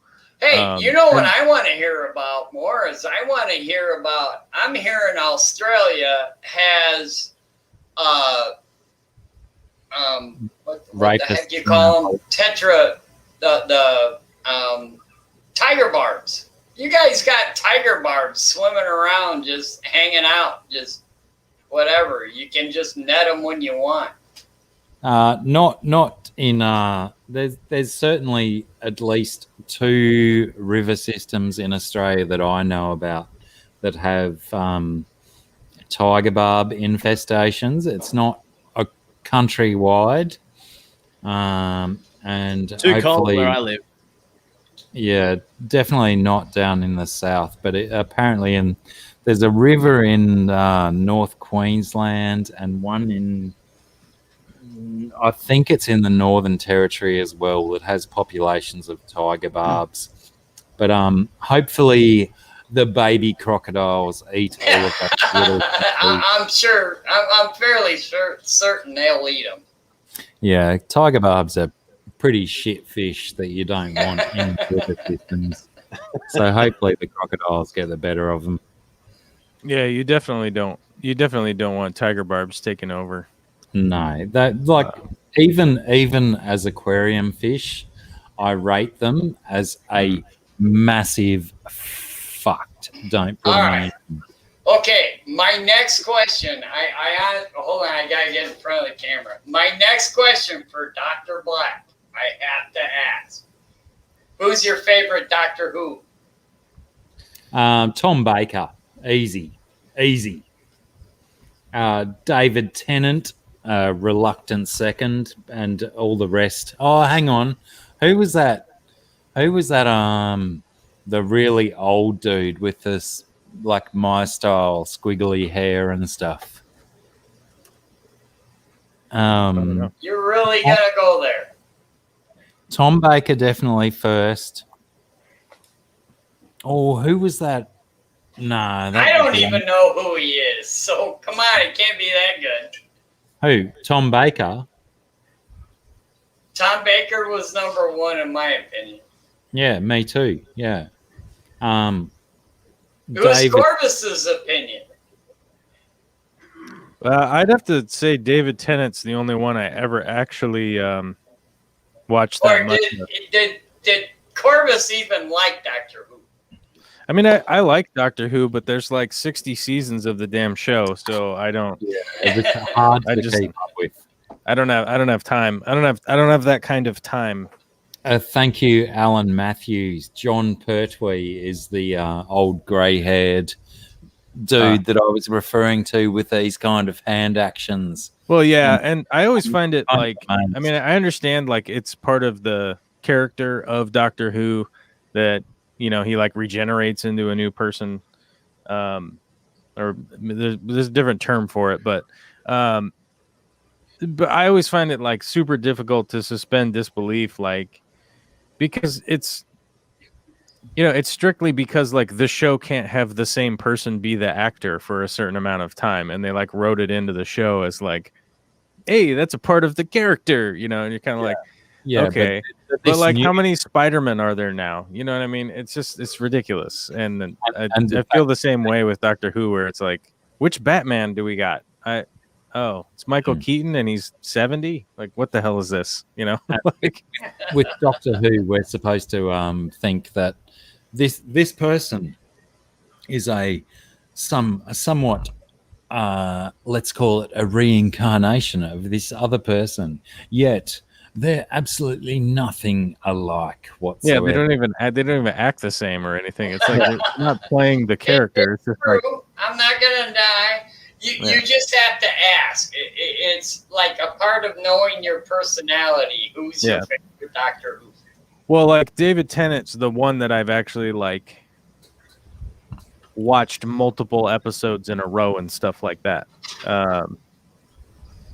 Mainly because like a girl I was dating at the time like really liked the show, and then I tried to watch some of the other Doctor Who's, and I was like, this is a different guy. I like the David Tennant guy. I like that guy. And he's like, It's a difficult show to watch, I Yeah. find.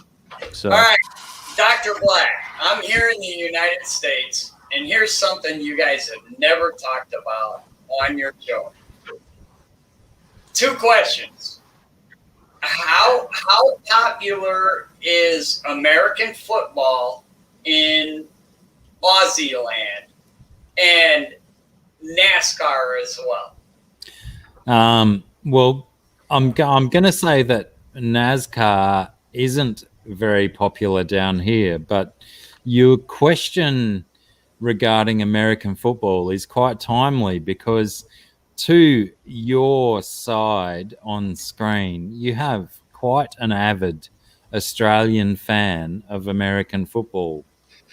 Aquamate, Yeah, as you can see, by his hat is a 49ers fan, and he can probably discuss with you more effectively than I can about the popularity So of you're not a big football Yeah. fan, Dr. Black. No, I just like the Green Bay Packers because when I hear the name Green Bay Packers, I think about packing a cone of marriage. That's the only reason I like that team. But I can watch a game of American football. But Aquamate, the dude beside you on screen, definitely is a fan of that sport. And a really nice saltwater tank he's got over there, by the way. Well, you know, Thank you. is it really? It is good. I like it. Yeah. Look, American football is getting bigger and bigger and bigger down here, I think, because we, especially down in the southern states, we follow AFL, Aussie football. And then when that finishes, NFL starts. So all of a sudden, I've got nothing. Oh, see you, Joel. Go on. And everyone turns their attention to the NFL then. Ooh, I'm going to have to go as well because I've got that premiere in 10 minutes. So I better get it all sorted and set up and stuff. Oh, wow. I caught up right at the end, huh? Everybody's bailing on Dr. Black. Well, Yeah. that's the interesting thing as 3 well. hours Is that That's why you let me in, because it was just the end. No, well, I've always do a stream. Not a stream. It's like a premiere for 5:30 our time, so that's in 10 minutes. If you guys keep going, then that's cool. If you don't keep going, come and say hello over there. Be a longer no, one this time. I definitely always try and end my streams before your premieres, Aquamate. Dr. Black, I'll see you later, man. I'm out. All right, Terry, Love thanks you, for dude. coming in. Good to think, Terry. I'll put a link up then if you want to jump over and say hey. Yeah, if you're ending. I Sorry, I if you didn't- weren't. Yeah, I'll fucking lose it somewhere. Yeah, I don't see it. So, anyways, Dr. Black, dude, always love you. Always love watching you. So, I think it might be the first time I've seen that you've actually got racks of fish tanks, Terry. oh yeah, I've got a few fish tanks. A few, yeah, right, sure. Just a few. I really do. It Just a handful. I'm working on finishing them all. I gotta put these things in front of them and shit like that. But yeah, I got a shit ton of tanks. When you finish sorting yours out, come over here and do mine, would you? Yeah, I'll get right on there. Pretty I'm sure tidy. my boss would love my time off while I did it too. All right, everyone, All get right. over to Aquamate's Premiere because I'm going to fuck off right now and disappear and go and do shots. Hey, you know what? Shots are good. Shots are always. All right. Thank you for having me, Dr. Black. Good No to see you. worries. I'm enjoying that I can catch you at the end of these now. Finish work a little earlier and come and say hello. It's good. Yeah, good. We should do it more often. Like Dr. Black, always love you, and I like you having Corvus on there. I'm sorry, I like you having Corvus on there because he kind of gives an American ideal, and yeah. He also fires What? up some of the people that don't like him very much, which I enjoy as well. I don't know who doesn't like him. I mean, seriously, but he's a good dude. Oh, I mean, I like him very much, and we get on very well, and I find it very, very humorous. There's a whole people bunch of people talk about worldwide that think Americans are. See you, Dr. Black. See you, Terry. Yeah, Yeah. they just think we suck. But believe it or not, most of us are actually pretty mild-mannered kind of people, and No way. No way. I swear to God, it happens. You mean I can't believe everything I read? Oh, you can believe anything you read, but yeah, Americans do like their beer, and yeah, we're not all idiots. Some of us are, though. Seriously. I mean, 300 million odd people. You've got to expect a few idiots, really, don't you? Oh, we got our fair share, let me tell you. Fair share, yeah. Potentially a higher percentage bracket than most other places, but you know, that's maybe nurture, not nature.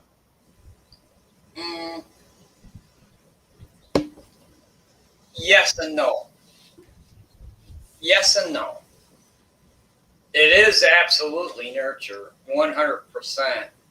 Absolutely. We have an entire demographic that just believes that whatever they say is right, and it's right. Oh, that's better out than Yeah, in. yeah, absolutely. And they don't want to believe in reality. So if you give them actual, well, the Keystone Pipeline already exists and it's pumping foreign oil into the United States. They go, that won't what are last you long. talking about? The Keystone Pipeline don't exist yet, except they're talking about the Keystone XL and not the actual Keystone Pipeline. So you try to explain the shit to people and they don't necessarily understand it. People don't want to understand stuff, Terry. They want to bind themselves in cotton wool and protect themselves from the truth. Thanks. Welcome to America, dude.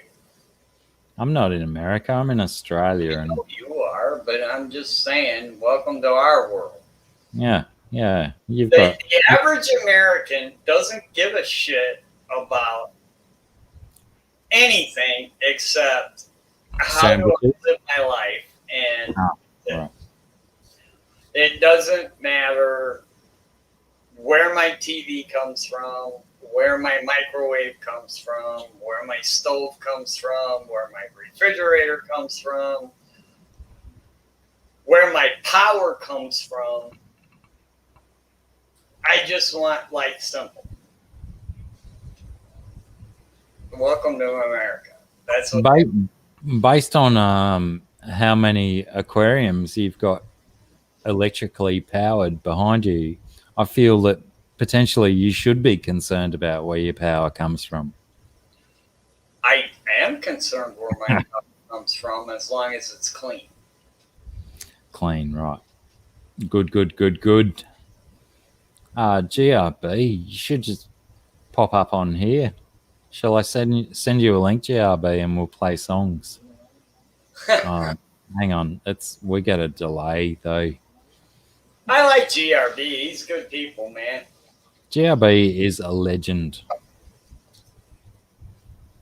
Honestly, if I heard anyone talking foul about GRB, I would go to their house and I would burn it down. Yeah, I like GRB. I like him a lot. Yeah, I gotta plug this hole and plug all those holes, but eventually this fish room will look nice. That really will. That piece of timber that you flopped down on that tank, is that just covering? Yeah, that's just covering the tops of the lights. You know, you got the shop lights. So that's on top of the tank to just block the light. Yeah, gotcha. So they're actually supposed to be painted like this one.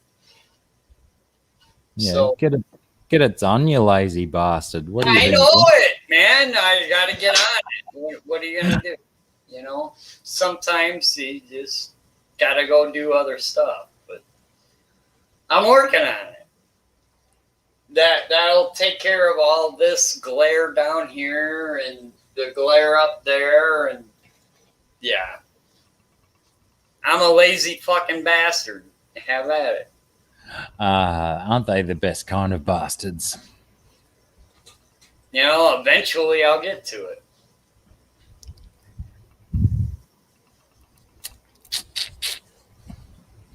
Right. Well, if GRB is not going to come up on my stream and start playing some live, I'm just holding you down, so I'll get out. GRB is good people, though. Oh, he's excellent people. But if I just want to hear from him. And so is Corvus. Here. Corvus is good people. I listen to him all the time. Corvus has potentially been one of the best inputs into my YouTube life because he's given me some really solid advice over the years and potentially some of the best advice in the last few weeks, which I definitely take on board. And I know some people are, remiss to take Corvus's advice, and some people don't like him and stuff. But to those people, blah, because I don't know who doesn't like him. Hey, Nick, how are you? Thanks. I'm up to Judy. Where is she? Over there. She's coming still? I think so. I didn't know they were getting a lift. I honestly don't know who doesn't like him. I'm sure if you've been on the YouTube 30 on the dot, you know that you're going to get some supporters and some distractors. I thought I was driving them down, Mick.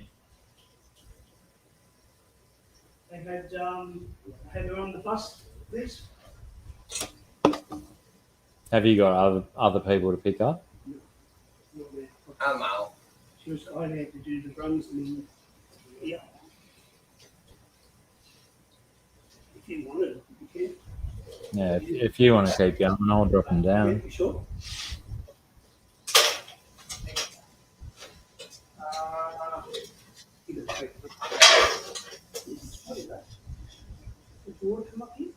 Nah.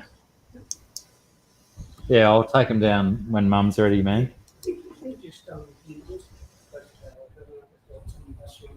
I think. All right, we'll see you soon. Oh, look out. Did Terry disappear? Sorry, I was talking. Extra Human showed up and I was talking to them about stuff. Who was Terry talking to with his nice rack? Am I even still alive? Can someone confirm that I'm still alive and that I've not exploded into the ether?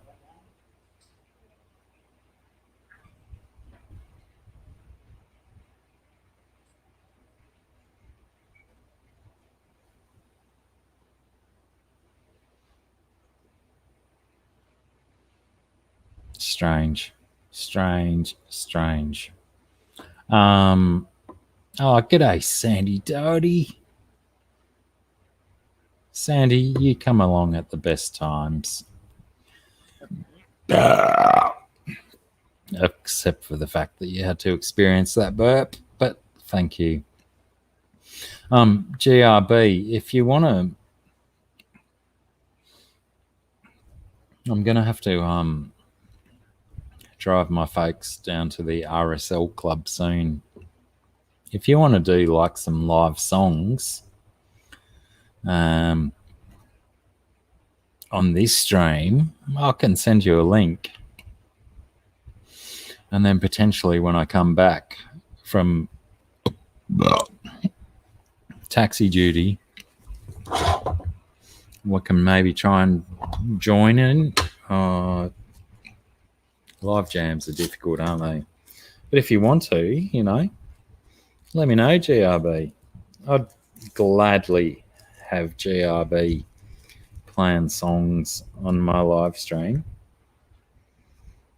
Or if you want to do your own stream with some songs, we can get a link sorted for some people to travel over to your channel and do some songs. Let me know, people. We're a little bit up in the air at the moment. What even happened with Terry?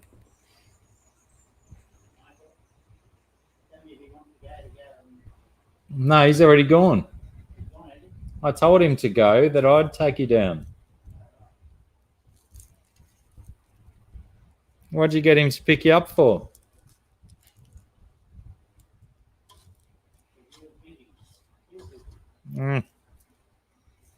My busy can stop like that.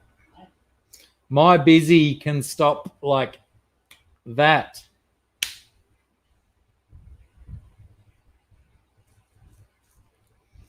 Fucking humans. Humans are ridiculous. She's under the hairdryer. She's doing a hairdryer. She can't hear you.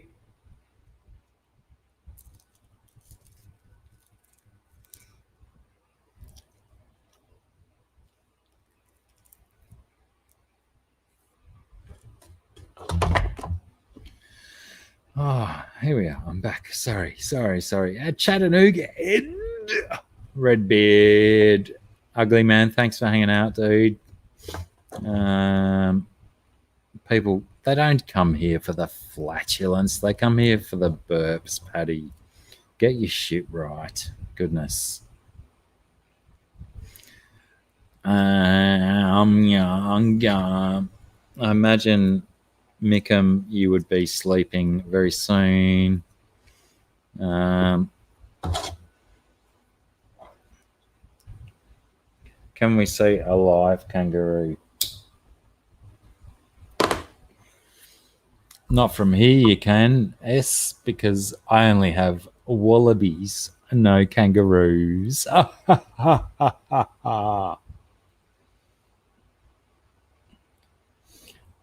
You thought I left, Terry? Huh?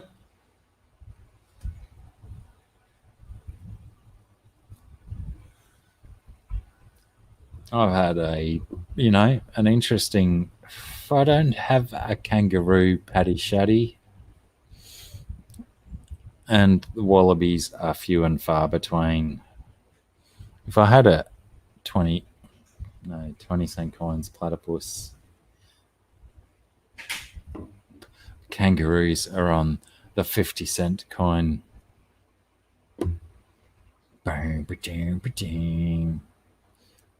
Oh, look out. Terry, is that why you left? I'm sorry, dude. I thought you were done for the night, man. I'm always done for the night. Well, you know what I meant. Doesn't mean I stop.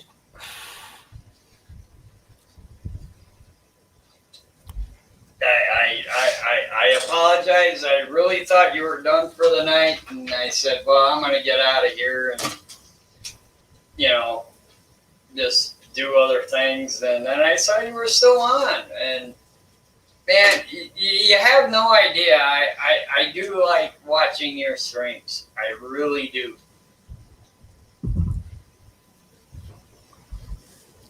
Australia is like the United States, only done better. Well, that's within reason, I'm sure. Within reason. I've lost my I can't find my GRB contact to send him a link so he can come and play songs. I love JRB. GRB is like really good people.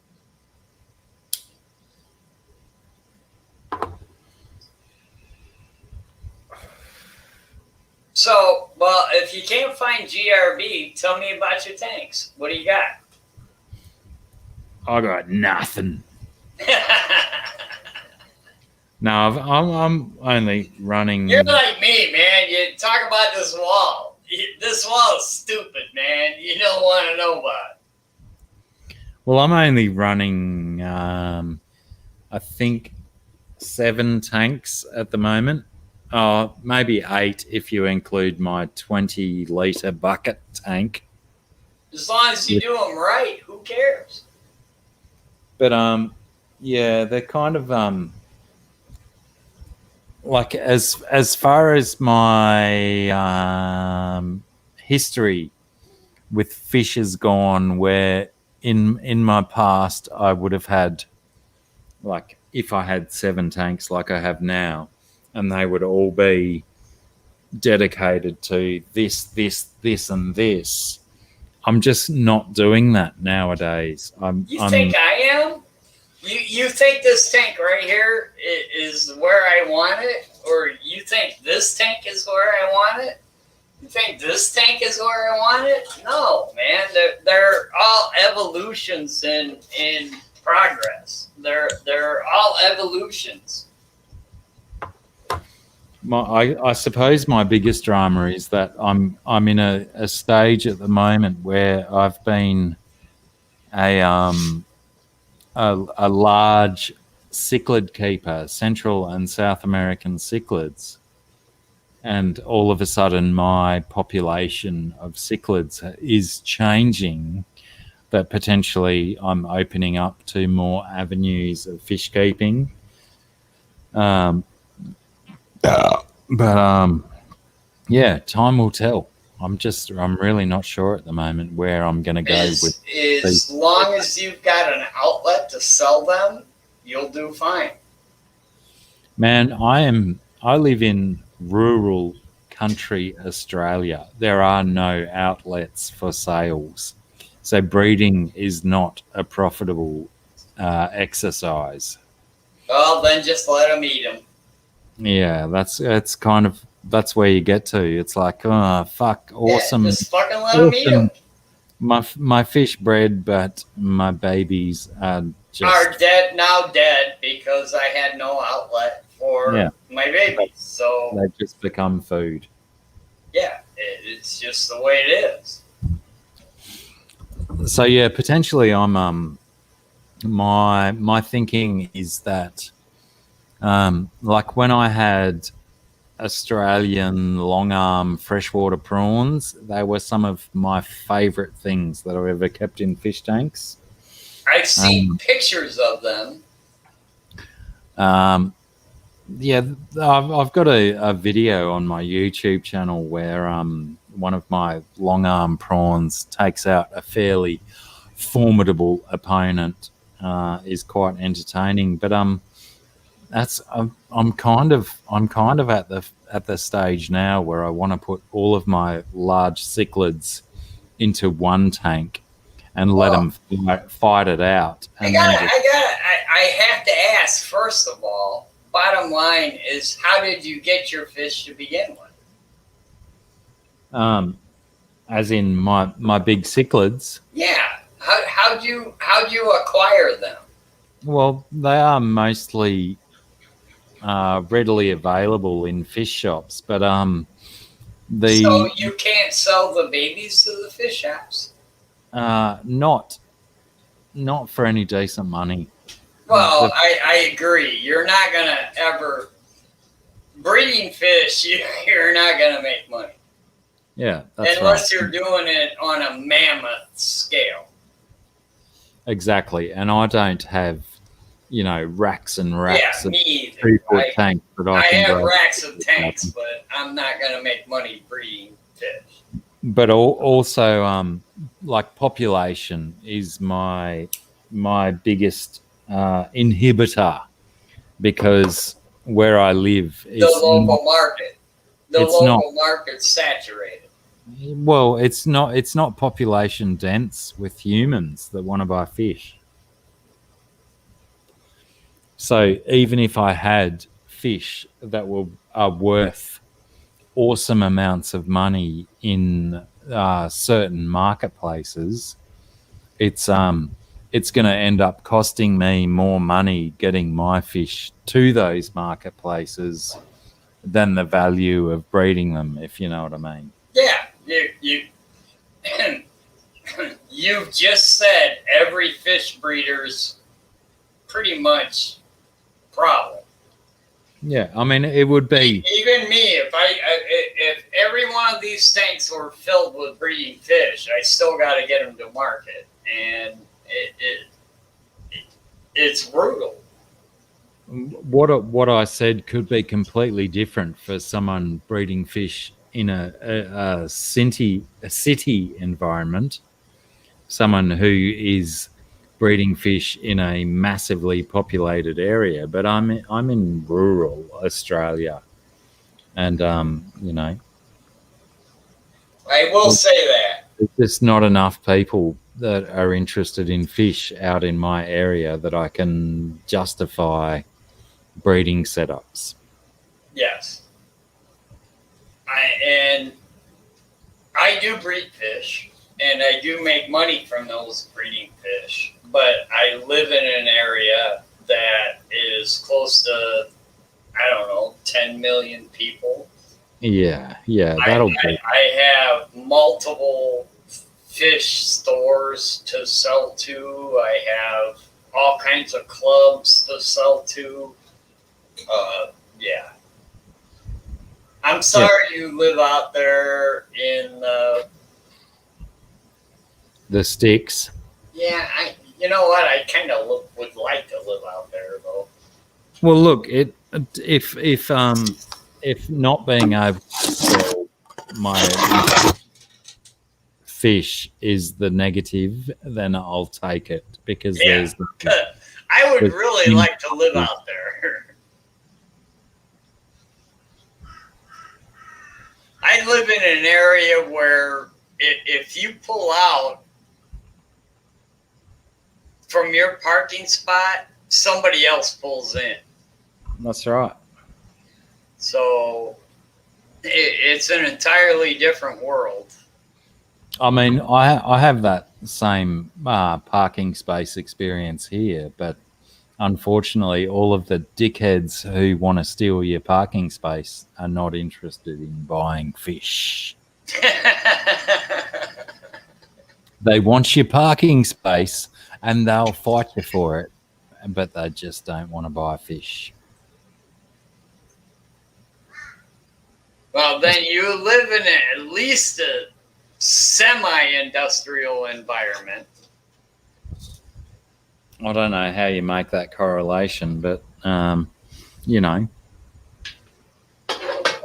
it just determines the fact that where I am, I cannot breed. You can't have that kind of parking with just a farming environment. Exactly. Yeah, I can't expect to make money from my hobby in a place where people are idiots in a parking lot.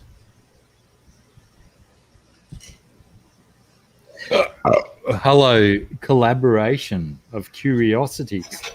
Oh, wait a minute. I forgot. I got to hit the what the hell is that? Comments. All right. Now I can see the comments. I can sort of see the comments. I don't know. All right. What do you want to talk about? I'm not Corvus Oskin, but I am in the United States. What do you want to talk about? Jay's better than Jay. Son of a bitch. Fuck. Did Terry just go down or what? All right. One of the coolest things you're ever going to have is a little short stool with wheels on it. Except when it falls over and you fall down and just act like a dickhead. Sorry. Can I Son of a bitch. just say that you probably knew what you were getting into when you got yourself a chair with wheels on the bottom of it. Hey, that chair with wheels is pretty fucking cool, except when it fucks up. And until you're face down in the concrete, you don't realize its dilemmas. Yeah, it just knocked me the fuck over, but I freaking love it because I can feed fish just like so fast. It works great. Clearly it has some benefits, but if you're out of control, you could end up with a busted nose. Well, you might just fall over and do stupid shit on camera, and except as you might know, it just happens. Unfortunately, on a 3.5 hour live stream, it's probably not going to help us go viral. Yeah, probably not.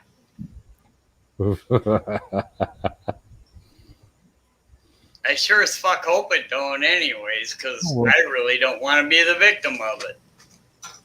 Well, there was no... What you should have done is when you fell and hit the ground, you should have made some, you know, ghostly, nasty noise like... and then one of the mob could have, you know, cut it down and edited out a little bit of a sound bite or something and made it champion for everyone. You know what, Dr. Black, I'll leave you to that, and feel free to edit my stupidity anytime you want. But I don't got time for that. Ain't nobody. I hear you, and neither do I. I used to try and do that. I used to do a thing where I'd do like the best ofs from my live streams, and I'd like cut together clips of some of my, what I assume to be my, you know, quality comedy and stuff. And I think I did like three or four episodes of my best ofs. And then I realized that I'm spending, you know, 6, maybe 8 hours crimping together this 10-minute video that has a few laughs in it. I was like, fucking hell, that's a hell of a lot of work for such a feeble response. You know, I followed you with Corvus. You're a pretty damn smart guy. Oh, blush. I blush. Yeah, you blush. But you are a pretty smart guy. And you've always given Corvus an honest to God question. And I followed both of you back and forth. And I'm not a big sci-fi fan, which you guys are, that I'm not, but I always enjoyed listening to all of you. and Corb is booked out, and I was like, son of a bitch. Oh, he's got to get up at like 3 a.m. Yeah, I know, I get it, but still, that would have been the first time for me to talk to him, so I would have been pretty cool with that. But I'm not a big, huge sci-fi fan, but obviously I am a big aquarium guy. That's kind of my thing. But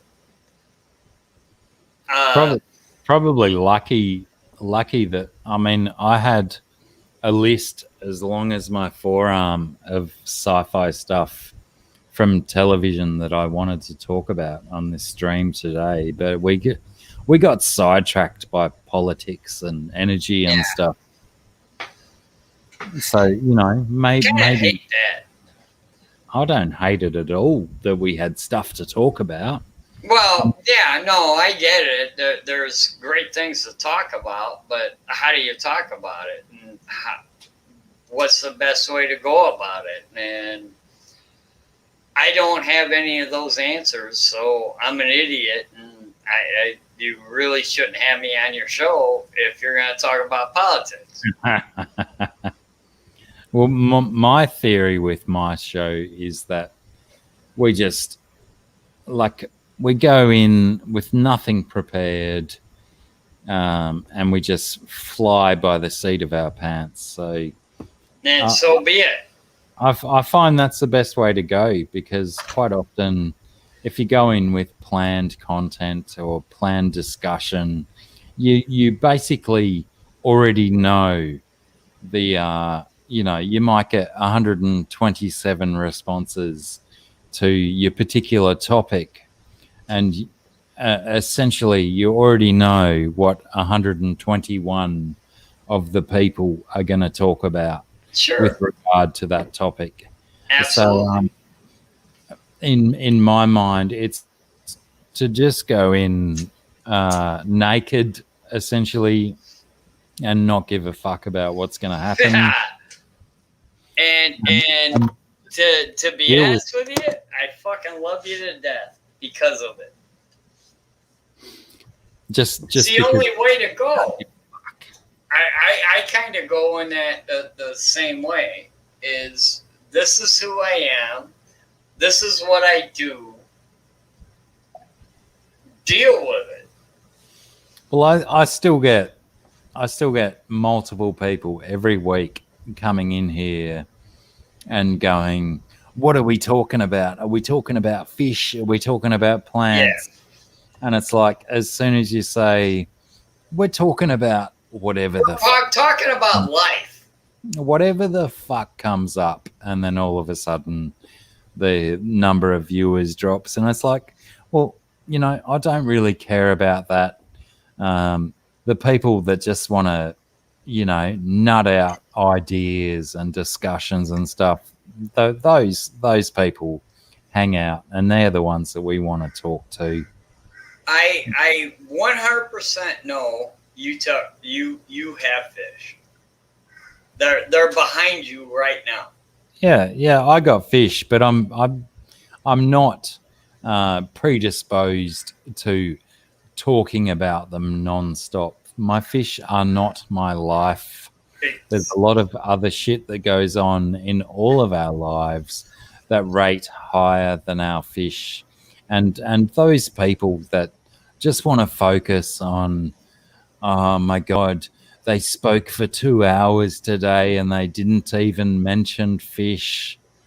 You know, just man, you have no idea what I have a pretty good idea. G'day, Big J. What's up, brother? So, whole my idea of any of the species profiles I do, okay, all right away, we'll get through. What the fish likes for pH. What temperature does it like? Shit like that. Then we'll talk about what the fuck does it actually act like in a glass box. and it takes like 20 freaking minutes to talk about a fish, it might be it might be as common as a neon tetra, but I will talk for 20 fucking minutes about how that fish is in a glass box.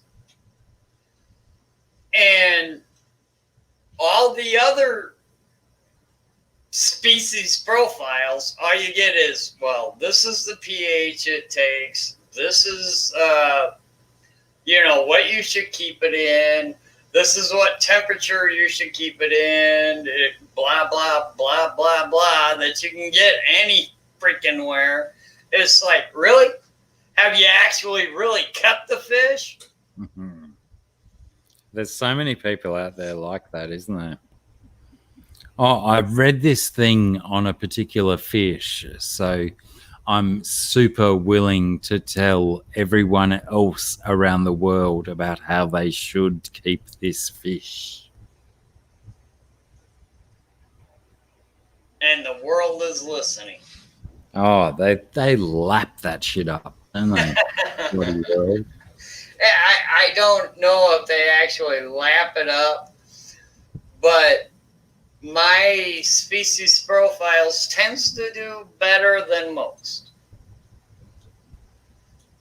But there's a bunch of them out there that are pretty freaking good for the whole just generic thing that, some of my profiles don't get. But it is what it is, man. I'm cool with it. That's the hardest part of it, is that there's so many people out there, and let's be generous and say 50% of the people out there have super useful information that you can live on it, you can rely on, and you can depend on. And then there's that other 50% of people that have just read one shitty article on the interwebs and they're convinced that that's how it is. So you've got 50%, generously, let's divide it up generously, super generously, and say that 50% of the people out there who are dishing out advice are dishing out decent advice. Yeah. And then you've got the other 50% of people that are just regurgitating the same old shit documents that they've read online and telling people this is the way it's got to be without actually experiencing it for themselves. Thank you, first of all, for saying that. But what does it actually matter? It's not going to matter until the person actually keeps that fish. So yeah, and it doesn't matter. It's the defeat that they're talking about and stuff. So yeah, 50% of you people are all right, and 50% of you people are fucked. It's not true. That's not true at all.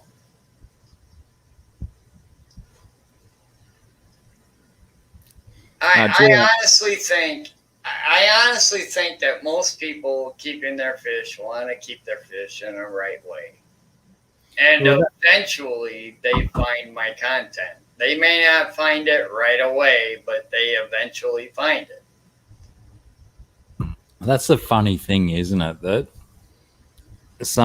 you hear some people's advice and you think, oh, hang on, if I follow that person's advice, my fish are fucked. You've got to, people really have to start. I mean, Corvus and myself and Beast discussed it earlier about, researching and taking your sources of information. I some actually level of discrepancy. You've really got to look into your own stuff. I really truly suck at being a live streamer. Normally, all my videos are edited and made for a reason.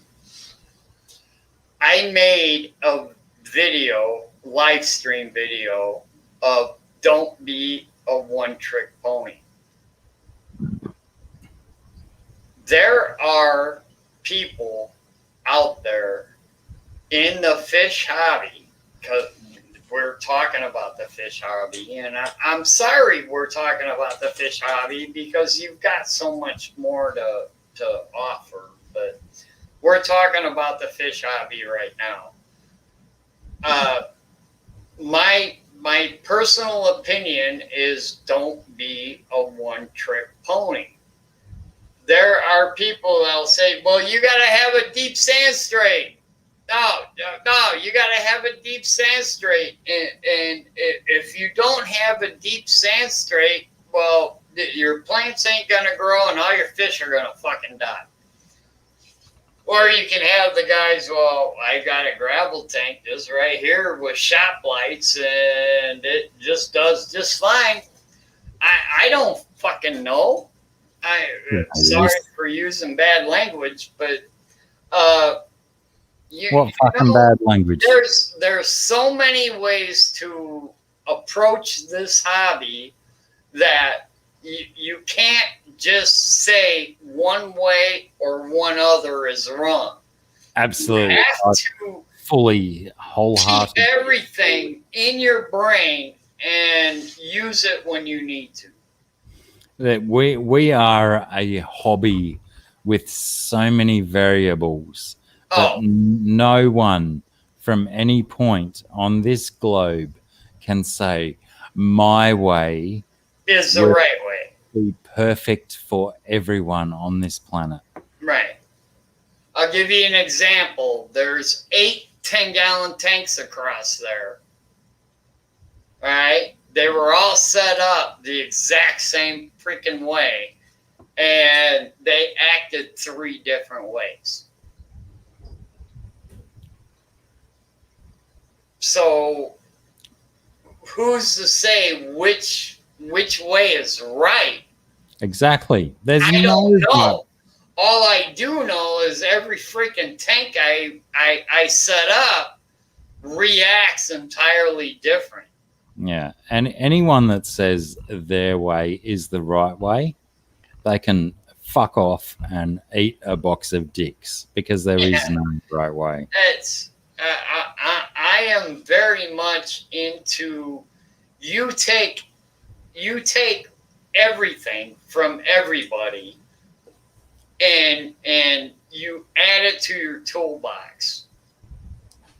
And whatever it takes to make this tank work is what you use.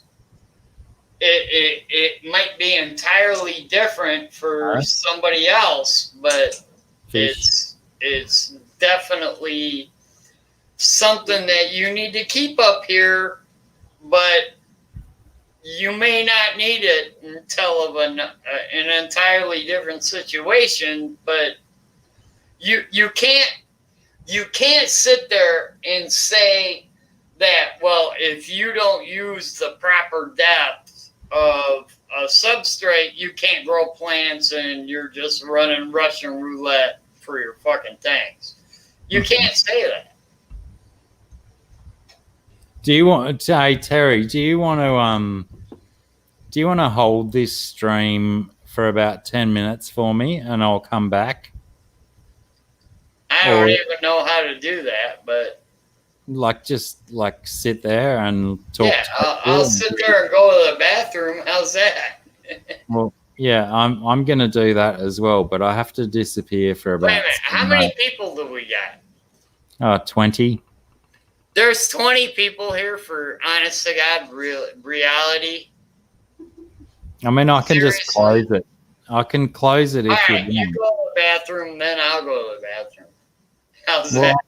I also have to operate my taxi service and drive elsewhere for a few minutes. So if you we'll just leave it up. We'll just leave it up and going. And yeah, because I don't know how to do that. There's actually 20 fucking people watching me. yeah, absolutely. Yeah, 20. they're all stupid. Ah.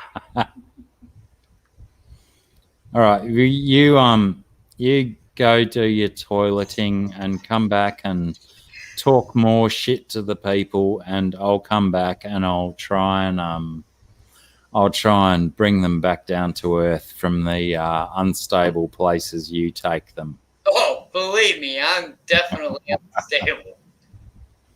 There ain't more unstable than I am. I just have a brief taxi job that I've got to do, and I'll be back. All right, we'll see you later. Oh, Have a nice life. There's a little tiny part of me is a little bit scared of leaving. Yeah, you should be. No, I was a little bit scared of leaving. You really should be. A collaboration of curiosities. I would leave a link, but I'm going to be on. You know what I really want to know? Are most of the viewers from Australia? No. Most of them are Americans like you. Really? That's truly fucked up. I would actually be. Would be very surprised if I even have any Australians left in my viewers. I have to ask the one Australian question: is the story of Red Dog really true? Is based on a true story. Yes. All these other Americans don't know what I'm talking about, but is Red Dog really true? A fantastic movie and definitely based on a real life. Oh, Lisa's still All here. you other Americans, Red Dog is true. Don't they believe it? God damn it. That was truly the most. I almost cried. Almost. Goodness me. I cried like 19 times through that movie. Man, you had no idea. My wife was watching, so I couldn't cry. Ah, what a pathetic excuse. Yeah, I think I cried once or twice. What the fuck in this day and age drives you to think that you cannot cry in front of your wife? Goodness me. The American objective? That's what we do. What? Don't American politics want you to cry in front of your better half? Fuck no, they don't. That's terrible. What do you mean? I just find it increasingly disappointing that you feel that your political system imposes the fact that you can't cry in front of your better half. Well, first of all, I agree with 99.9% of what you're talking about, but that has nothing to do with crying. Fair enough. Goodness. Get defensive, why don't you? Oh, wait a minute. What do you mean get defensive? Just bloody shed a tear. When a tear comes to you, you shed it, mate. You don't bloody deny it. You don't deny your emotional stance to the rest of the world. Show me a reason in today's world to shed a tear, and I will. Oh, really? Are you that stony? Red Dog is one. Absolutely. If you do not shed a tear for Red Dog, you're a psychopath.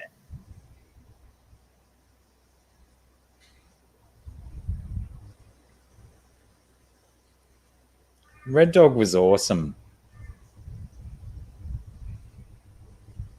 Especially when that bus driver, or not the bus driver, but one of the passengers was like, nah, he's hitchhiking. Hang on, I'll be back in a tick. Yeah, me too.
Oh, is anyone still here?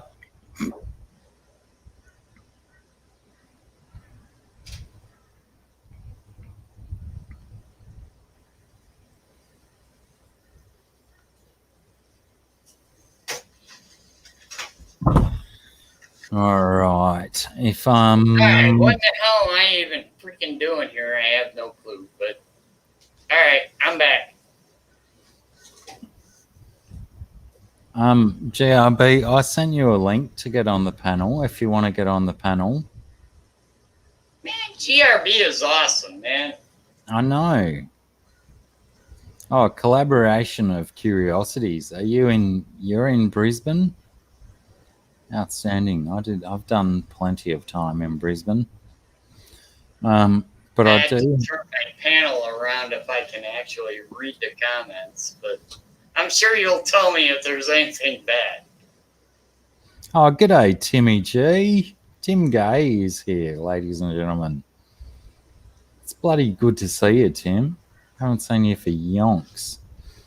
Oh, me too, GRB. But I'm committed to. I've got to drive my parental. Come on, GRB, get on here.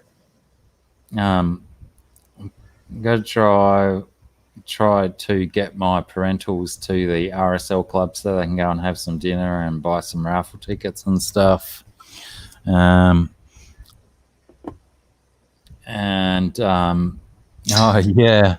yeah, Liz. Yeah, I thought I'd try and bring you up for a little bit of reason and normality and stuff. But if GRB's not getting my jam link, I mean, what I'd like to do is drop my parents down to the RSL and then come back and break out a guitar and jam some guitar with GRB. Oh, GRB, I just sent you the link. Messenger. What guitars do you have? That's a very, very, very long list, Terry. I have a long list of guitars. How many do you have? I have 2. I think at last count, maybe 13. Really? Yeah. Any Fenders? Yeah. I have one rather expensive Fender that is potentially the pride and joy of my collection. Oh, be kind of nice to see you, actually. Well, if I get this taxi job out the way and go and drop my folks down to the club, you may be able to. If I come back and there's still people here, I mean, far out. We're nearly at 4 hours of this live broadcast, but I'm quite willing to let it go just for the sake of coming back and getting one of the fancy guitars out. Just get rid of it. But just so you know, I do have a made in Mexico. I have a made in Mexico with a humbucker on the bridge.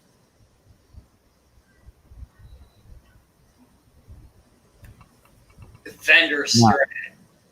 I made an assurance to myself that I would never buy anything that wasn't American-made Fender. Yeah, I don't have the money to buy American-made Fenders, so the made Nor did Mexican I. ones Nor did I. are generally in my price range.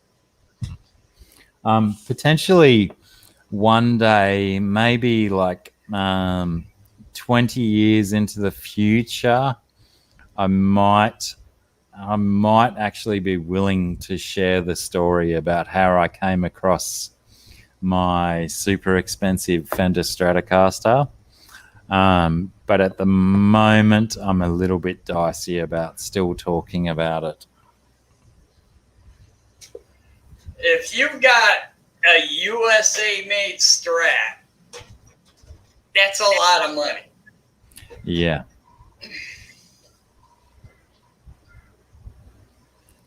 Yeah, it was probably worth about $3 or $4 grand when I got it, and now that it's a 1992 Strat Plus Deluxe, so potentially while I'm gone, What color?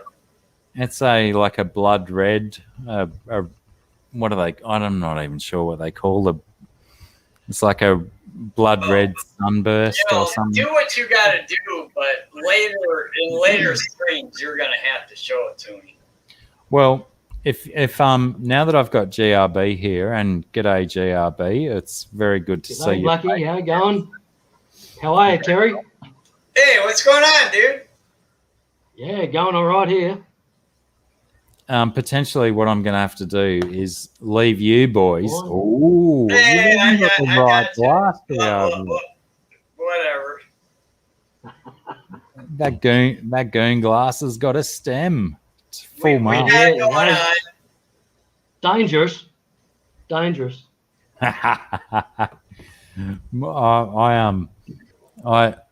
My goon glass It's and my empty. bourbon glass is the same. It's just a schooner. Nice work. They're the perfect glass, Blacky. They are the schooner, you know. It's not too much and it's not too little. Exactly. Until you wake up the next morning vomiting into your own socks, and then you think potentially the schooner glass might have been a little bit too large. That's it. Or Blacky, it just you're might have talking been about a good day. Blacky, you're talking about drinking 2 years old in the sun in the beer garden at the top pub at Byron Bay in the 1980s. Got so drunk we couldn't walk across the car park to the beach because we were going to go surfing. We had boards. It was all happening. We were so drunk we couldn't even walk across that car park from the top pub at Byron Bay. From drinking 2 years old schooners in the sun. You're lucky if you can get into that car park now to get past the armed guards with their submachine guns and stuff. Right. Really. Byron Bay and their guns, goodness me. Such a Anyway, shame, isn't it? I'm going to go and pick my father up and do a fireman carry and throw him in the car so I can get him down to the RSL club for dinner. And I'll be back in about 15 or so. No worries, mate. We'll be here. I hope so. do the best I can. I'll show people about drinking a little bit of red wine for 15 minutes or so. Anyway, Red wine. I think you and Terry will be awesome co-hosts. Oh no, we're gonna pretty That's much it. each other except for hockey or American football. Hockey.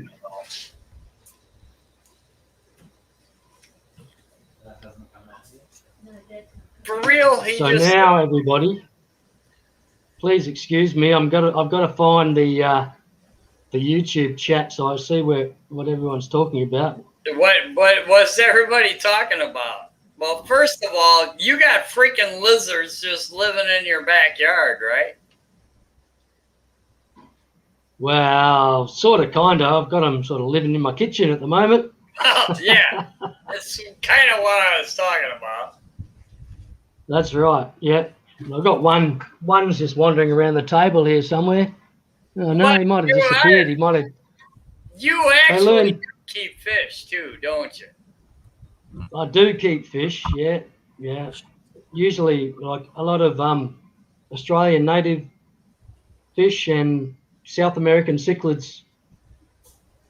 Not a big. I kept African cichlids 20 years ago and doing the club thing and all that with the breeding, but yeah, I lost interest with the African cichlids for some reason, and I just lost interest in the African cichlids completely. And what just, Central American? There's too many American cichlids. Sorry, I missed that. Which Central American cichlids do you keep? Probably just Vieja at the moment. I kept a Trimac for 15 years that I had it, so I'm guessing it was probably about 16 He was or probably a mean little bastard, wasn't he? He lived most of his life alone. Yeah, I'm sure he did. But he at first he had a little tiny baby convict which he let live for 3 or 4 years, and then just one day just bit it in half by the and nasty fish. He'd try to kill me every time I'd clean the tank. Yeah, It was just, sure he did. but I bring ladies over and introduce. His name was Timmy the Trimac. He had a big bulbous head like Timmy off South Park as a baby, so that's how he got his name. But he, like, for 15 years he was Timmy, and he I'd bring ladies in front of him and he'd kiss them through the glass. Yeah, like gentle was really kiss. I'll kill And you. if I tried the same, he'd try to kill me. Yeah. He'd try to kill me every time I got near the tank, basically. Champion fish. I loved him. It was a very, very sad day when I lost him. Oh, I Heater malfunction. I got one in a 75-gallon tank now that I love him to death. He's a great fish. But A Trimac. well, no, it's not a Trimac. It's a Paratilapia Polini. Beautiful. Fuck, I forgot. It's So that's it's like Starlight cichlid, something like that they call it. That one. Yeah. And Beautiful fish. yeah, except he hates everybody, and he just kills everything I fucking put in with him. So Yeah. I just keep him alone, and he's happy, and yeah, but Yeah. I kind of miss. I'm using a whole 75-gallon tank for one fish. It's like All of mine, I've got the same. I've got 150s, and they've only got one fish. Like potentially these fish. I just My Murray cod could grow to three foot, but he's not going to. Right. We're pretty sure it's a trout cod. It's not, so it'll only grow to 2 foot. But he's in a 2 foot wide tank or a 6 foot by 2 foot. It's a bit dodgy, if you've got a 2 foot fish in a 2 foot wide tank. Yeah, it does. It gets to the point where, am I wasting tank space? When you got a fish room to talk about, are you actually wasting tank space?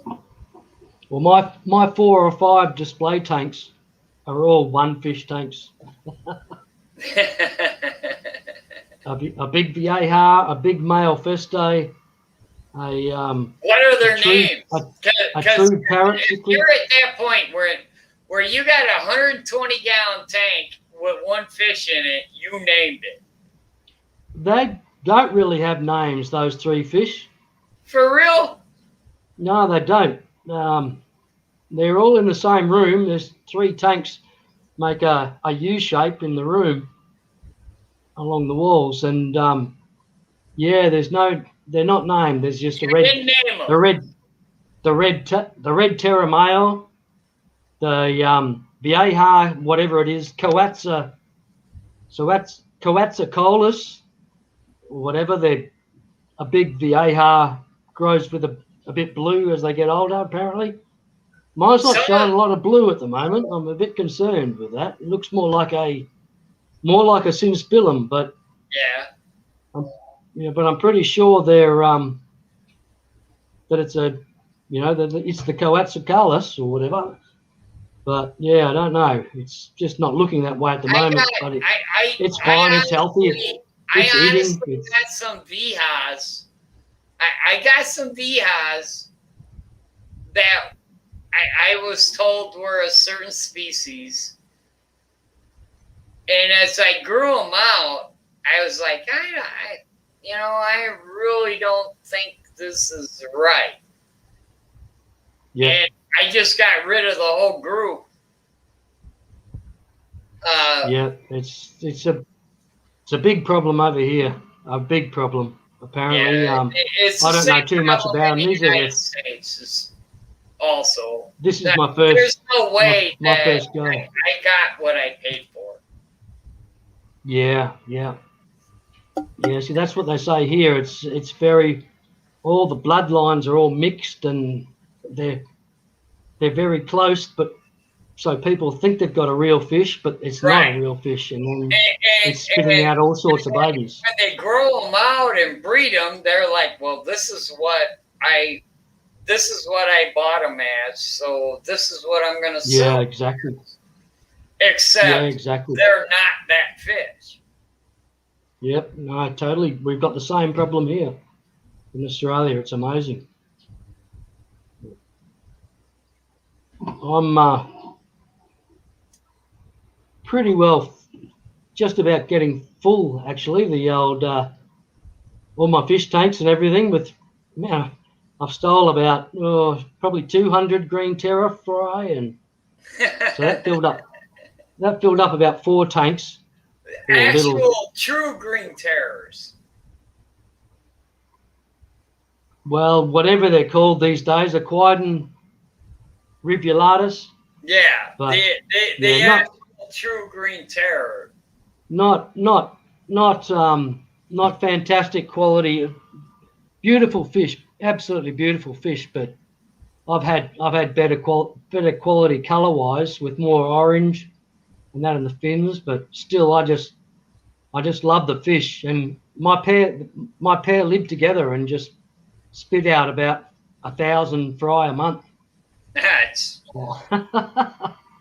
this is the first time I've taken them out. I've left them in the tank, and they've lasted about to a month, and then they've got all disappeared like that, and then they breed again. Yeah, the whole cycle starts again. But if they get to breeding, and 1,000 fish just disappear like that. Oh, it's incredible. Amazing. The whole South American cichlid family. It doesn't matter exactly what South American cichlid you have. They'll breed constantly for you. If you give them the right tank. Yeah, exactly. No, I just 20 odd years ago, it was pretty much a green terror that I got with I got a Fuji green terrors with a second-hand tank. And it's the same tank they're in now. The only Viha or similar species that you're talking about that I've done is I've done the black belt. Black belts, yep. I haven't done those. I bred them, and I'll tell you what, to have a 125-gallon tank with a whole bunch of baby black belts in it is spectacular. It unreal. Really is. No, that sounds awesome, Terry. I can imagine how good that would be. Trying to sell them, on the other hand, is quite the challenge. Yeah, it would be. That's the problem. I've got the same. I don't know. I don't want to say too much about it. Bought them when they were babies, but once they got bigger and bigger, because they had God only knows, 400 freaking fry. They had a bunch. Yeah. So I was able to unload a bunch when they were itty bitty, and then when they started growing up, it's like, how in the heck do I get rid of these? And exactly. I was able to get rid of some via auction and swap meets, but I still wound up with a bunch I couldn't get rid of. I've never done a fish. Beautiful fish. Yeah, I bet. I've never done a fish swap meet. That's I actually dream about it, and being at a fish swap meet. It's incredible. I've had dreams about it. It's incredible, but I've never been to one. And just what a great experience it would be. Go, hey, buy these. For me, that would be a fantastic experience to be at a fish swap meet, like in a car park, where people are just showing off their fish that they've got available. They just put out tables, and you put out your bags of fish, and you say, buy them. Yeah, beautiful. One day. It's a United States thing, and it's something that if you live in a large population area that you'll have, but all the swap meets are done by local clubs. So you have to have a large population of people to have local clubs. Yeah, that's right. Exactly. No, I never got the opportunity. I was with a club for quite a few years, the Perth Cichlid Society, which is a most amazing club, and they've got a forum and all that sort of thing. I recommend everybody check out Perth Cichlid Society. They're just awesome. The Rumble, you might know Rumble. He's involved in the committee with that club, and they're great. It's just a great club. Any club you can join in your local area is worth it. Yeah. That's just how I think. Yeah. No, I agree. I just happen to be in a place where there's a whole bunch of clubs near me that I can join, and I've lost contact with the club and not in the club anymore. Just my health has deteriorated, so I'm going through issues. So I just haven't been with the club for a number of years now, but still, I'm still a avid cichlid fan.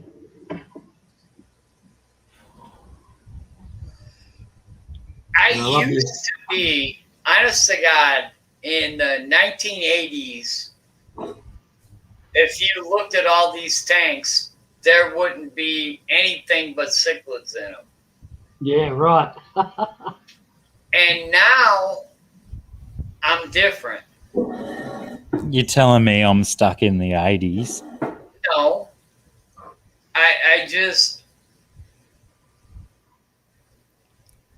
the only cichlids now that make money for me here in the United States that I can breed that actually make me money are my angelfish.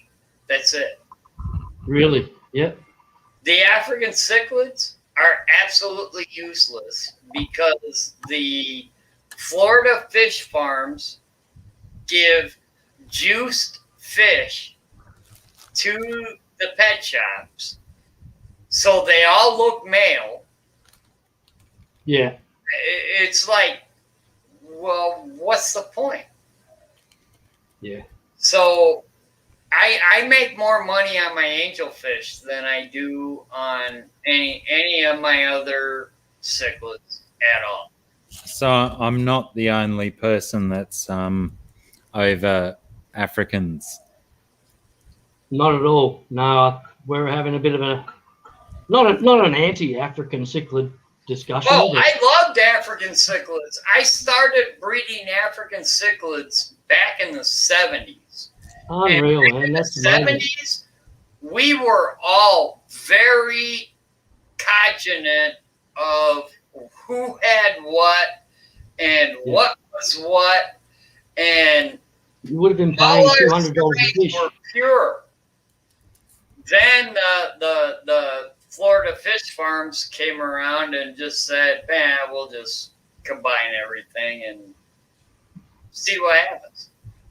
I'm guessing you and me, GRB, were both 70s babies, yeah? Well, I'm 66. 66? My You're goodness. 66? You're a young... No, I was born in 66. Sorry, I'm 54. Yeah. Holy you're fuck! bloody hell. I would have... You're younger than me, you bastard. I Right. would have put you as younger than me as well. You look like a 76 baby, not a 60. Oh, thank you very much. I take that as a compliment. It means that all the abuse that I've given my body over all this time has been a myth. No. No, you It- just didn't learn nothing. it's all that abuse has paid off. That's the way you That's got to look right. at it, GRB. Yeah, Paid off, good mate. thinking. Oh, No, bullshit. good He's thinking. 1 year younger than I am. You Well, ready to let's- retire yet? let's Am I not ready? let's not Are you? fixate on my age then. If you're retired already, then I did something wrong. Yeah, well, I should be. I'm not far from retired anyway. Put it that way. Yeah, not the way the Australians want you to retire. What have I missed while yeah. I've been gone? Not a damn thing. 3CA, g'day. And Jace, Perth Cichlids, hello. Who else have I missed?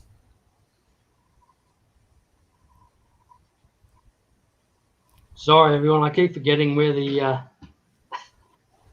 StreamYard link is. It takes me 15 minutes to find it, so I go quiet for the 15 minutes while I'm looking for that. But then I have to get back to the other one. There we go. I'm on a roll now, 2 in a row. So how the TRB's how the like, trip go? that's what I want. Timmy G, good to see you in. I'm Excuse me assuming for a second. Tim G left a long time ago. Tim, I will just say on record that it was good to see you again, mate. A long time no see. Always welcome. Oh, Paddy, are you saying that the stream was absolutely fantastic without me? Paddy's always got shit to say about me. Wait a Goodness minute. me. Did Patty Pat just say that the stream was absolutely perfect without you? Yeah. Thanks, Really? Paddy. I love your gut. It's kind of a pretty crappy thing to say, ain't it? Patty, well, she knows exactly how to cut me like a sharpened butter knife. Straight through the delicate. Yeah, straight through the freaking heart. Gee, I didn't have anything else to do. Why don't you just stab me in the heart? Yeah. Well, Patty is generally quite bored.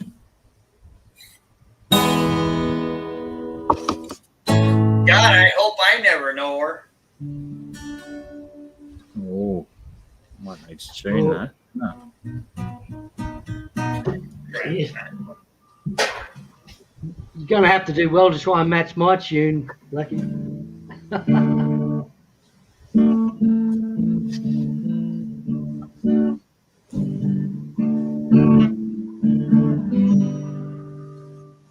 You guys are really not going to make me bring my guitar down here, are you? No, we're not. I get it, Terry. I'm done.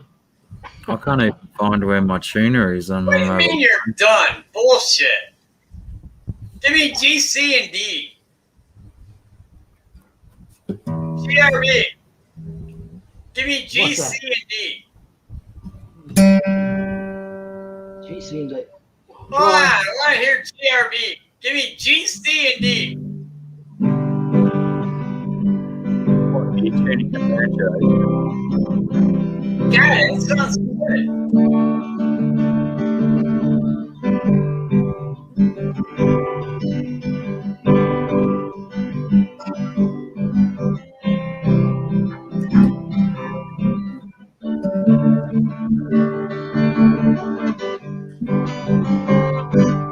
Well done, my friend. Well done. Living next door to Alan. To Alan. 4 years waiting for a chance. Tell her that I need her, maybe get a second glance. And in 24 years I've been living next door to Alan. Lost it a bit at the end, I think. Never played that before, but that was interesting. Amazing what jumps into your mind. Isn't it though? GRB. Dude. Way to go. I'm not. You think you can do better than that, Black? Better than what GRB just played? No way. I think GRB just led the way. I think I'm rookie level. Plus very, very, very. You sure very as shit, motherfuckers are not gonna get me to bring my guitar down here. No, we're not. Absolutely, we're not.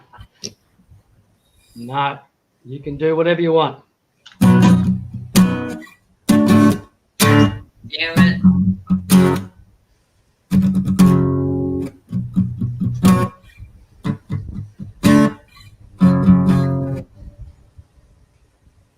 Wait a minute. What'd you stop for? Because the smoke was Because going in. I have to have a smoke. So far, I'm on GRB side.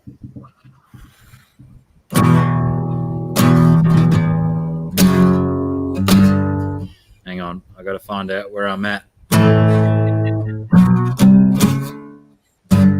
Oh, I don't know much.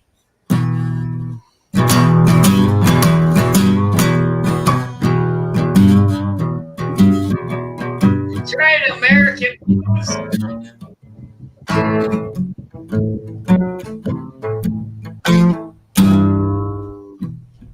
Oh, I'm not on fire.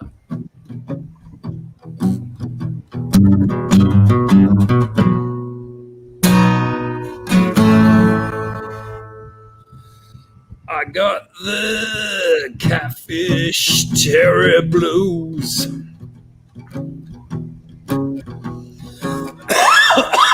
Oh, that hurt my neck. get the whole costume thing.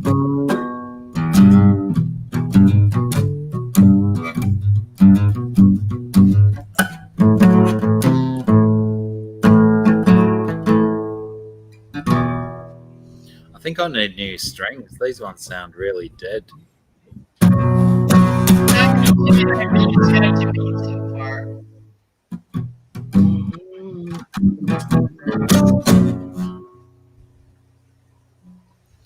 Well, Terry came on with his hat, threatened to play his guitar and stuff.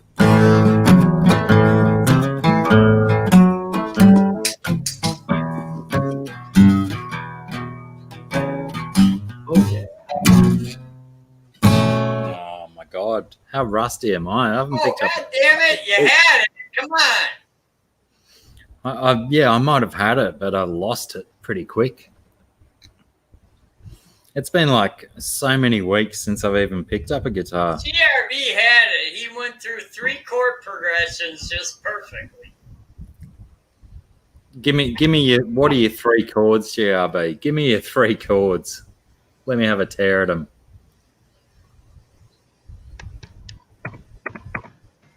EAD, GCD. Which ones do you want? Hang on.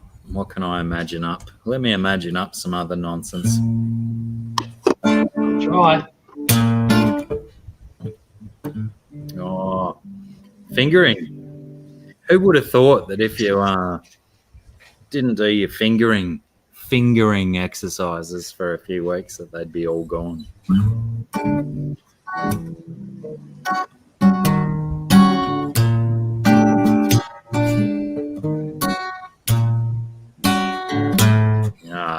No, I'm lost. I'm totally gone.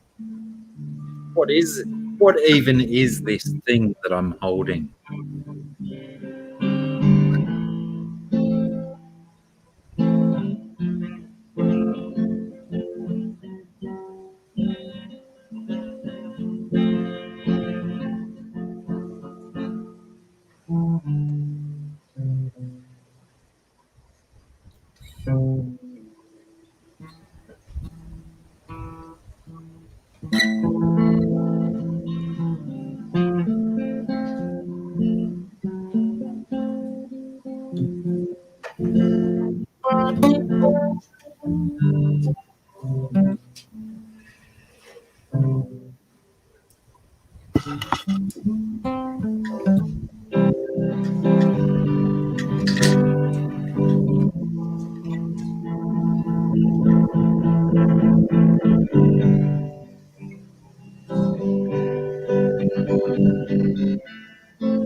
That's Fire Lake.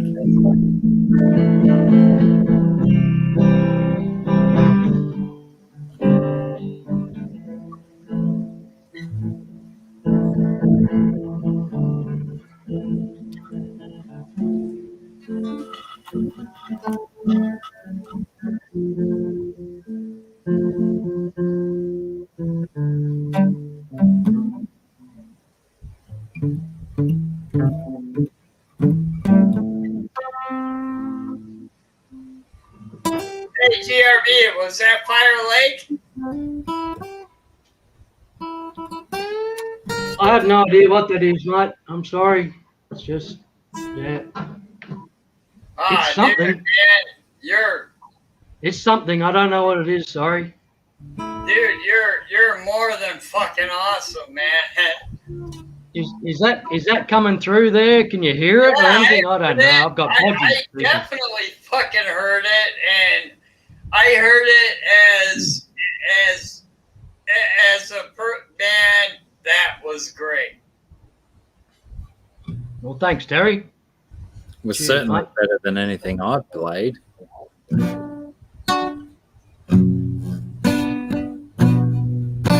See, I don't pick, so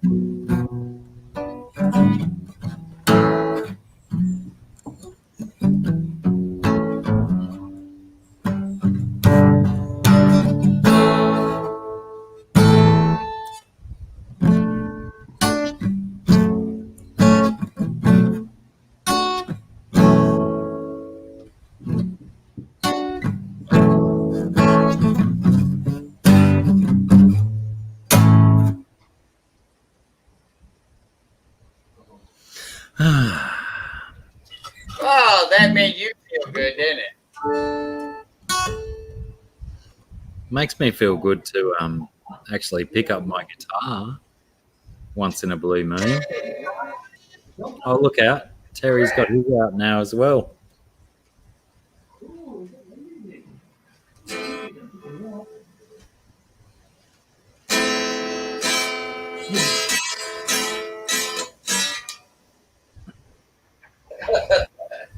Yeah, that's Just good. found my shingleback. Shingleback was trying to escape out the backyard.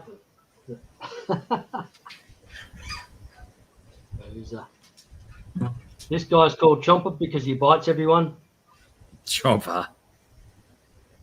Yeah, he's, Did you say he's chopper? crazy. Chomper. I don't think Chomper, my guitar's Chomper. Yeah. No, the kids called him Chomper. So, well, my friends' kids. Oh,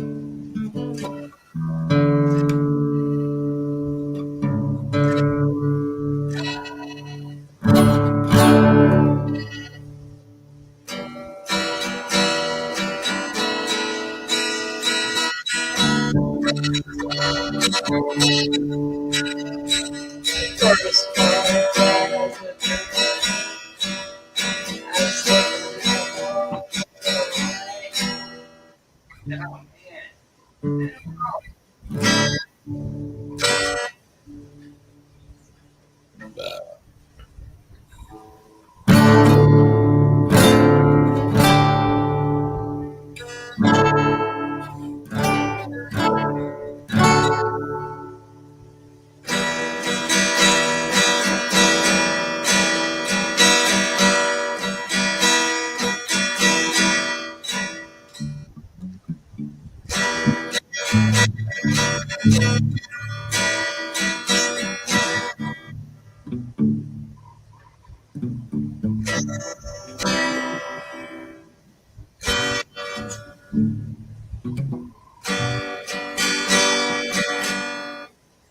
I don't know. What do you want me to play?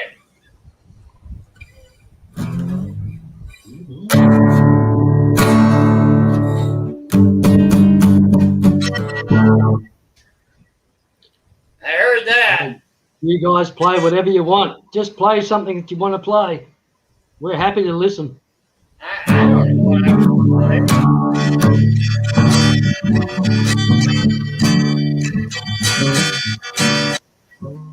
Wait a minute.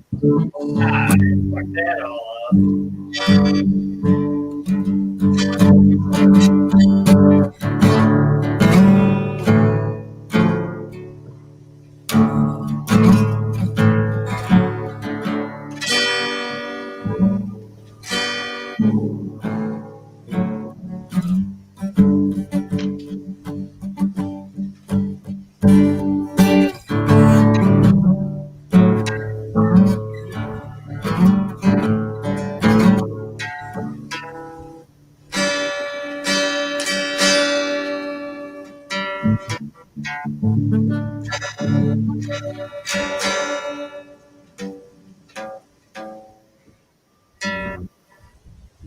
I hate it when I get to that stage where I think my strings are just so old that nothing can be played on them.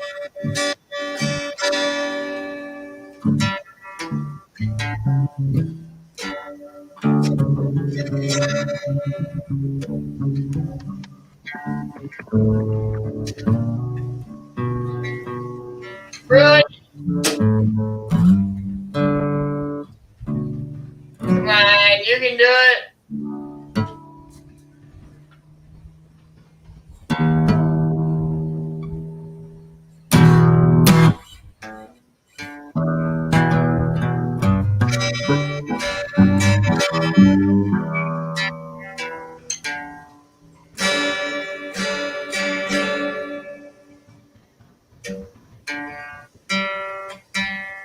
Right. Right. Let's just pick this random strings. Come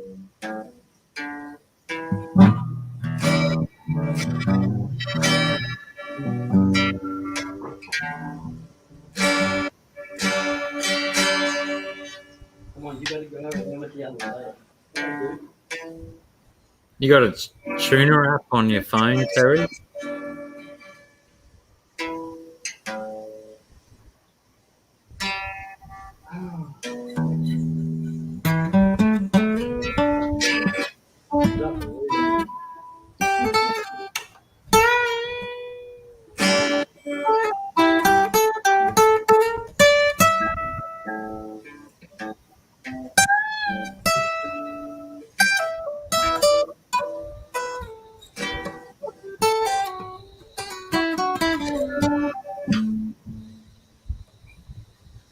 Oh, yeah. Very nice, Blacky. Well done.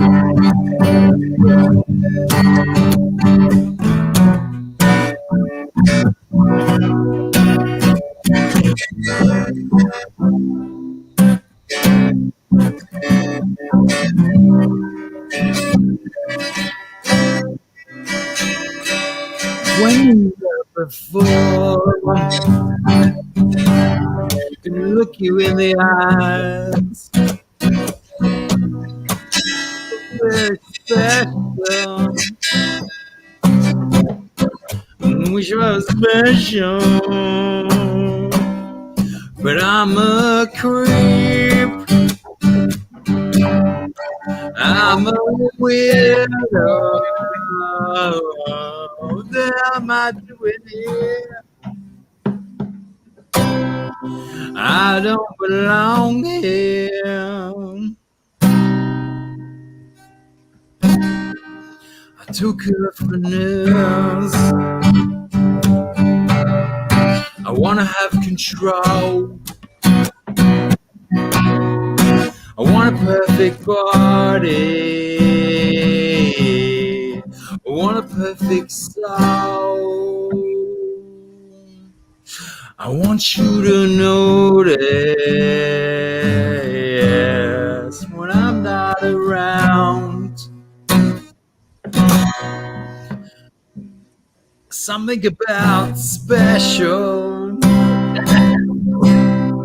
I wish I knew the word, but I'm This thing. a weirdo. What the hell am I doing here? I don't belong here.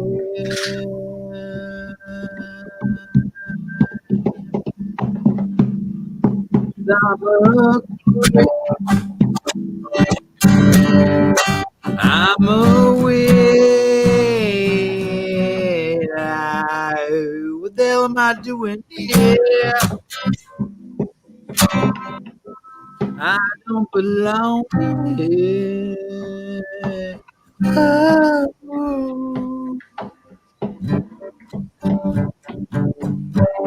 It's funny when you get halfway through a song and you realize that your guitar's still out of tune, but it doesn't matter. You just push forward. You just go on.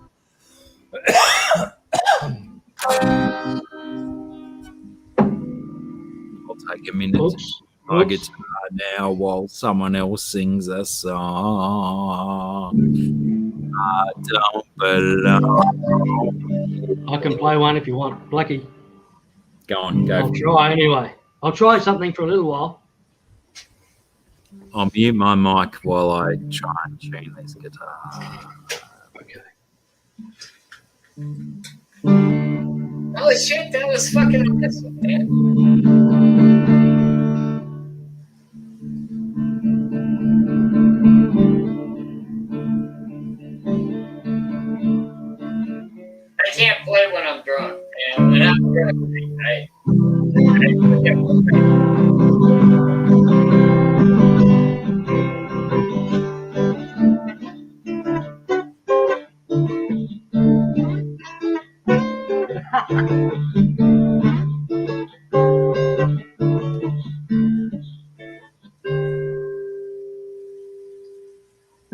I'm about an extra couple of keys higher than I'm supposed to be.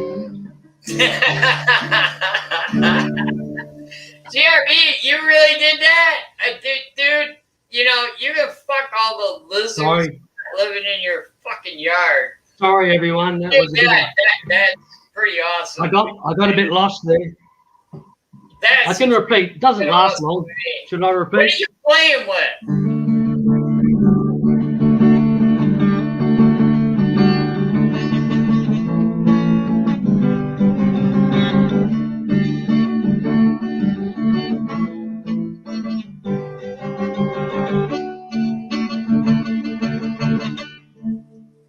Hey.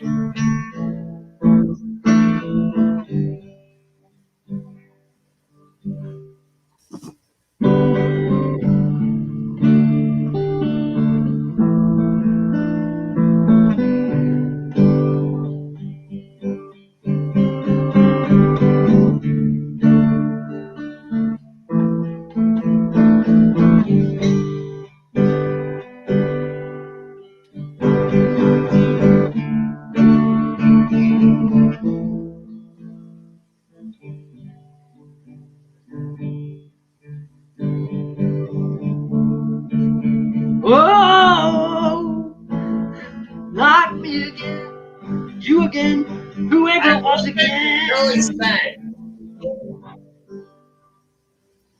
The end.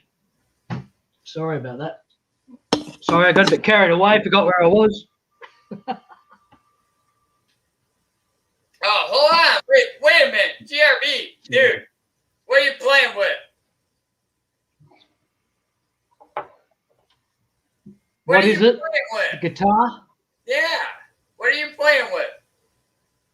It's a 40-year-old Yamaha C230 or whatever they call those. Just a basic Yamaha guitar. There's nothing wrong I with like- the old Yamahas at all. I like the dub.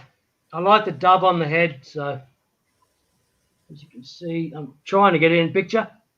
Dude, what you did was fucking awesome. Yamaha with the dub, and it's 40 years old.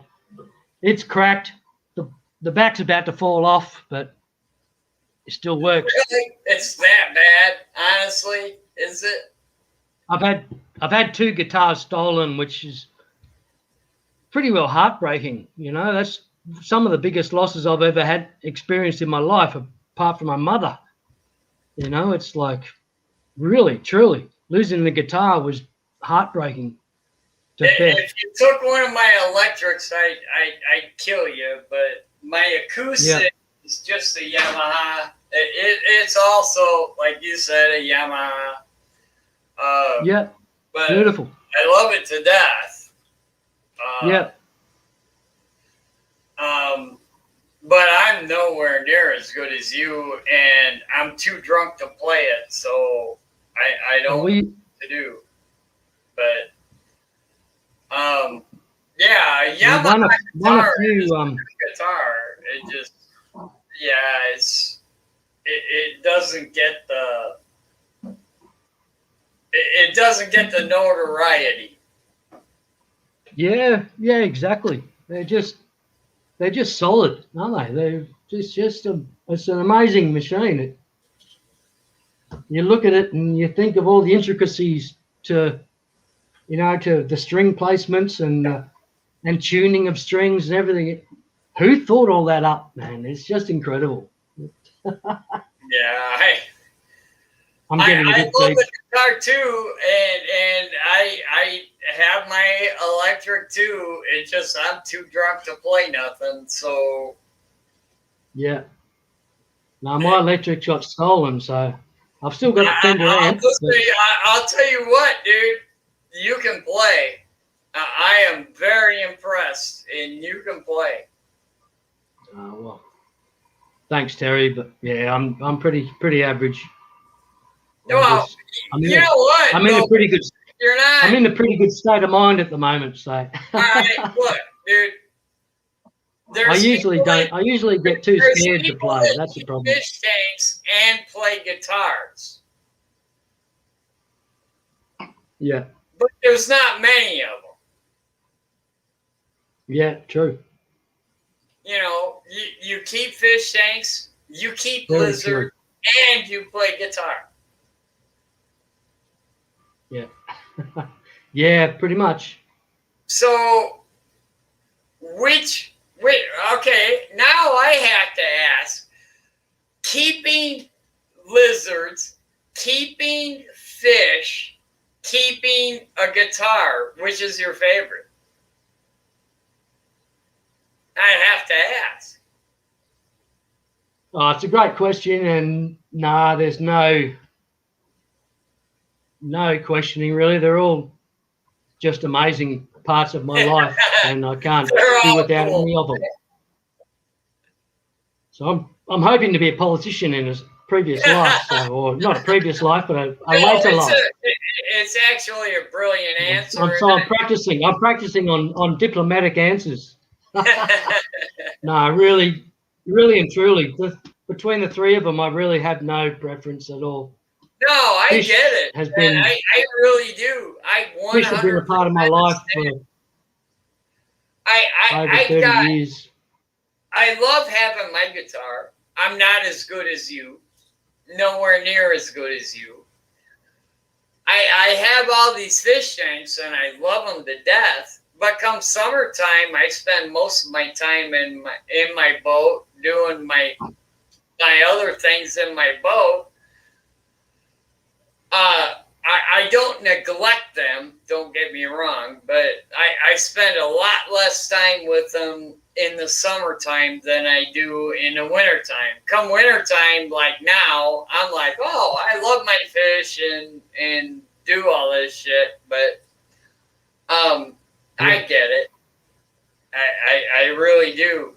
And to have another something that's as complicated as a guitar, as good as you are, dude, you're talented. 100%.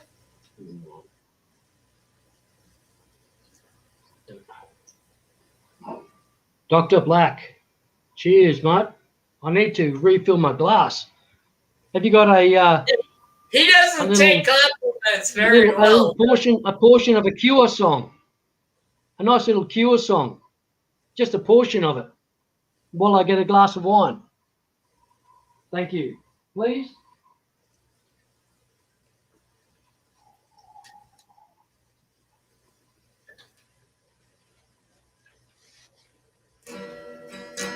No.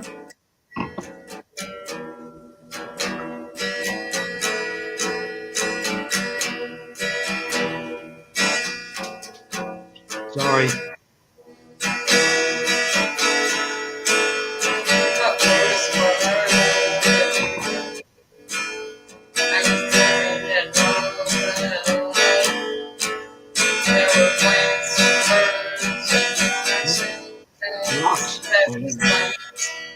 Never mind. I'm drunk. When I'm this drunk, nice work. I play guitar. No, that was good work, Terry. Well done. No, it was not. If we all do little snippets here and there, each of us, we'll be laughing. We'll get through. Not even close to good. I'm drunk. When I'm drunk, Blacky, yeah, look, the look on your face, man. There's reasons why Blacky threw a guitar at the screen. And he was really drunk. Yeah, it wasn't me. Really not play this machine. I wasn't responsible for it, but I've been responsible for broadcasting it to the world, like linking the timestamp all over the place, everywhere I go. So, because it's an amazing piece of art. That is just incredible. this machine in my arms right now, I love it to death. But it's just between me and me. It's not between anybody else. But I tell you what, you're pretty goddamn good at it.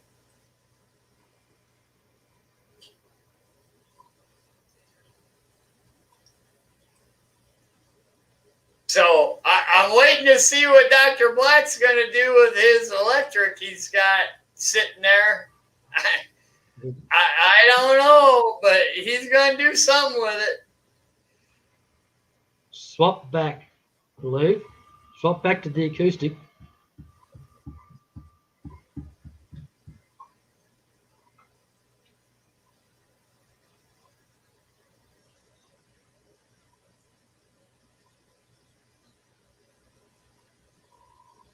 All right, he's loading up. He's going to do something.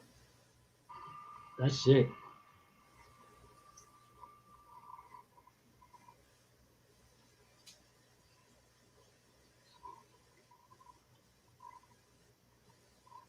Uh-oh. What? For real?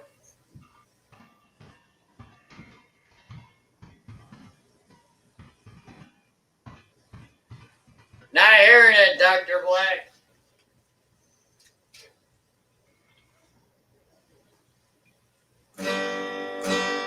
Thank you.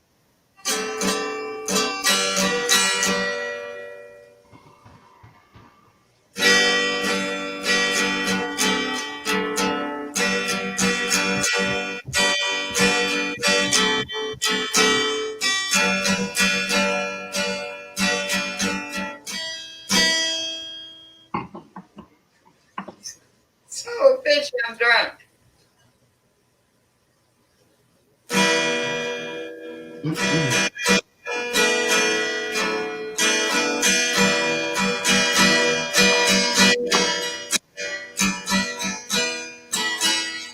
Really?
Really?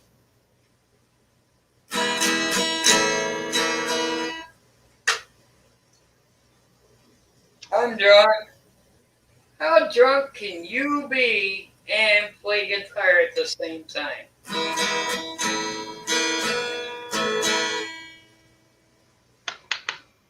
You can't play. You can't play drunk. I don't know how to play drunk. I don't know how to do it.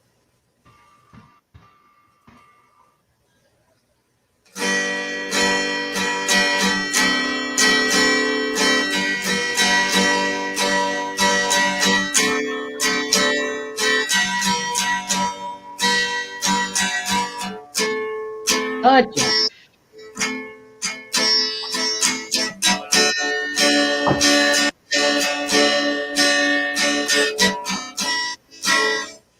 I seriously don't know how to fucking play this instrument at all.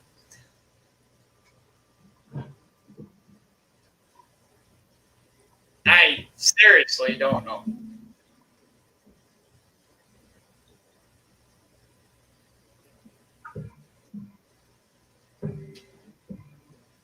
I love it though, because it sounds so good when you do something like this.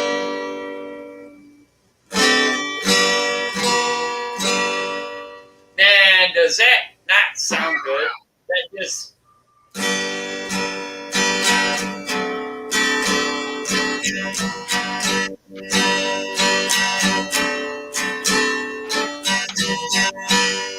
That just sounds so good. You just gotta love it, right?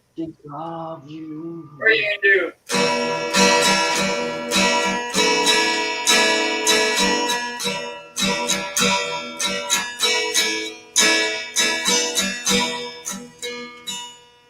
And you can lose your pick as you're playing.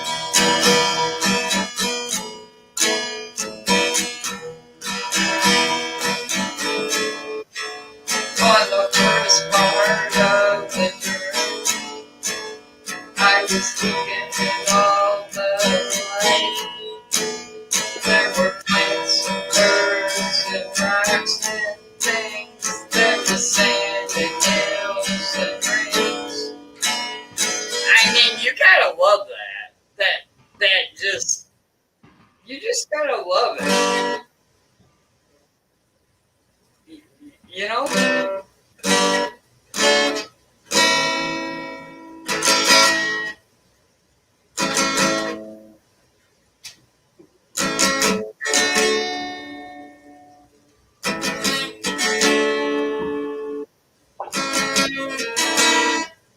Sorry. That's supposed to go like that. I mean, you gotta love it. I'm drunk as fuck and play, but...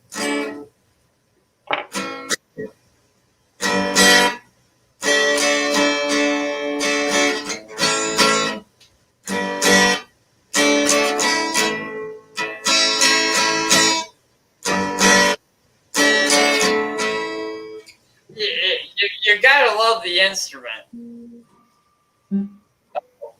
I can't hear him.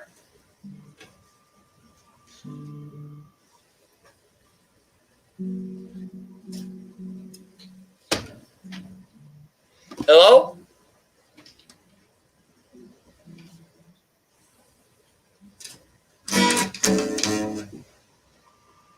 I'm not sure what I did.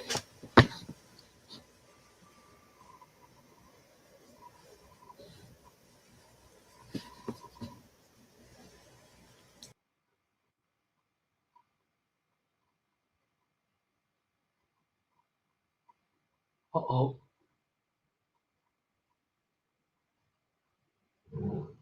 Hello, Blacky. Sorry, mate. That was so weird. I just started getting cranky saying, just let me play my own song. And somehow my own microphone got muted. How bizarre. Really? I can hear you fine here through StreamYard. I don't know about YouTube yet. I think that's okay. But... I would say I'm sorry if I thought that it would change your mind. But I know this time I have said too much, been too unkind. I tried to laugh about it, cover it all up with lies.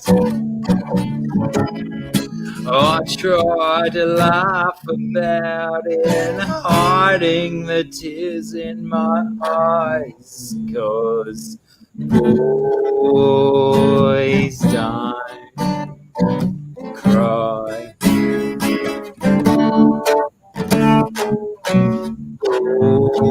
Boys don't, they don't cry. I would break down at your feet and beg forgiveness, plead with you. But I know that it's too late, and now there's nothing I can do. So I tried to laugh about it, cover it all up with lies. I try to laugh about it, hiding the tears in my eyes, 'cause don't cry. Boys don't cry.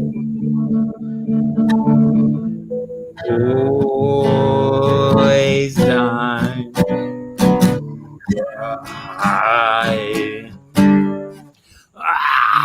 There's something in my throat.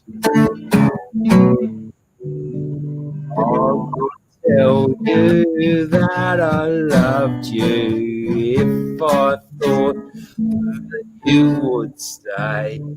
But I know that it's already gone away. Misjudged your limits, pushed you too far, took you for granted. I thought you needed me more, more, more, more, more, more, more, more, more, more, more, more, more, more.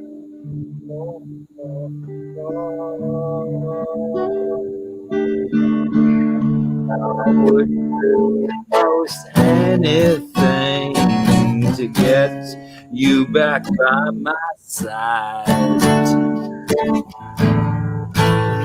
but I just keep on laughing, hiding the tears in my eyes, 'cause boys don't cry.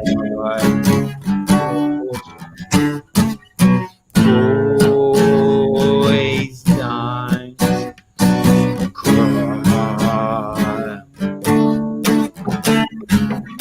Boys don't cry.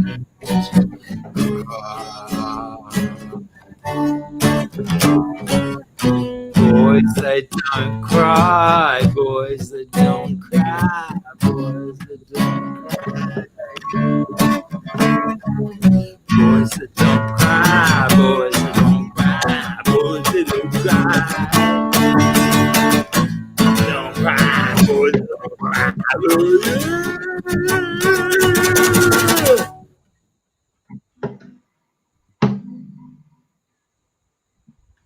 Bet that didn't finish how. Awesome, Blacky. That was cool, man. That was I have no idea. I was lost halfway through, or more than that. Near the beginning, I got lost really because I realised I don't have the chords. So, but not that matters. But I hope I didn't, in whatever you call it. I hope I didn't put you off in any way. Not at all. I don't know what I want to play, but I might try with this one a little bit.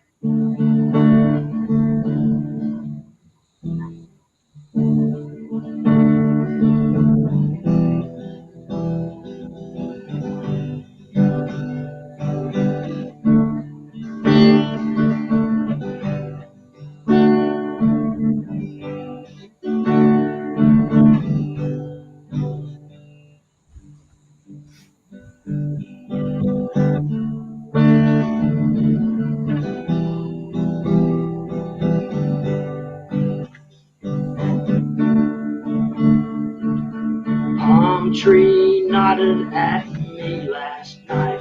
Said, "Hey, you look so pale."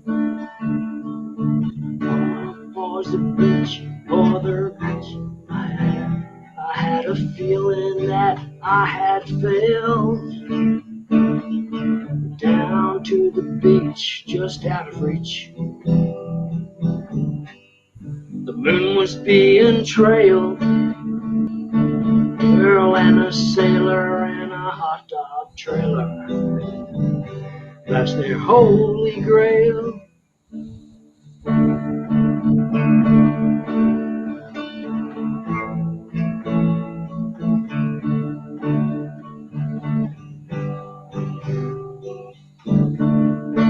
making up chords as I go along here, but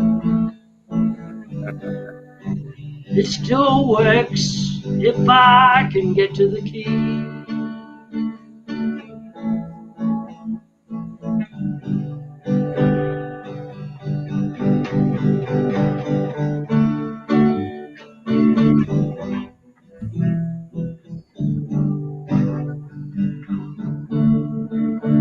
Well, I think I'm back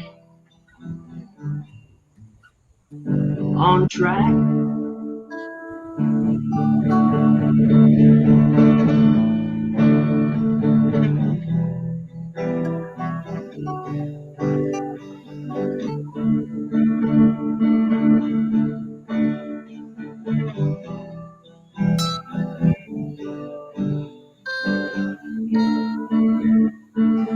Girl, sailor, and a hot dog trailer. That's their holy grail.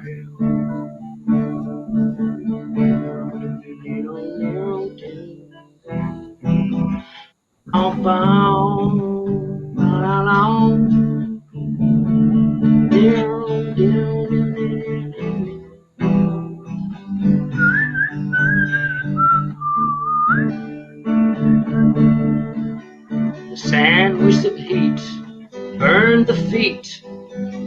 Girls landing on the shore.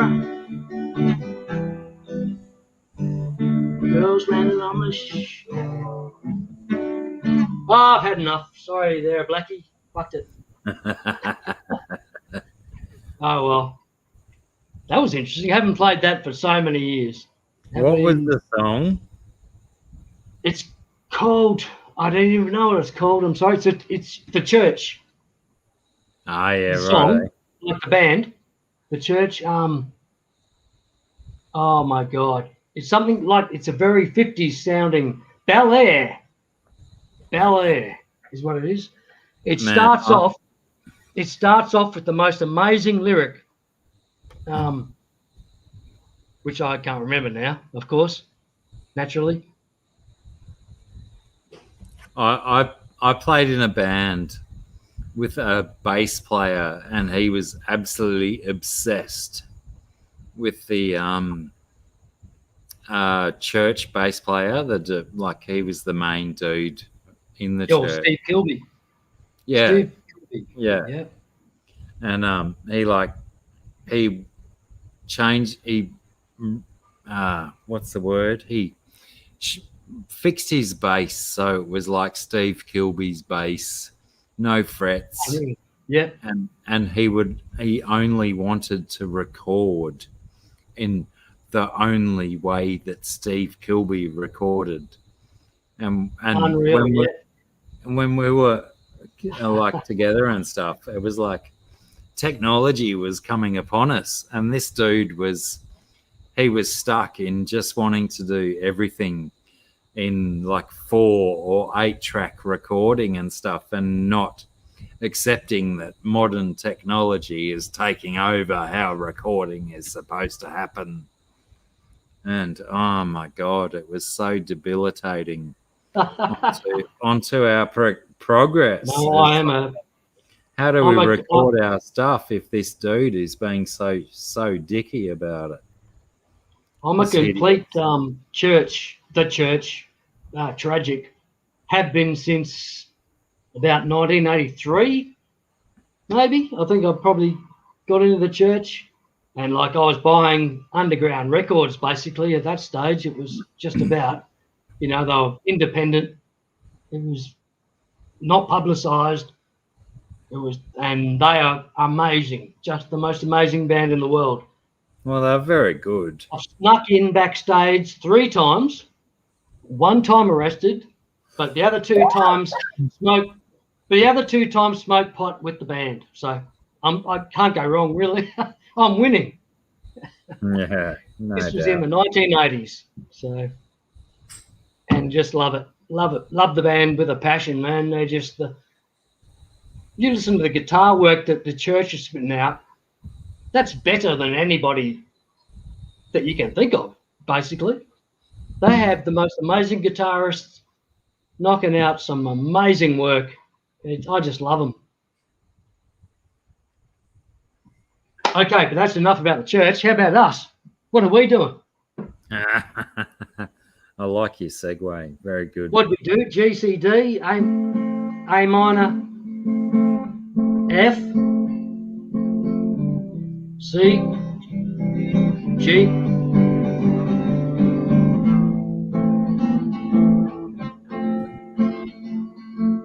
Did you say C then G or G then C? I'll keep calling them out. A minor, F, C, G,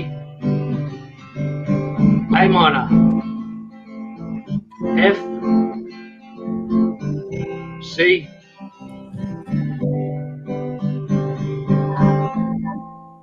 Don't know what we're doing from there, but so what are we supposed to do from there, mate?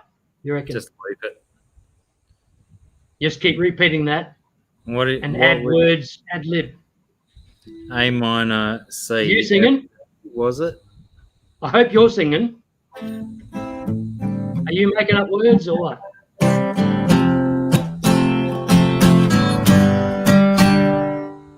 Is that right? A minor C F and G. A minor C G D. Well, no, I have no idea what I said, mate. No, I've totally forgotten.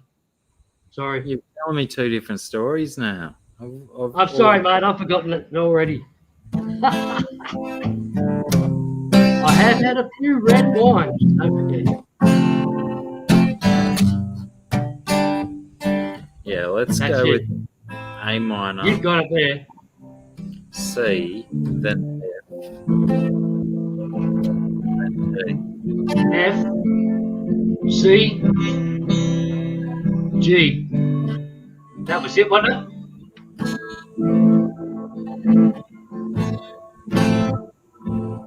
And 4. GRB. He's got a great idea for a song. He just can't remember which order the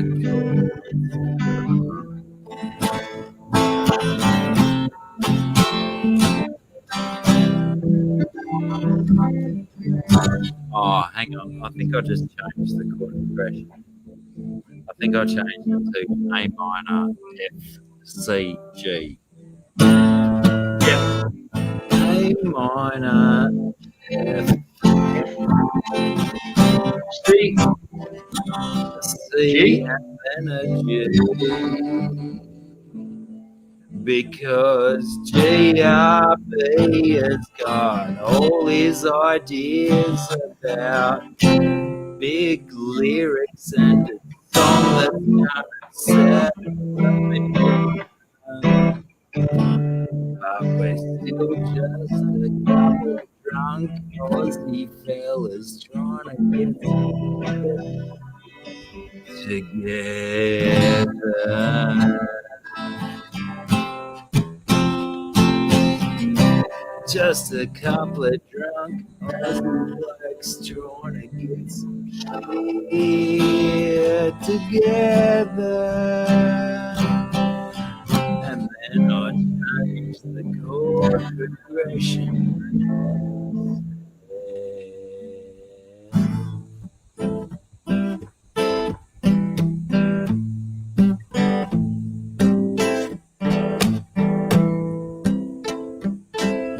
Where's the beat? When you need the beat, you gotta have a bass drum and a snare drum together and a little bit of hi-hat, maybe.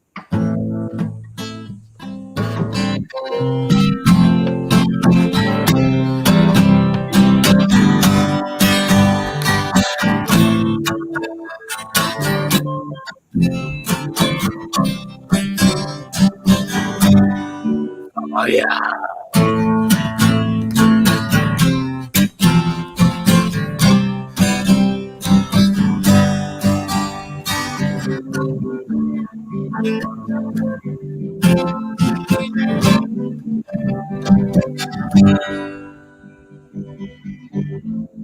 Sorry, mate. I don't know what I'm doing.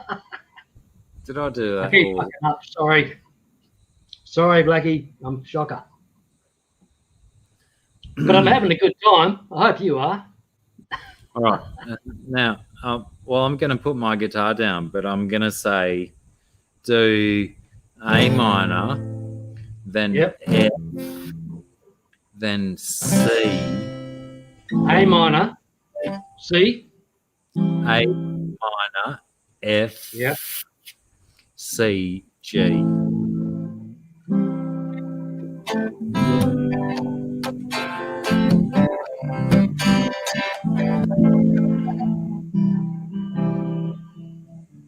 Is that it? Keep going. I can't hear it. Sorry, mate.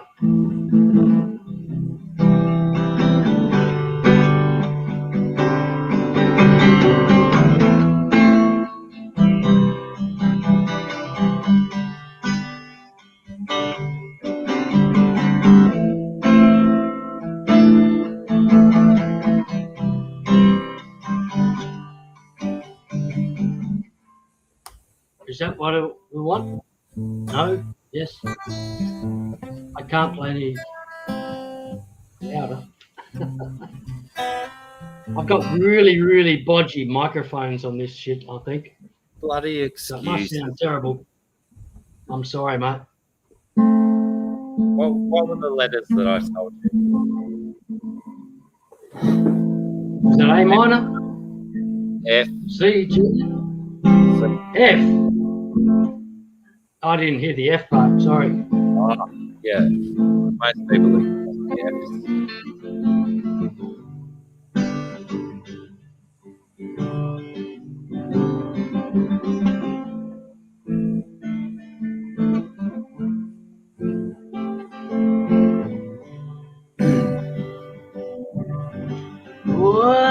Wow.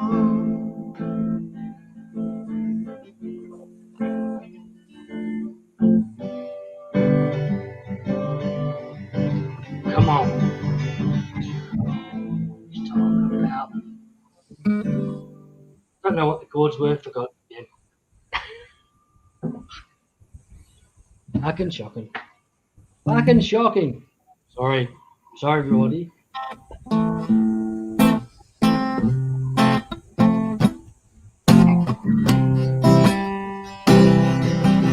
I'll get you started. A minor, I just. C, Hey. Is there a beat? A minor, then C, C. F, and then G. A minor. Yeah. C. F and then G. That's the F. This is the G.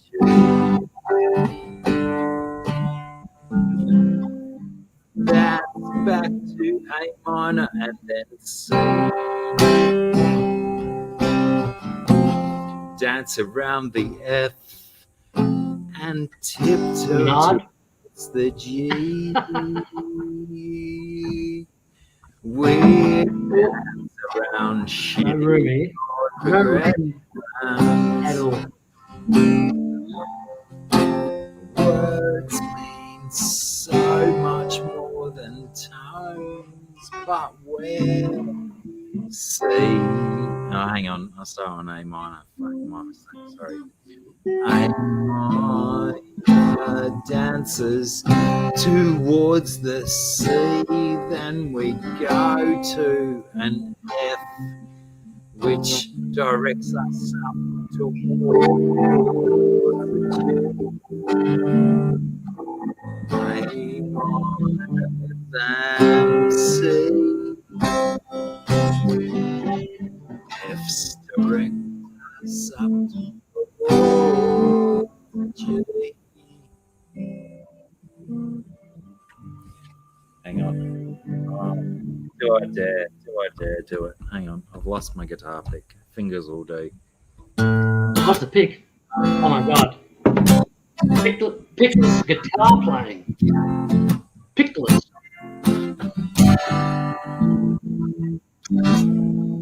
Liberal politicians rape their staffers.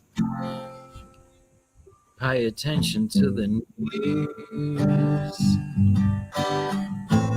If you don't want to hear about sexual abuse, then steer clear of the Liberal politicians' news. Because all politicians are rapists. All politicians rape.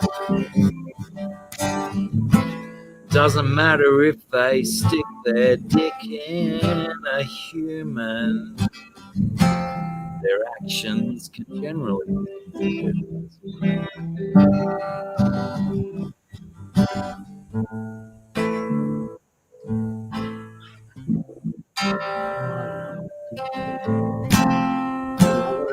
Sorry.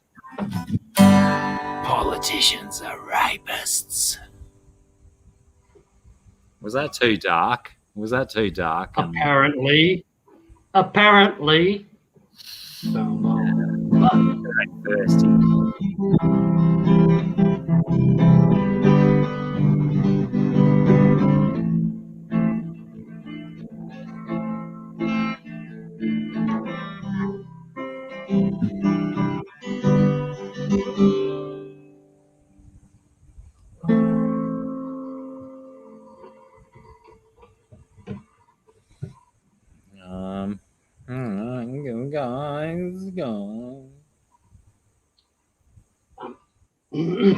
I hate to say that I'm extremely drunk, and it's only 4:44. 4:44 p.m. in Western Australia. 4:44, and here's cheers to Tony Gregg. To Tony Gregg.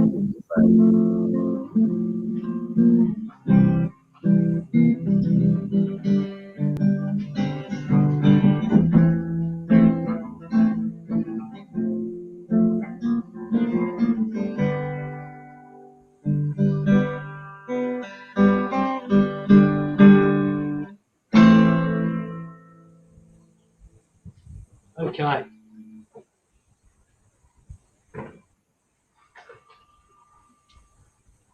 I hope you're doing well there, Blacky.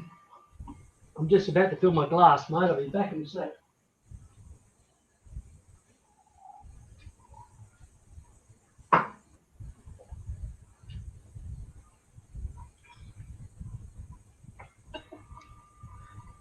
Yeah, it's really good over here at the moment. It's about 105 degrees Fahrenheit.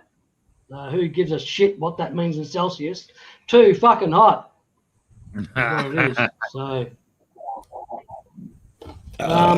yeah, it's been the craziest summer I've ever experienced in my life.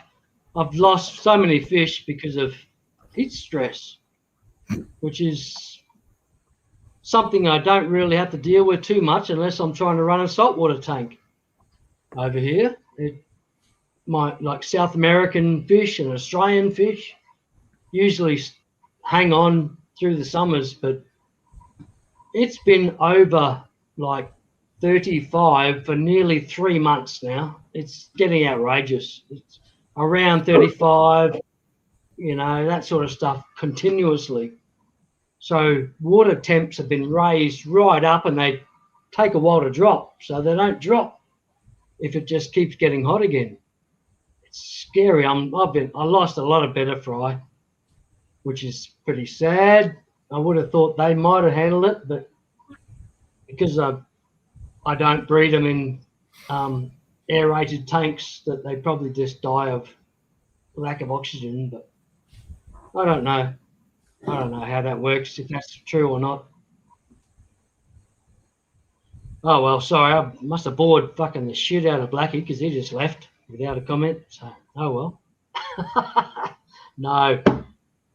I hope we're all doing well out there. Let me try and find the thing that says, yes, that's the one. That's YouTube. So I now get to.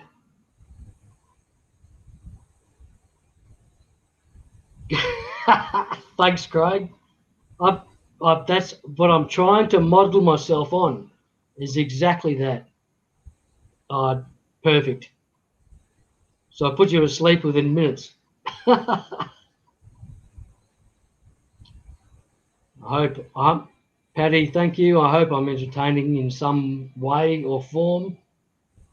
But I'm not really, and we all know that. But that's good. I just appreciate the opportunity to be up here with you all. And I don't know. Can I play a song? I suppose if Blacky's gone, maybe I should be trying to play a song now, wouldn't I? Go That'd be on, play a intelligent. song, BRB. Oh, he's back. Blacky's back anyway. So Yeah, I was in this delicate land of hiccups and pissing myself, so I had to go and piss myself while I hiccuped. that's a damn good set of hiccups you got there. I know, right? Is that what they're called? A set of hiccups? What are they called? What is the whatever the word is? I don't care what the word is if they can just fuck off. Yeah, I know where you're coming from, man. We know where you are. Okay. Hang on. So can I play a song? Do you mind if I play a song, Blacky? I want you to play at least once. It's pretty nasty. I don't know if there's no words. I'm sorry, but and I probably played it 5 minutes ago. I don't know.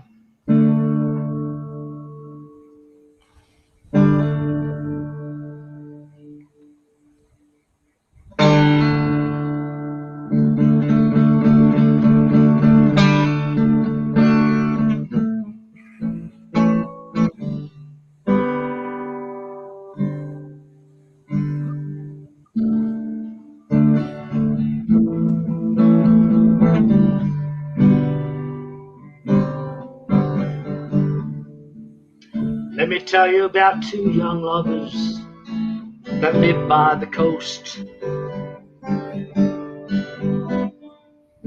She was such a pretty thing. Oh man, what a host. Things ain't looking good for them. No loving no more.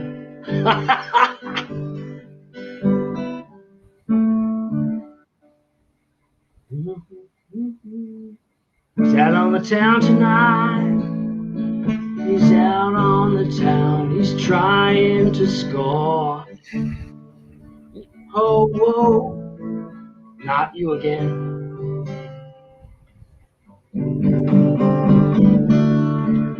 Whoa, not you again.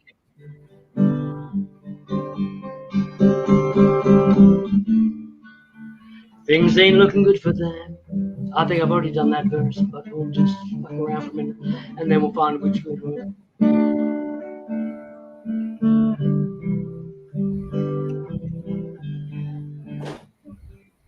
Oh well, I forgot where I'm supposed to be. I'm sorry, but that was a song. Hopefully, if I don't complete a song, I don't get done, or I don't get Blacky done for copyright strikes.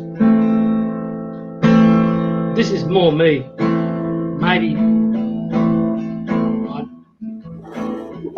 it's already been written, but I've written it again.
one. Thanks for putting up with it. Thank you for putting up with that. I probably went much longer than you wanted.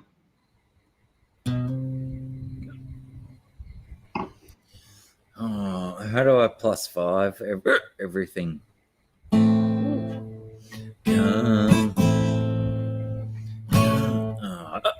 My maths isn't that good. How come music maths isn't as easy as normal maths?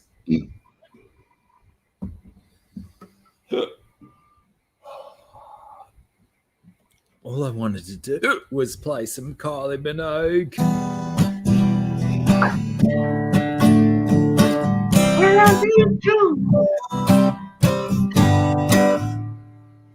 Would you lift me up? No,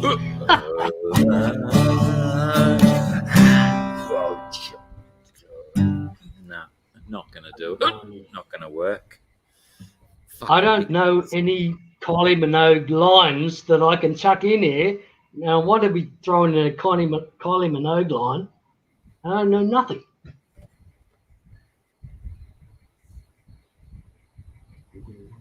Well, that's your loss, because Kylie was, she had some awesome records between, let's say, 1996 and 2003.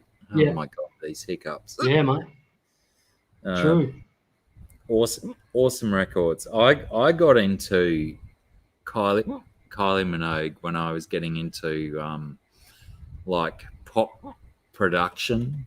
So I was getting into all the tricks and shit that all the quality pop producers were doing, like for Justin Timberlake and for L. Excuse my hiccups, people. I'm just gonna keep hiccuping and talking, so fucking get over it already. No, G'day, it's all good. How are you, love? It's all good, Blacky. Keep going, mate.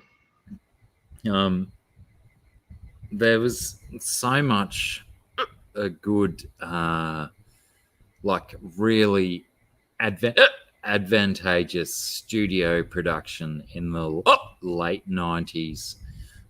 Like I said, Justin Timberlake, Kylie Minogue, Danny Minogue to a lesser extent, and so much other stuff that was just such brilliantly produced pop music.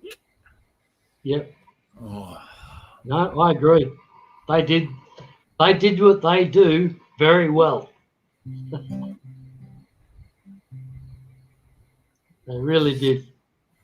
Oh, they did. Yeah, sorry. My hiccups are just so intense right now. It's very difficult to even maintain a level of conversation. Can I play a song while you're trying to deal with the hiccups? Of course you can, my brother. You should play. I've probably already played it because I've only got about 2 songs. But go on, do it. Go. Oh, I don't even know if this is. Here it's gone. Okay, we'll try. I've got to move this for a sec. I better have a drink of red wine, because that, who knows?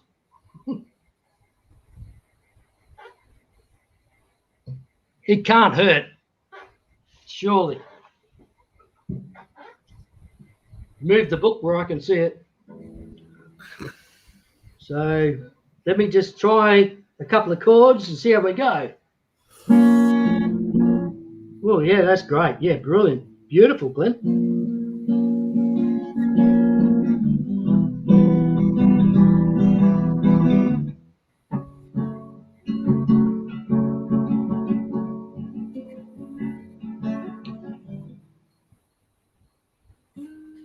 Well, we'll just forget about that. I'm going to make it up. I'm going to make it up as I go along instead, I think, because reading out of the book is basically impossible in my drunken state. So here we go. We'll just make it up as we go along.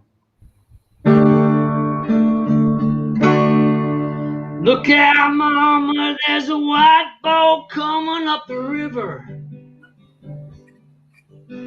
with a big red beacon and a gun and a man on the rail. I guess you better call John. It don't look like they're here to deliver the mail.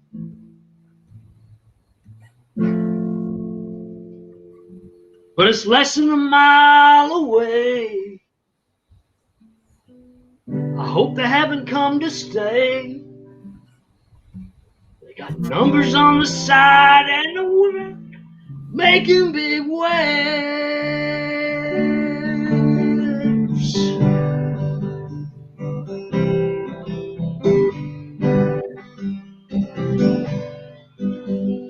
Sorry, I won't play that any longer. I think that might be a bit. That song might be a little bit. What's the word? Racist. Not popular. Not popular, maybe. Something like that. I hope it's not discriminatory. I hope I haven't offended anybody by playing that song. I'm sorry. But yeah, I think it is a bit of a political song. That's Neil Young. That was a Neil Young song called Powderfinger, and it's just the most amazing tune. And he plays the most amazing lead breaks all the way through that song. Please listen to it with an open mind.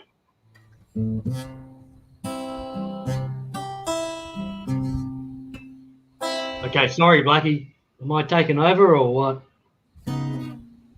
No, I'm doing background. You keep talking. Okay, sorry, mate. Thank you.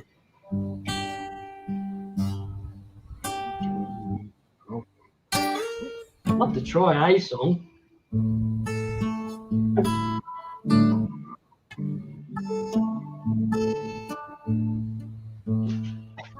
Oh, that's dropping a book. Oh, caused chaos. Broken the whole place, broken the guitar. But it's something like, it's 2 a.m. Fear is gone. I'm sitting here waiting. The gun's still warm. Maybe my connection is tired of taking chances.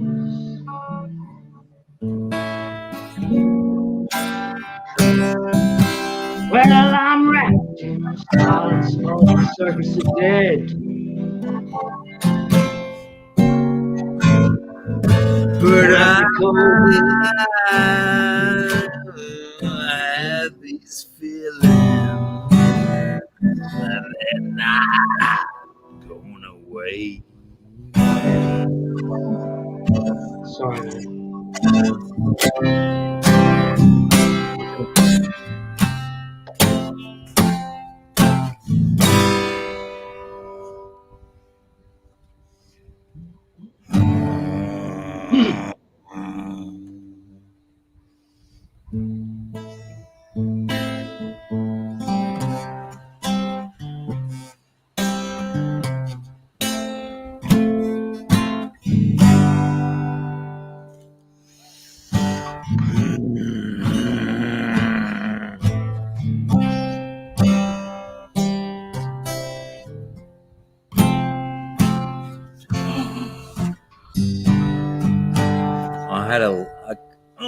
I've still got a cramp in my leg. It keeps coming back.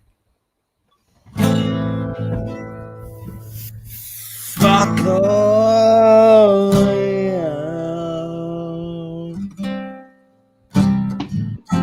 Emotional connections to music. Oh, yeah. You think you're so tightly connected to a scale with sharps and flats, but it's just a lie.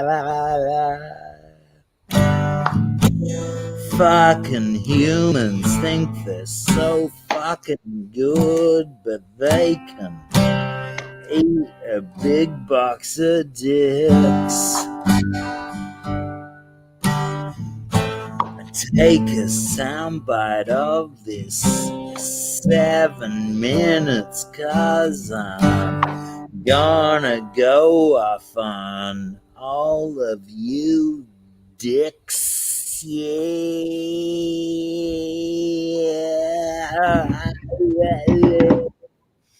Wait, what chord did I start on? A minor, maybe. You're a fuck.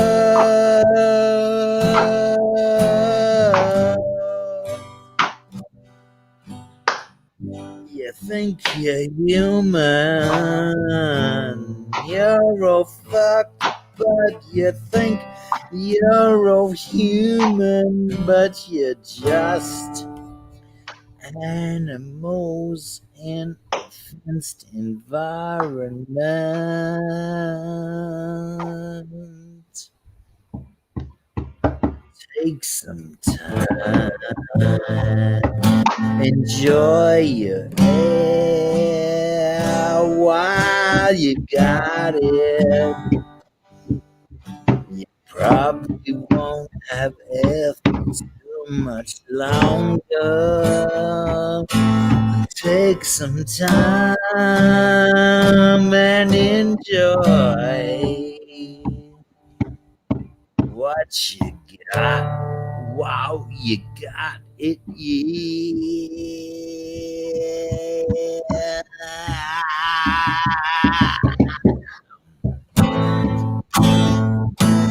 Fucking humans. We should have left it a long time ago. Fucking humans. Yeah, we should have left a long time ago and done our own thing.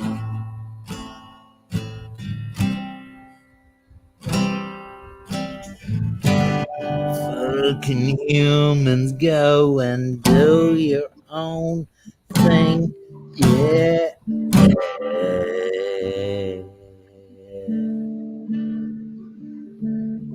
Fucking humans.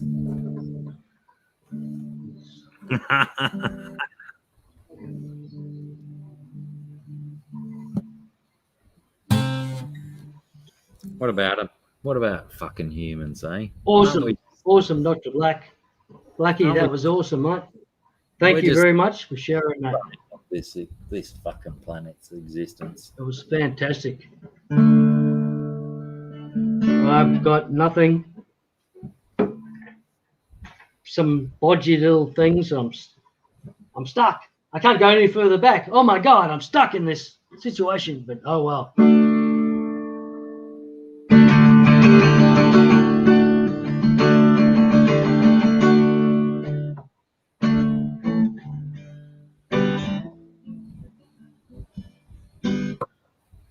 Okay. There is a song that I wish I could remember. Let me tell you. No, it's about too long. I've done that one. This sucks. I don't know if too many of you know this, but there's a little attachment to this song that I have. My little sister was under 7 years old in the 1970s. So when we got transferred, my dad was with the Australian Air Force. When he got transferred to the United States, that we got to travel first class. When we traveled first class in the 1970s, the mid-1970s, we traveled with John Denver's crew. Oh, fuck. So Susan St. James, John Denver's wife, everything like that. My little sister was under 7, so she was the princess. Everybody loved her. She was just the center of attention. So I got to go upstairs and drink with John Denver. If you know the 1970s jumbo jets, there's a bar upstairs. in first class. Oh, sorry, I may not have mentioned that because in the Air Force, if you have a child under 7, you travel first class. So the family travelled first class from Australia to America. My sister just wooing all the ladies from John Denver's crew and taking over, and I was upstairs drinking with John Denver. John Denver drinking bourbons. I was drinking Shirley Temples. So red cordial and lemonade, basically. But Did John? I was having a good time.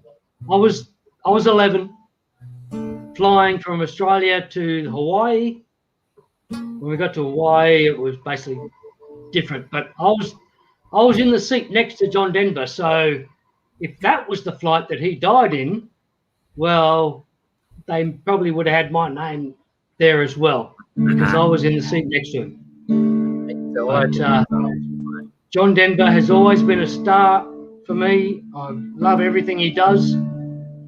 His music is fantastic. He like treated me as an adult, like upstairs there in first class, like, and made sure the barman treated me well and served me drinks, and it was just incredible. We spent hours up there. What do?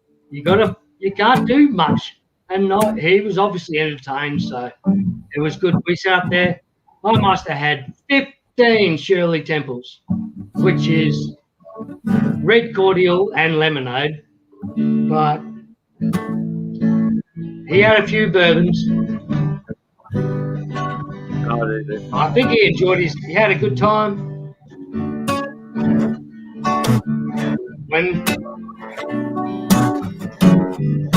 When we lost John Denver, I was very sorry.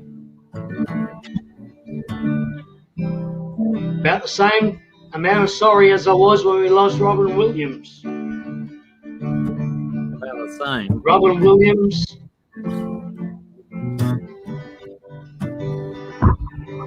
Well, basically, I got nominated to be most like Robin Williams in high school. Junior high, sorry. Yeah, that was because you did so much cocaine in Well, it was pretty tough, but maybe I was a bit outgoing, I suppose, maybe. I never thought I was outgoing. Maybe.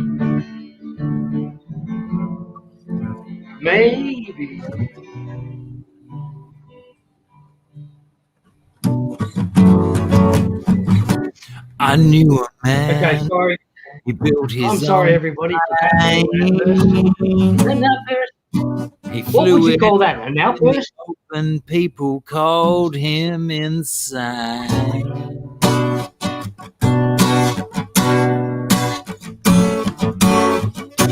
I knew a man, he built his own plane.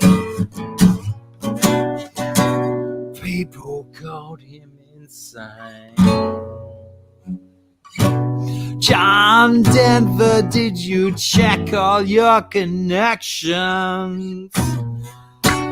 Did you make sure the soldering iron was hot enough to make those wire connections like link up properly and stuff?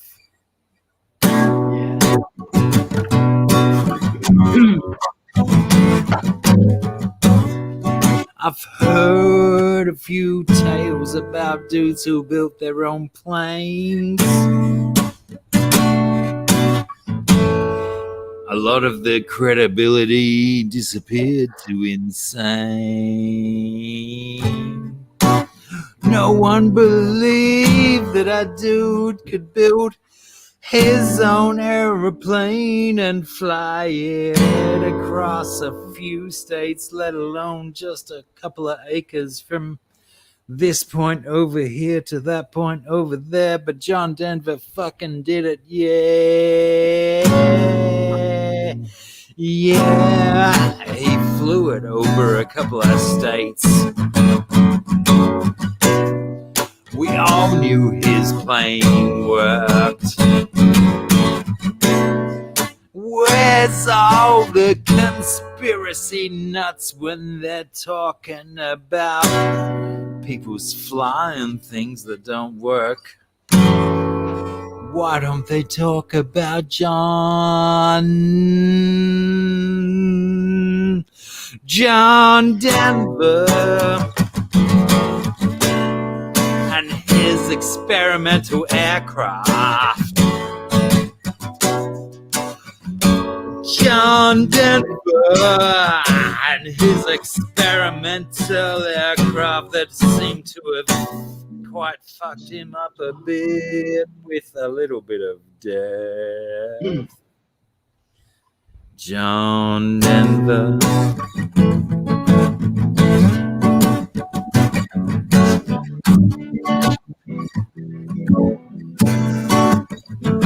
Now, John, I know you went to school. I know you learnt your maths and all that. I know you think you're an engineering expatriate.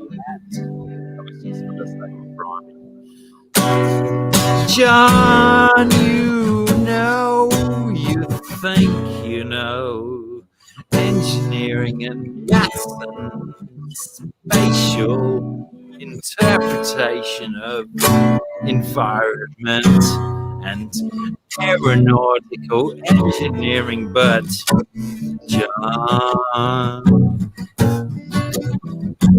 John Denver, did you learn, John Denver, did you learn, John Denver, did you learn? You thought you knew your maths, you thought you knew engineering, you thought you knew maths. You crashed and died, John, and now we don't get to listen to your songs.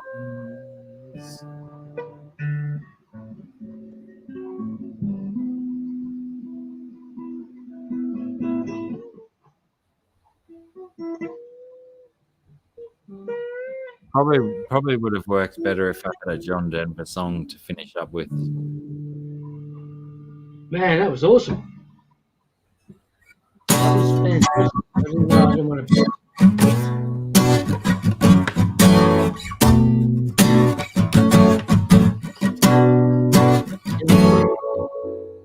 Beautiful. If only John Denver knew how much turmoil his death would bring to the retards of the R-words of America, who want to read more into the situation than the fact that he built his own aircraft that was unsatisfactory for the FAA's consideration for the aerospace, and maybe John Denver killed himself by being an ignorant motherfucker. Oh yeah. But he did some good songs.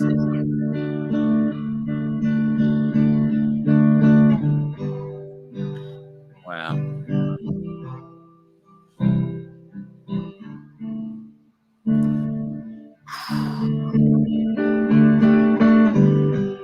Powerful stuff.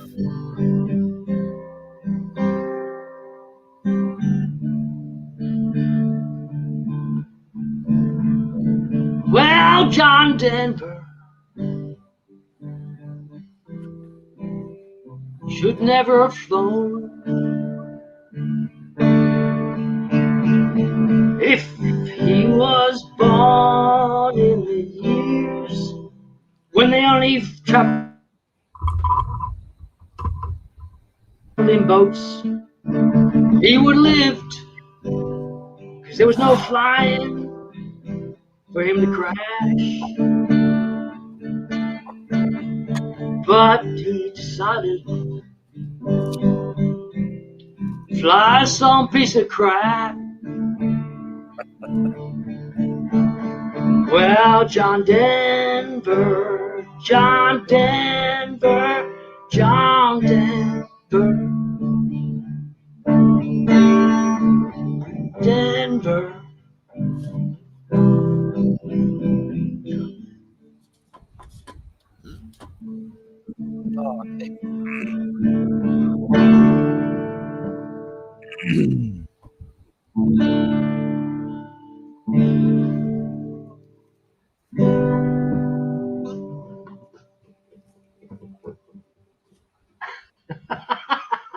I don't know if that does anything. Does it do anything if I shake a guitar like that?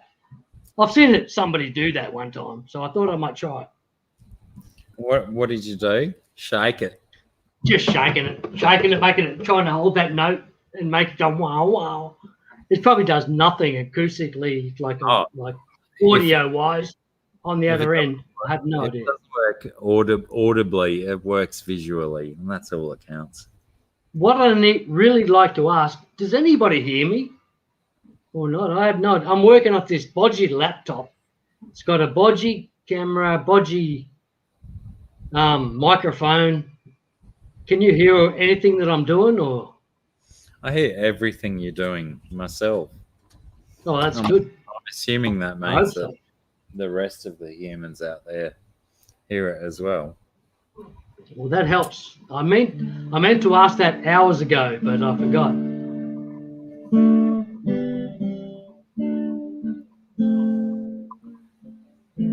wondering if we should maybe do like a let's get a subject for a song, and then you do a song, and then I do a song based on what subject matter we're presented with. Do whatever we want, mate. Yeah, that sounds. I've got no idea what I'm doing. I really have no idea at all. But can you ad lib like a lunatic? I'll try my best.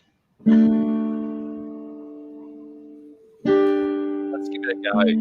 Let's first give someone collaboration of curiosities. You're very active in the chat. Give GRB a topic for a song. I think we try cichlids. That's gonna be tricky. Let's see what we get. Oh no. Sorry, mate. I'm sitting here in StreamYard, so I've got nothing in the chat. I forgot about the chat. I'm very sorry, everybody. If anyone's been commenting to me, I'm sorry. I forgot there's a chat.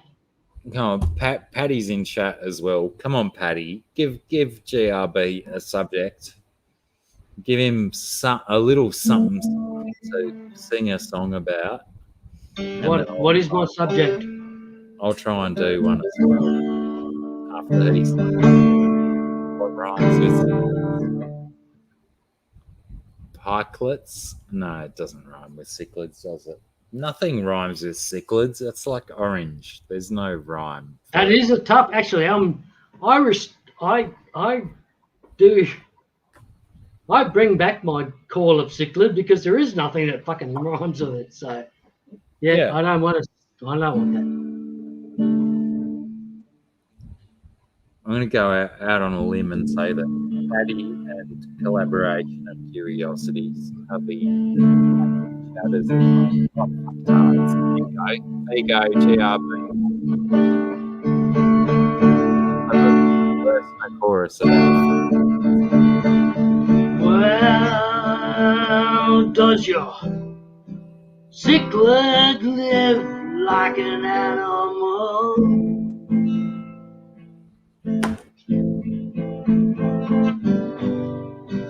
I've seen worse. I've seen worse. I've seen worse, but they live.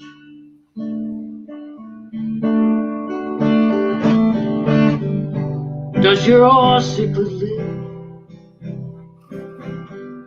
like an animal? Record.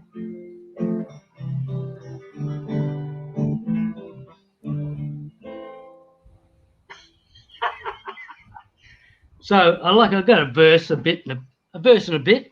That's all right, isn't it? Does that help? I'm very sorry, everybody. It's very bodgy, I know, but hey, I'm having a few red wines. Let's go with it's- Paddy's one. It's still fucking daylight here. It's still daylight. I'm absolutely shattered trying to play guitar. I'm very sorry, everybody. Oh, I like it, Paddy. I like Paddy's suggestion. Some cichlids are fucktards. Let's face it. Does your cichlid live like a fucktard? I don't know where I should be. There we are. There's seems to be so many opportunities to turn that into a song.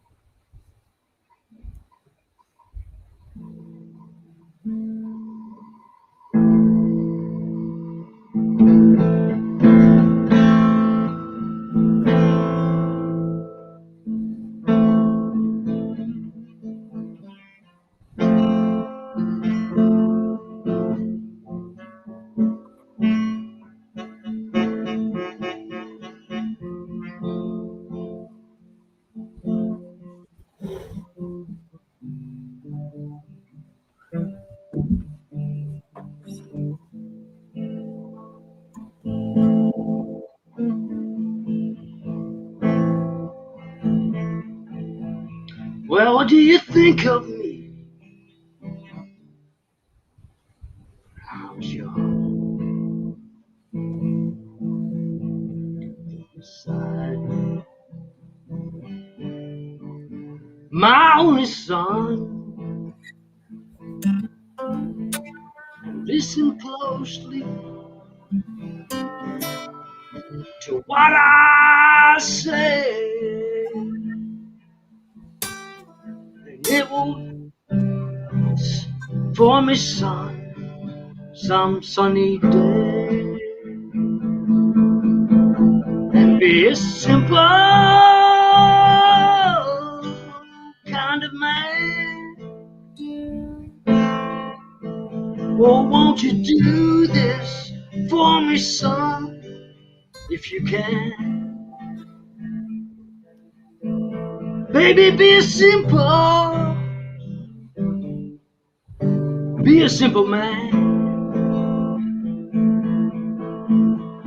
If you do this for me, son, if you can.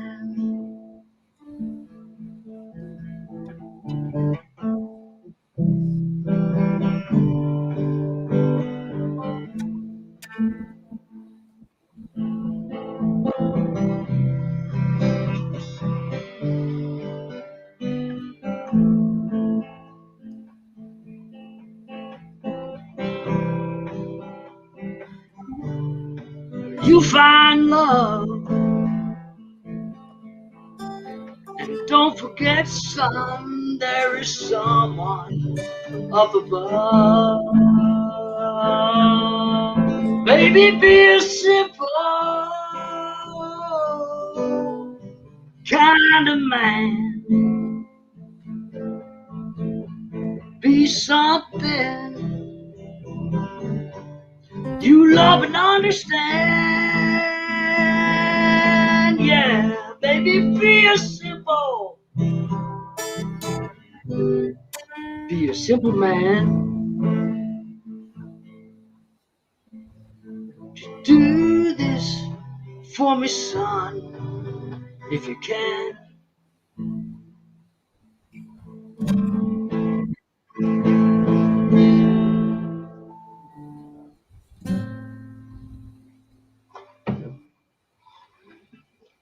Okay, sorry everybody.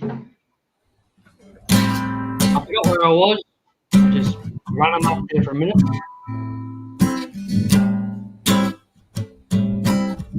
Sorry, Blacky. Just a simple man.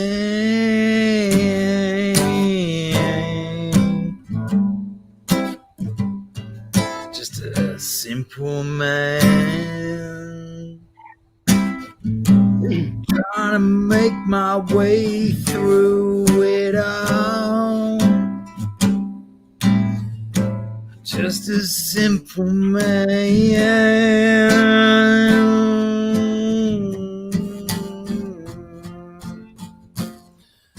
Just trying to claw my way through.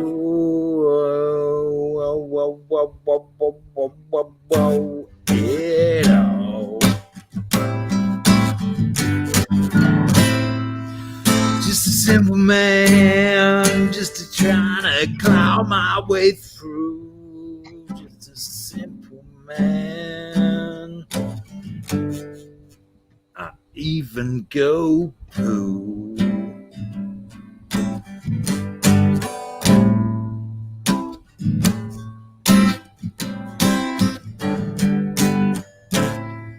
All the simple mans, we all need to poo. Gotta wipe our butts just like you. Front to back, safest for all our women's too.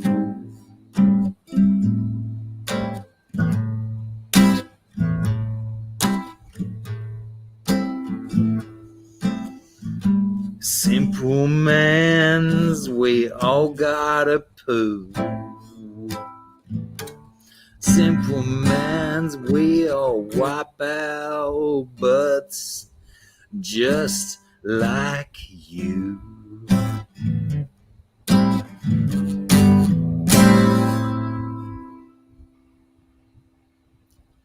There's a song. Simple man, toilet like you.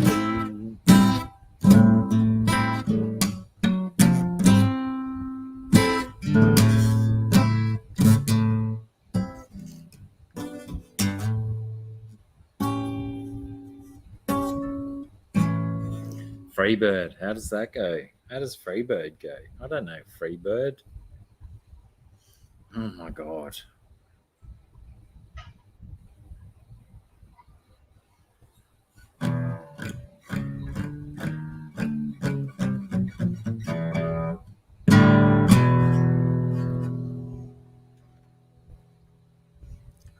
Who the fuck is Ronnie Van Zant, buddy? We're just trying to avoid copyright strikes, essentially, I guess.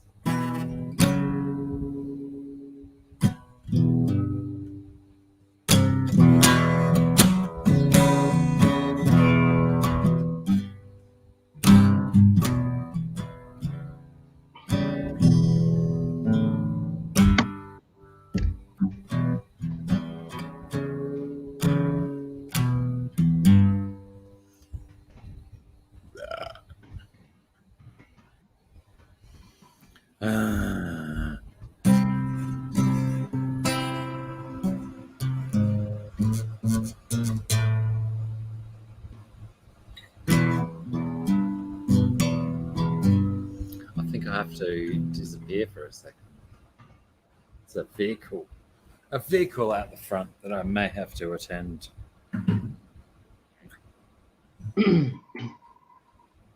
Whoa. Whoa. Fucking stand up, guitar. Stand up for yourself.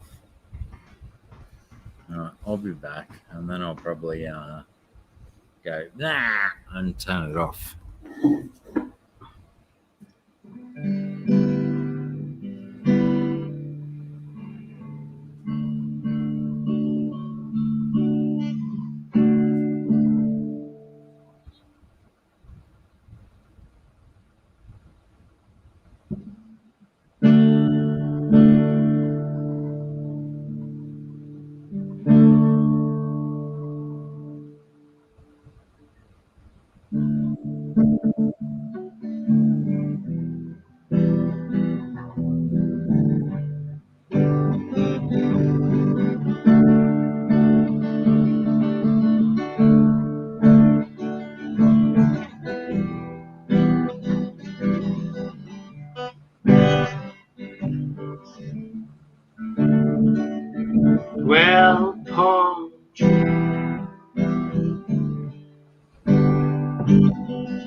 Well, baby, do you love? I said, baby, do you love me?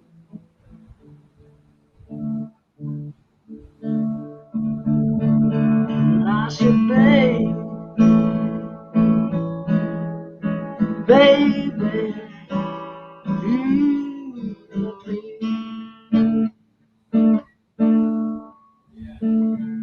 Well, I don't think so.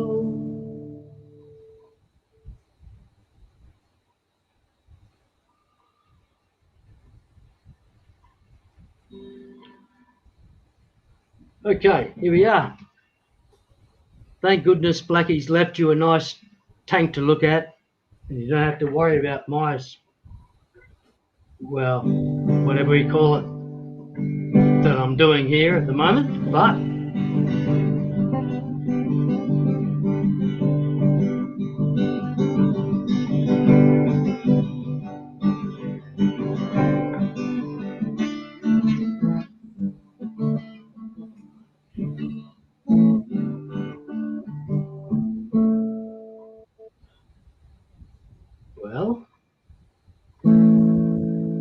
well,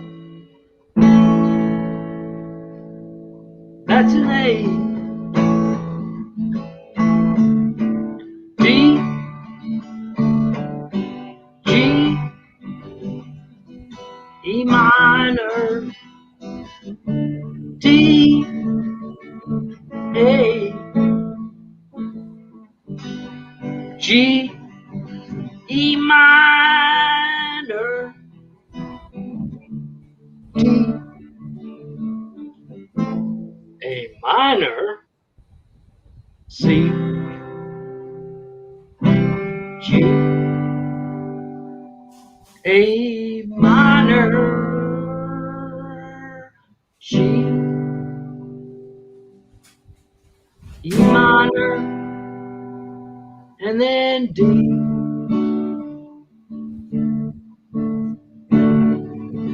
Well, baby, live without you, without love.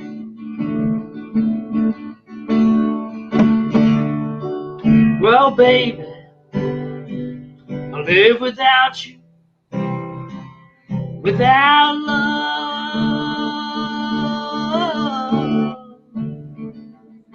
Oh, baby, live without you, without.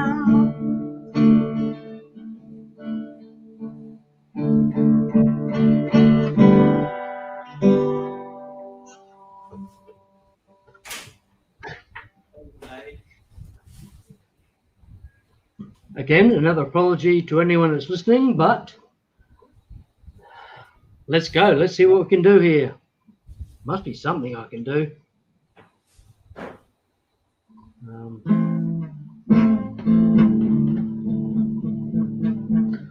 I've probably done everything I know. So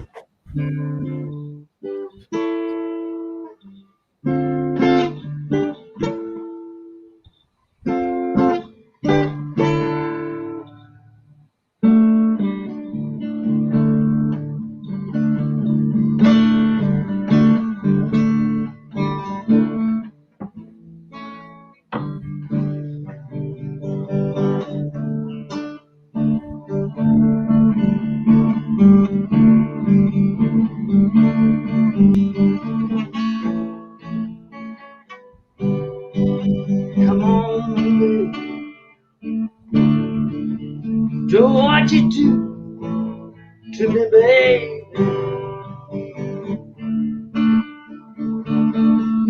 Baby, won't you do what you do to me, baby?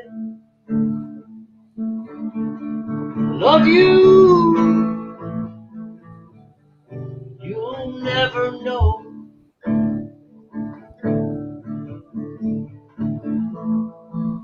It's gonna be sure.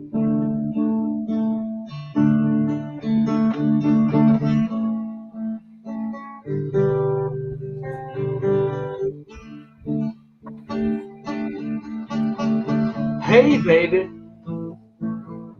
you know I want your love. Come on, baby,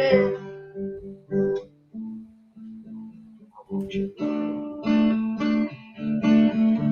Yes, you know now I want your love.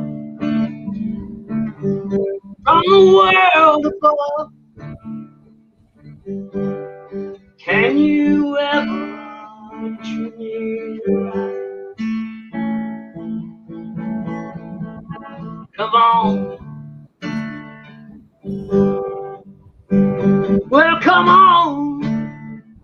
I love you, baby. Come on.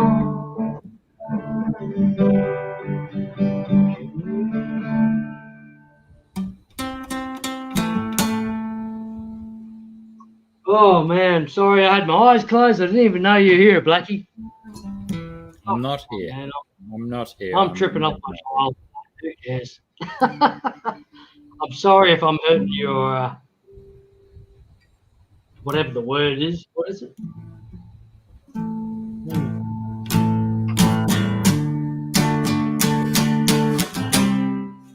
Thanks.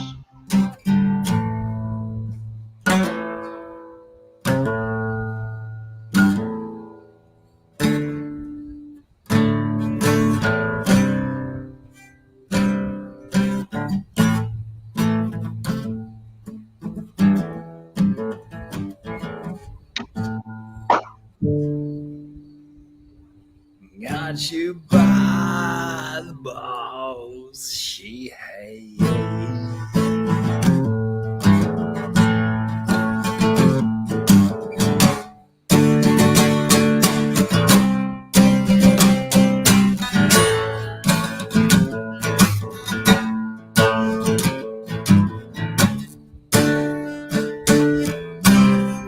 I'll buy the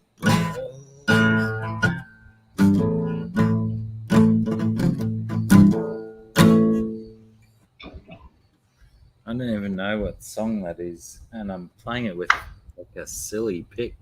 What's this pick? I don't know this. Awesome. That's awesome. Sounded awesome. Yeah, but where did I put my proper guitar picks? I've lost so many picks. I've actually got a purchase, Dr. Black, which I need to send to you, which I've been meaning to send to you, which was from independent,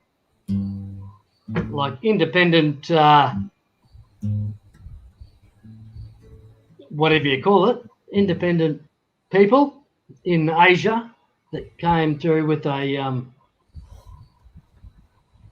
guitar pick. Is it, Like that's an circle, a little tin full of guitar picks that I thought, fucking guitar. that'll be perfect for Dr. Black. So I have purchased that. I just need to get it to you. But it is amazing. I've opened it, of course, because I'm Australian, mate. I'm Australian. I've opened it to check it out. Yeah, you've got to give it a burl. But, mate, it fucking looks excellent. The picks, and there's like 12 picks, bases, base picks, you name it. It's a whole thing of picks from China, which cost about $2.50. And to look at, they look fucking good. It's unbelievable. Chubbs is back, and Punchy. Hello, Pamela. How are you, love? Oh, Always good to see you. sorry about that. I've no idea what GRB has done with my proper guitar picks. Fuck it, I'll just use one of the. Oh, now I can't even find one of the shit ones. Oh, no. Get one of the ones off the bread. The bread clips. They work. They work a treat.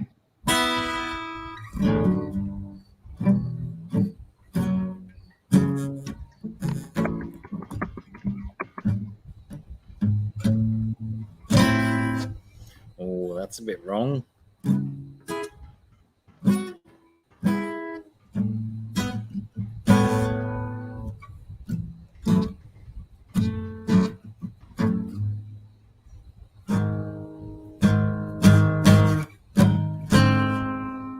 Let's try Oh. maybe that chord.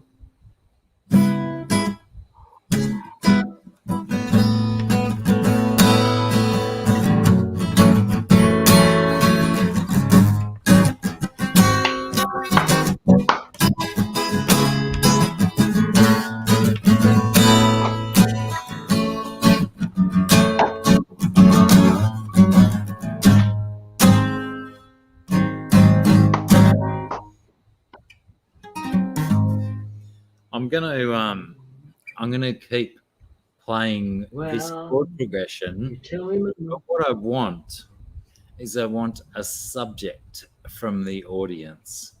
Give me something that I can make up some bullshit Would be lyrics good. about. Come on, someone jump on it.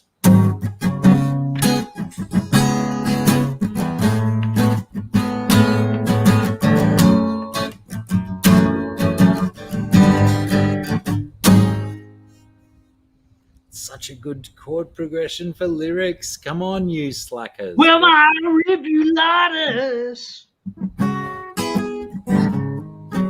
Oh, whoops. I fucked it up myself. Oh, rue balls. Chubbs wants a song about rue balls. Oh, there we go. You'll I assume, Chubbs, you'll accept that I will wait for some alternative subject matter before I agree to rue balls.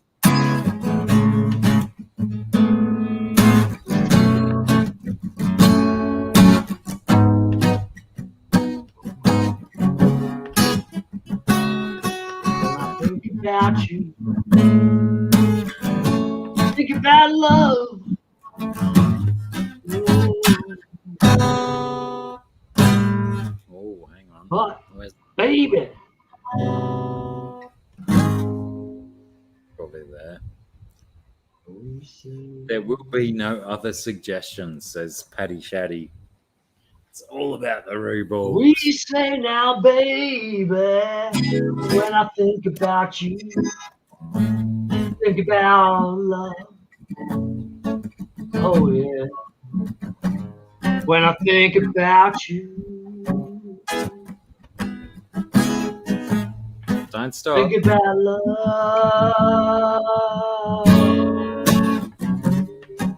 Whoa, baby.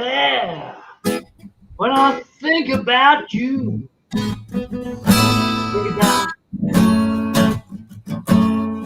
think about love. Oh, yeah, baby.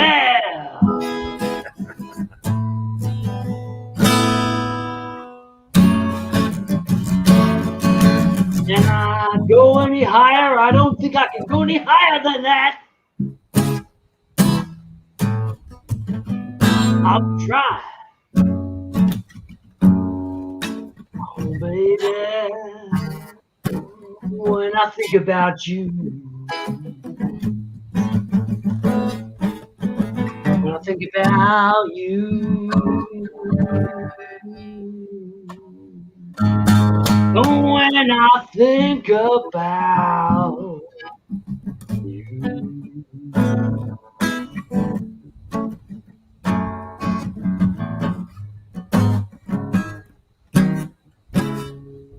A mouthful of macropod testicles. You wouldn't want to know any other sensation upon this earth. Apart from kangaroo balls in your mouth, do you don't know next Tuesday from the other day last week? Kangaroo balls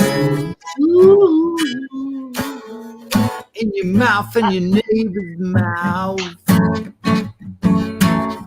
Everyone needs the kangaroo balls in their mouth before they can appreciate eons of science that's come before us.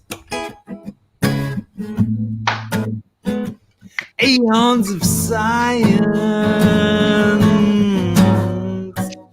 come before us. Eons of science. Learn your what the effect of balls in your mouth, especially kangaroo balls in your mouth mean.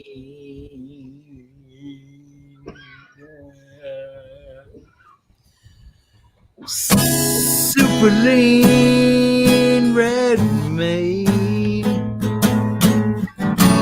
low fat concentration, super lean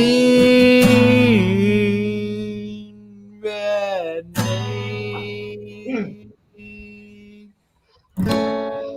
low fat for your digestion.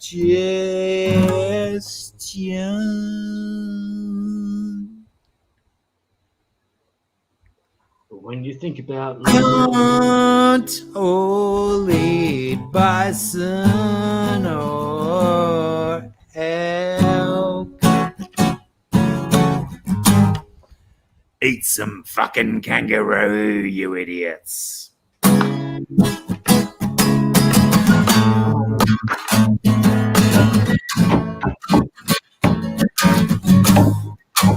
Eat some kangaroo.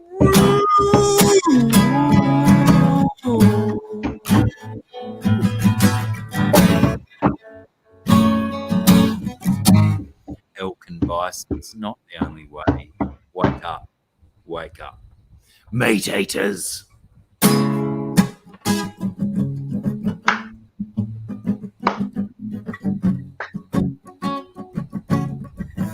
well, you're just a meat eater. Whoops.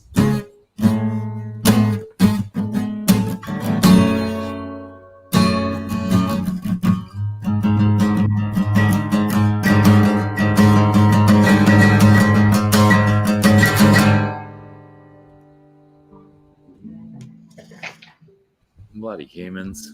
Bloody humans. You only think there's one meat out there.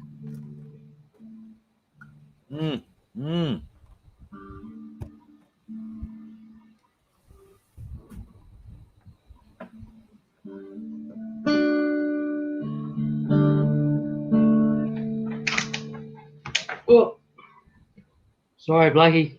I'm here. You have a break, mate. You've done an amazing effort there. I just made it up. I don't know what. Can't remember my chords that I want at the moment. Let me tell you about two girls. No, that's not it. Wrong song.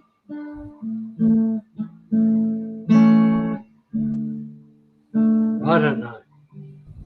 Okay, so I'm going to play a bit of a random acoustic,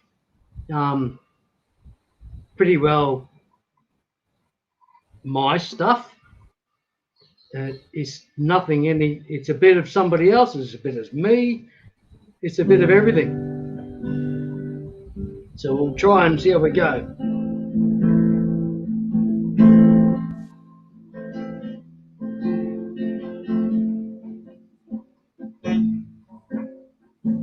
Oh, that's so bad. Okay, we'll try again.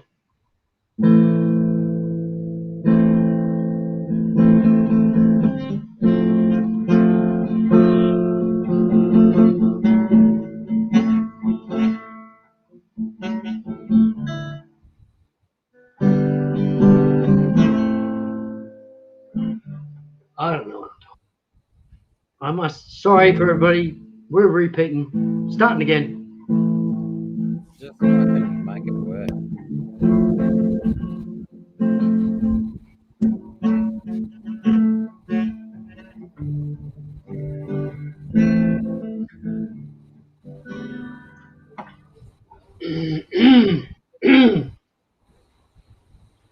So that's 2 failures in a row, Blacky. I'm not real impressed. But I'll try again. If everyone will allow me to try a 3rd time. Fucking shocking. Let's try this.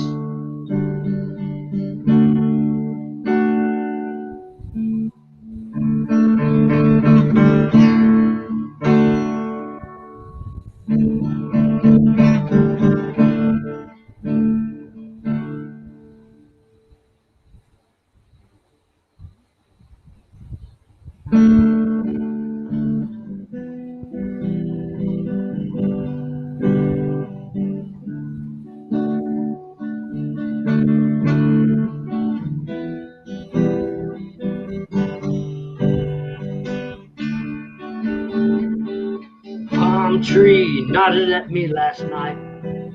He said, "Hey, you look so pale."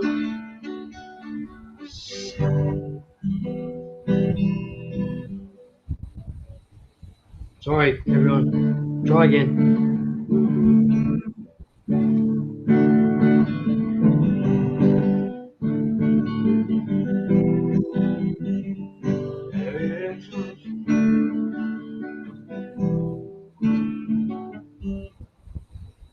Oh, well. Sort of happens when you drink too much red wine, I suppose.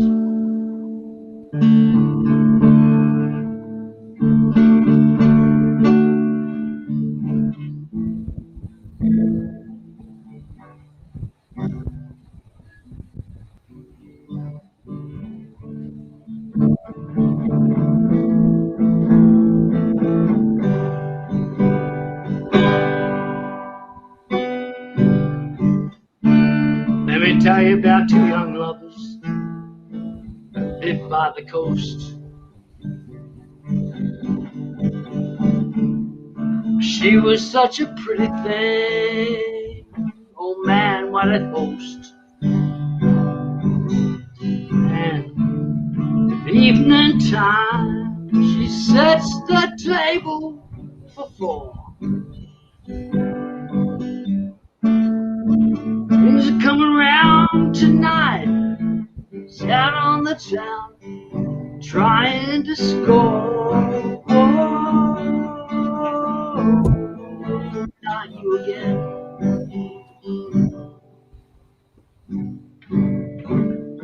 Whoa, not you again.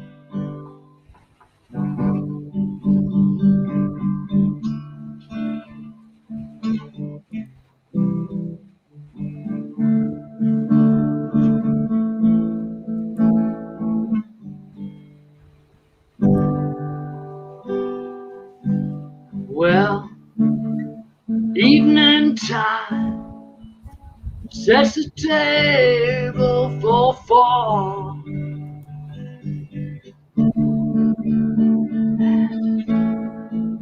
It's pretty depressing.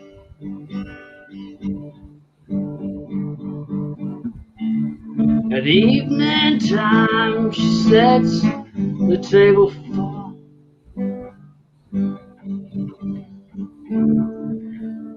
Going round tonight.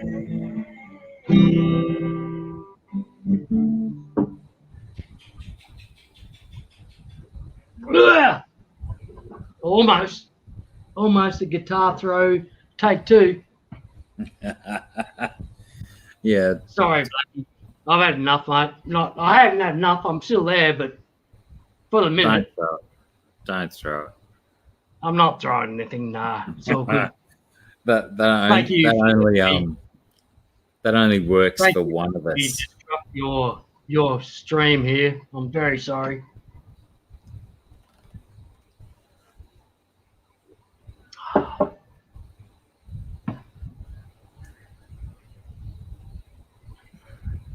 I should be able to play a song that I want to play, but I can't because I'm too busy. Do I try again?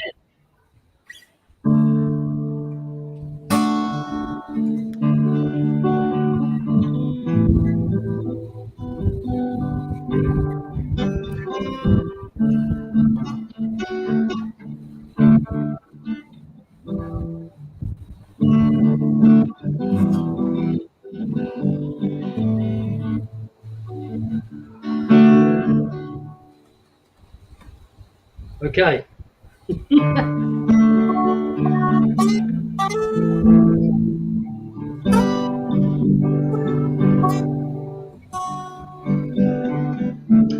Let me. Oh, that's fucking wrong song again. I'm sorry. Same fucking chords. Sorry. Sorry, everybody. Sorry, everyone. This old guitar told me to sing a love song. Told me how to laugh, how to cry. And introduced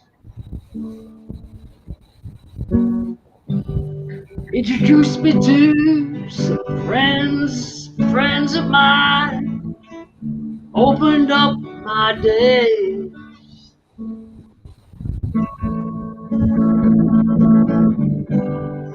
We opened up some lonely nights. Well, what a friend to have on a cold and lonely night.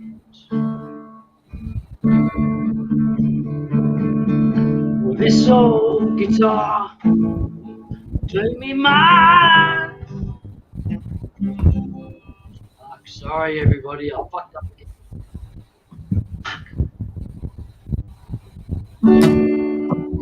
This old guitar gave me my life.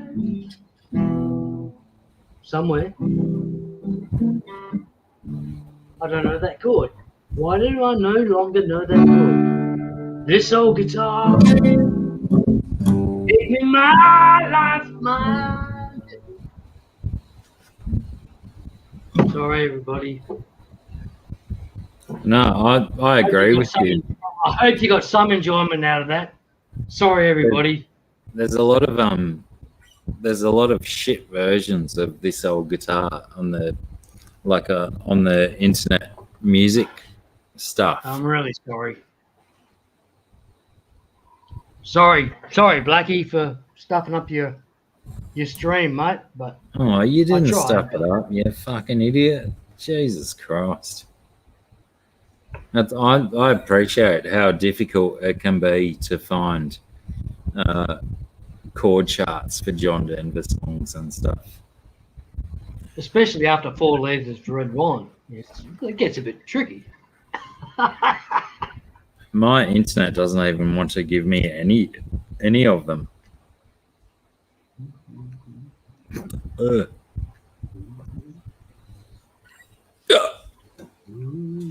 But if I get one, I'll give it a burl. The hiccups and all. The fucking hell. Sorry, yeah, Blacky. What do you want? Do you want me to hang on here, mate, or like I'm happy to stay here for hours yet. But if you want to get rid of me and you want to crash, Phil, tell me. It's all good. Not yet. I wanna see if I can find hiccups aside. I want to see if I can find a version of this old guitar that I can play. But my internet doesn't want to give it to me either. What the fuck are you doing, internet? Into hiccup net.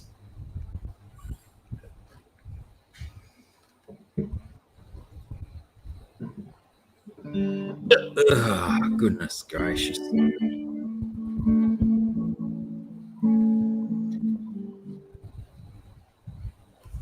It's just... oh.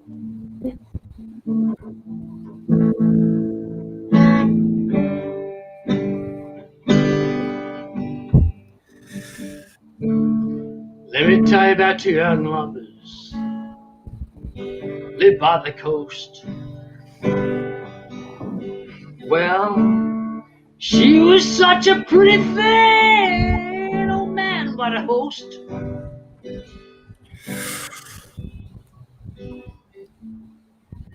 Evening time sets the table for four.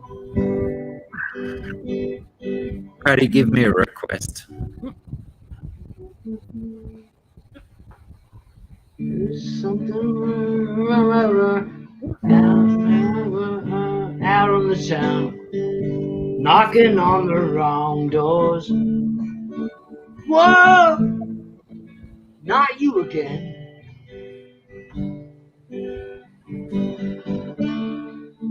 Whoa, not you again.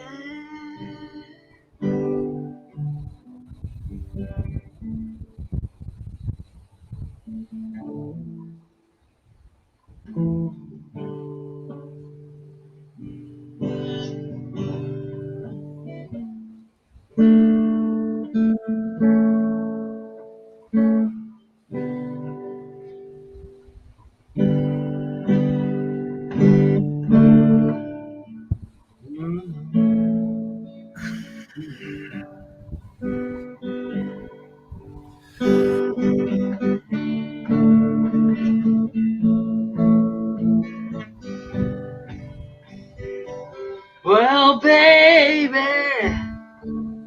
oh yeah, I don't know what I'm doing.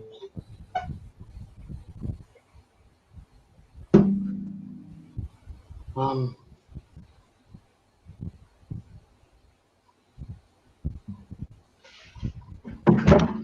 right.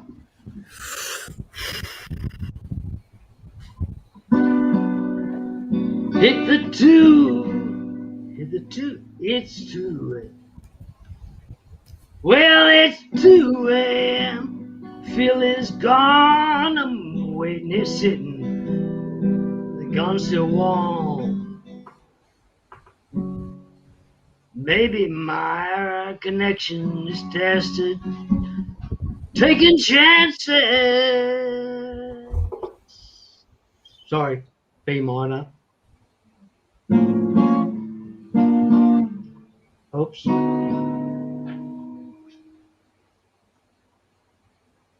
Yeah, there's a storm on the loose.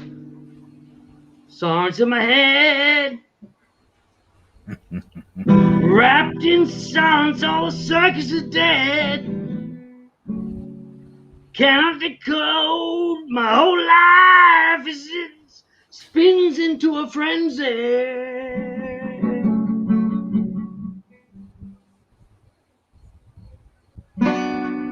Help me, I'm stepping into the twilight zone.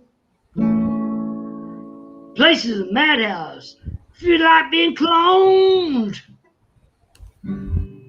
My beacon's been moved under the moon and stars.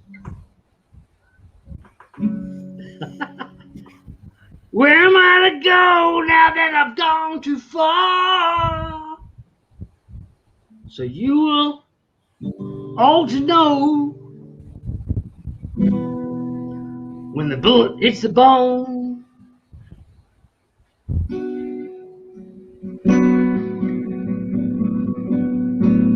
So you will all to know when the bullet hits the bone. I'm falling down a spiral, destination unknown. Double-crossed messenger all alone. Whoops. Interesting. Don't know that chord. Can't find no connection. Can't get through. Where are you? Fucking don't hurt yourself.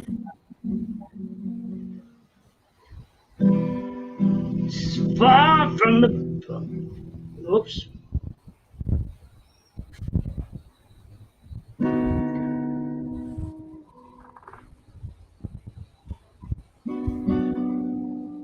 Well, the night weighs heavy on his guilty mind. This far from the borderline.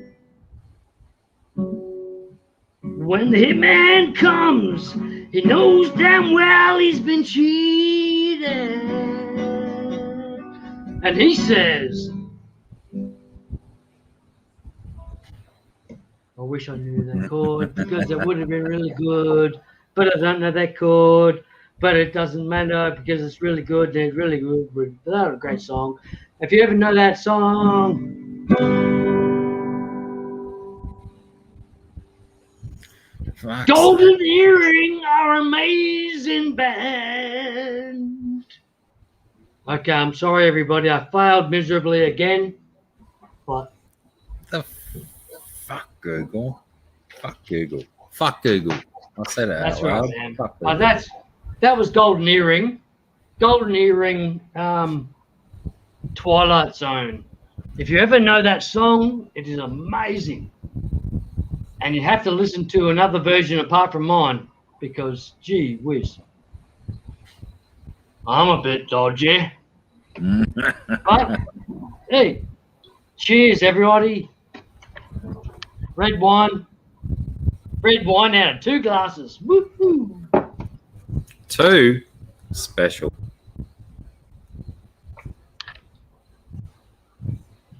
Thanks for the opportunity, Blacky. Dr. Black, you're a champion. I love I you. like Love your that. streams. What the fuck when you Google something and you think it's going to be easy and you get no end of text and nonsense. All I fucking wanted was a John Williamson song just to play to all the kids, and all I get is nonsense from the Google. Hey, true blue, don't say you're gone. Just say you knocked off for a smoke out, and you'll be back later on. Hey, true blue. Why can't I get a tab for it though? Anyone out there who's still listening, fucking Google John Williamson True Blue and send me a chord chart for it, because I can't fucking find one. Bloody cheating bastards. Such a stupid, simple song. And they won't let me look at the chords for it. Ugh. I bet if I bloody looked up one of his stupidest songs, I'd get it in no time. Jesus, don't die. Don't die over there. Whoa.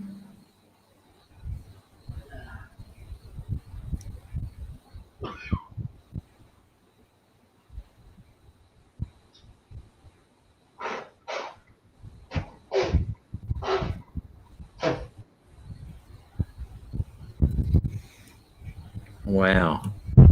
Like seconds after GRB's cough fit happened, my ears just went nuts with pressure.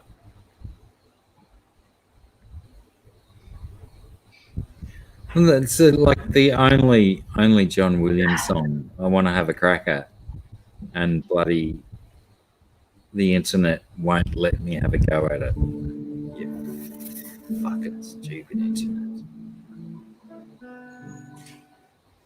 I'll take it as a sign from the gods that no one wants to hear me play John Williams and stuff.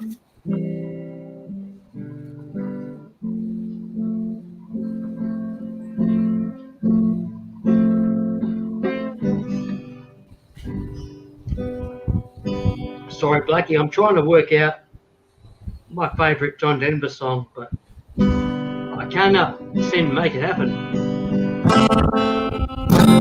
What's your favourite John Denver song? It's called This Old Guitar. Oh, I love that one. This old guitar taught me to sing. sing a love song. Yeah, it's a hard one to sing, isn't it? This old guitar taught me to sing a love song. Sing. I don't know. See, I'm lost there. I'm sorry. Yeah, I remember as a teenage boy, and I was trying to learn that song, and I'd pop like the capo on like the second or third fret, and it'd be all right for the start of the song, but as soon as you start climbing up the pitches that he does, then you'd be screwed.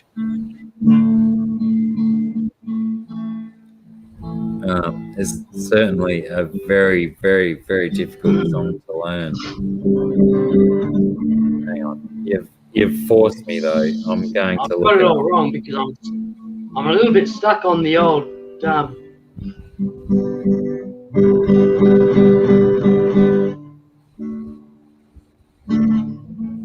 a little bit stuck on the old Aussie crawl at the moment. Oh, yeah. Oh, not you again.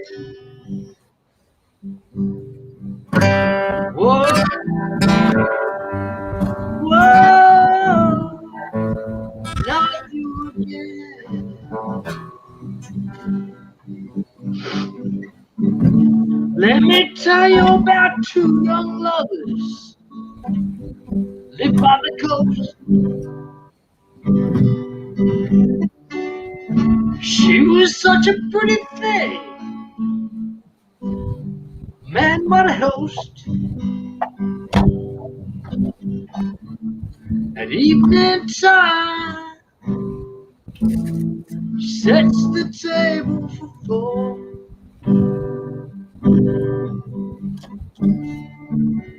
Things go around tonight. He's down on the town, trying to score.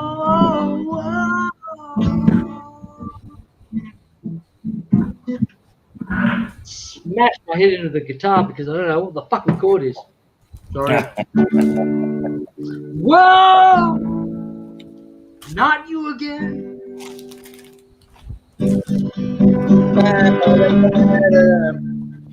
Whoa! Not you again. I'm singing. I'm crying actually. The evening time sets the table for four. Things going right tonight. Why don't you just go? He's out on the town, we're looking at the phone. Whoa, whoa. Sorry. You've got some very tasty what-ohs, GRB. Whoa.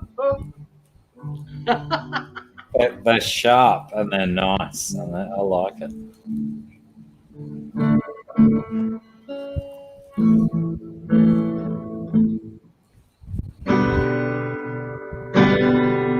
Whoa.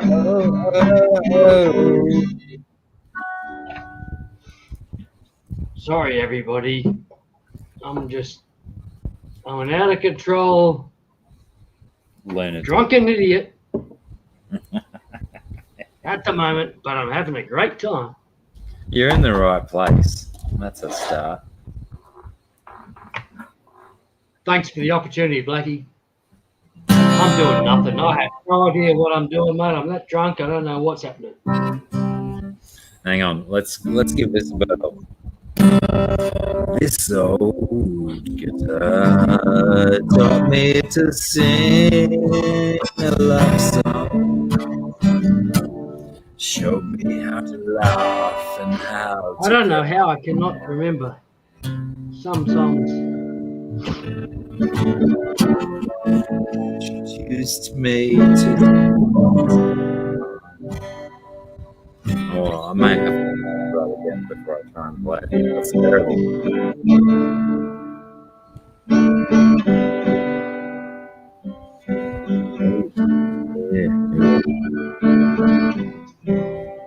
Kind of feels like it needs a capo on the 5th.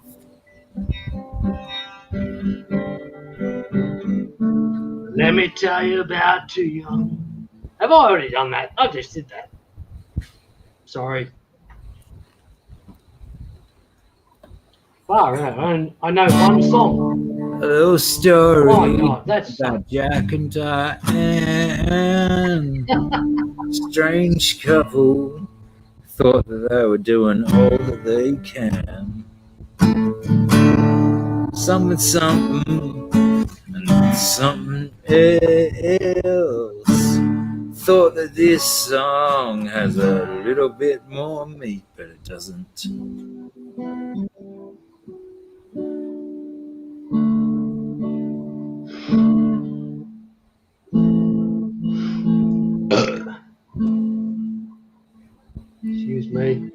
Excuse me. No.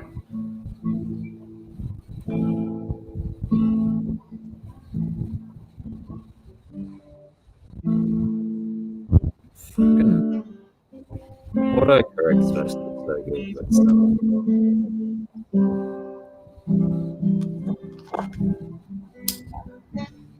I don't know. I've lost every...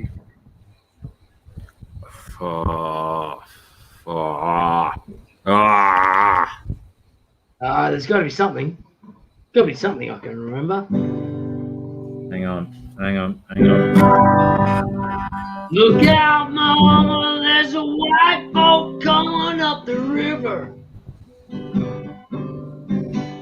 with a big red beacon and a gun and a man on the rail. Is that Mellencamp? Sorry. That'll probably get a lot of negative response. I'm sorry, Blacky. But I love that band. Who is it? Who was it? Well, it's actually Neil Young. Ah, right. No, I thought it was John. Look out, mama, there's a white boat coming up the river.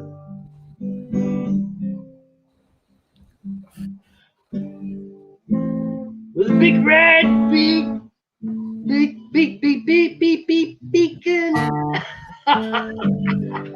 Okay, trying to find a chord. Failed miserably, I'm sorry. Almost heaven, West Virginia, Blue Ridge Mountain. Well, look out, mama. Shit. River. Fucking. Why can't the internet work out that you need the whole page on the screen at once? Fucking dickhead internet. Life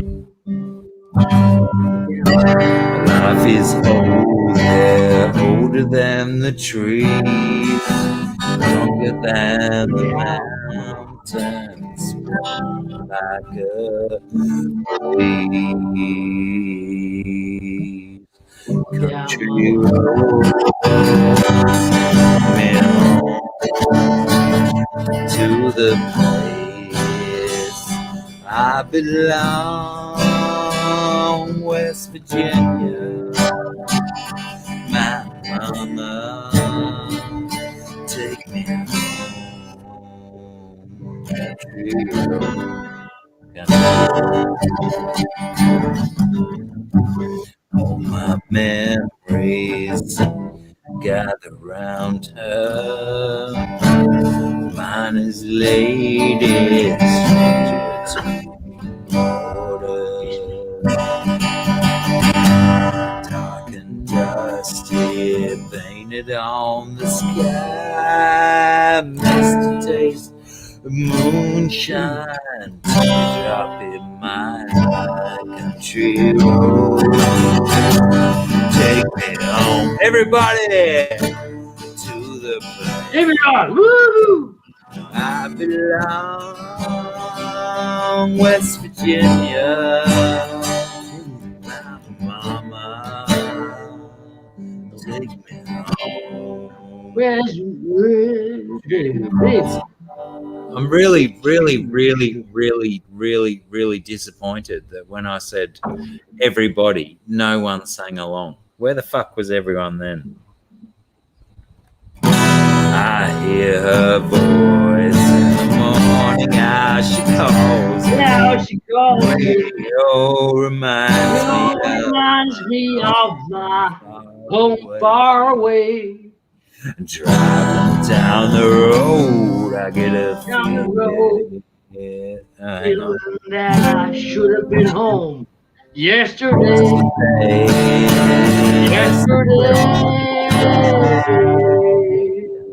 Country road. Take me on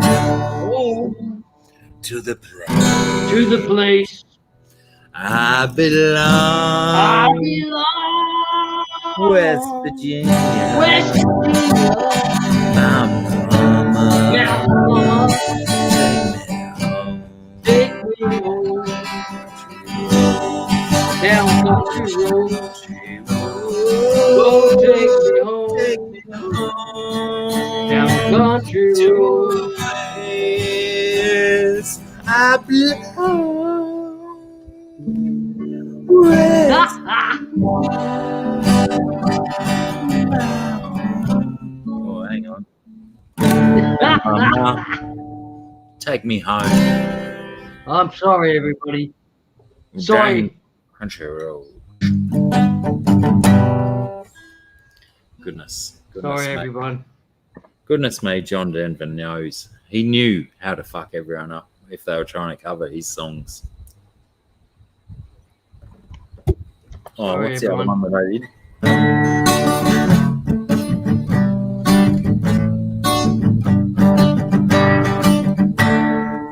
No, I'm not doing that. Yeesh.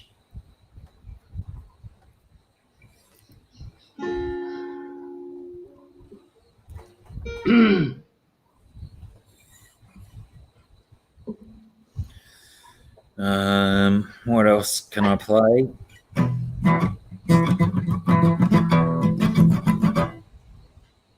Go, Blacky.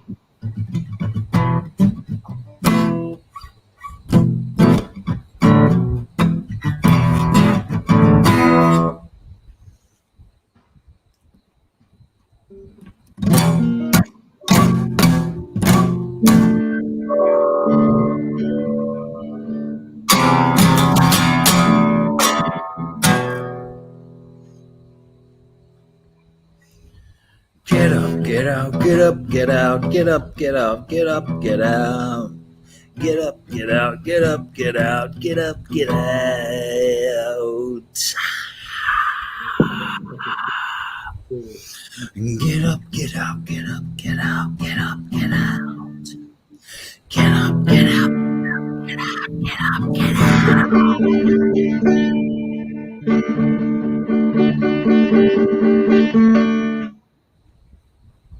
Ouch.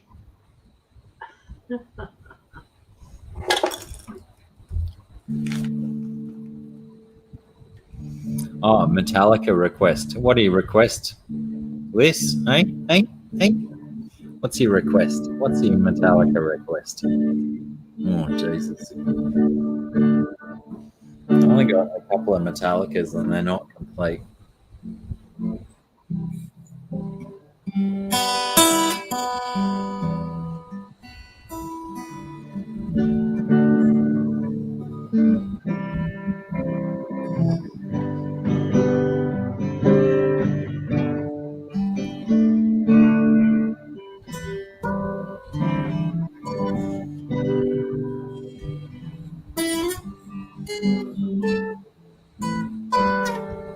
Okay. Oh.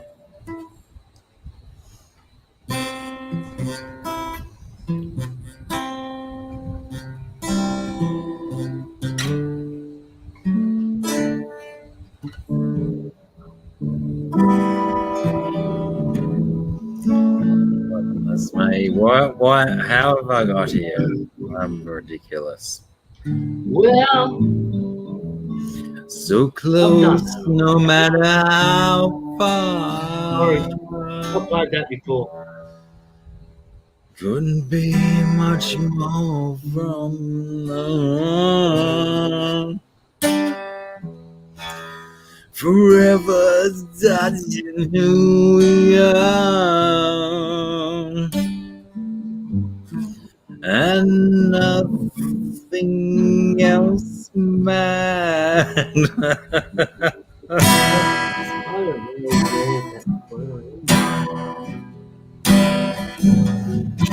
Just I seek and I find in you every day for us something new. Oh man, for a different view, and nothing else matters.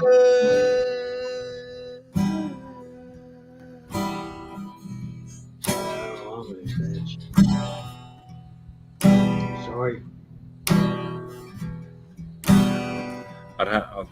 Quick, someone help me out with the next bit while I randomly loop over this silly guitar chord. What's the fun bit?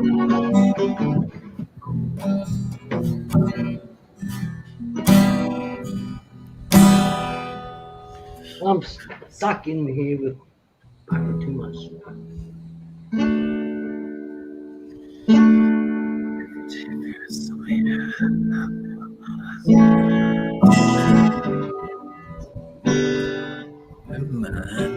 Well, come on, baby.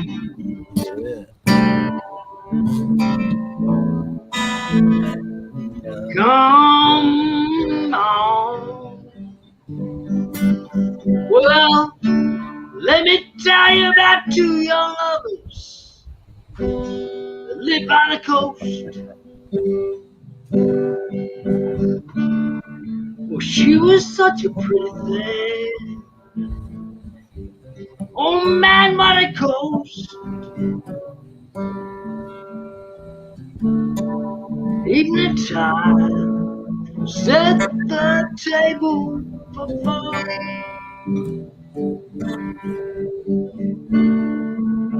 We was going around tonight, out of the town. There's nothing to score. Whoa, not you again. Whoa,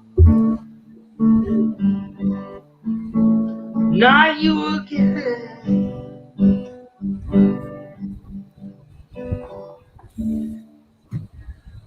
Well, the evening time was set to fall.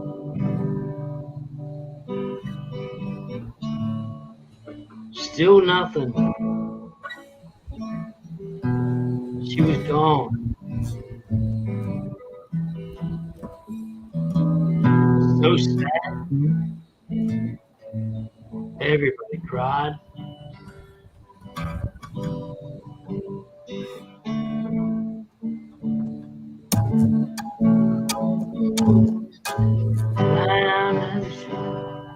We're trying to score, but whoa,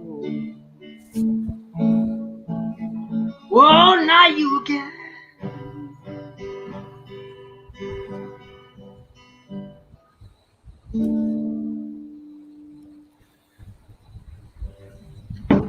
Oops, broken. Oops.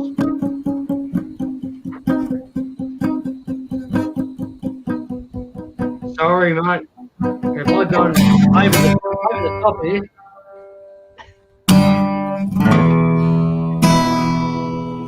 Yeesh. Tuning. Thanks, Blacky.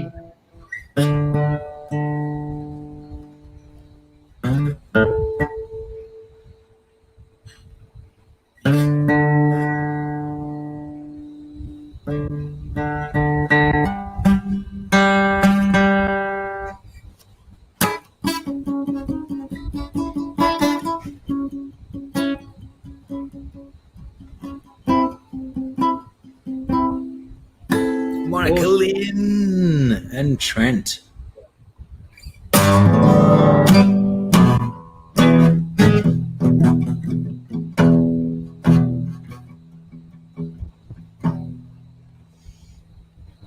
When I get to the bottom of... Nah, I'm not even going to try. Helter Skelter. What can we even try here? Come on, let's have some requests. Give us a request so we're not struggling for shit to do. G'day, Trent. G'day, Monica Lynn. Long time no see, Mon. How the heck is ya?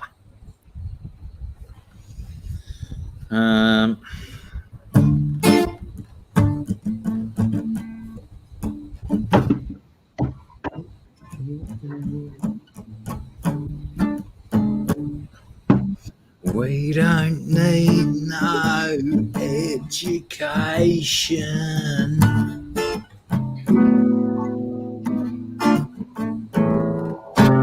We don't need no thought control.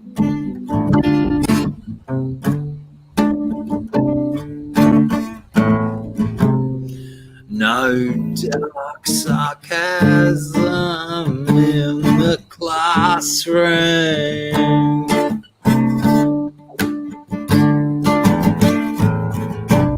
Teacher, leave those kids alone.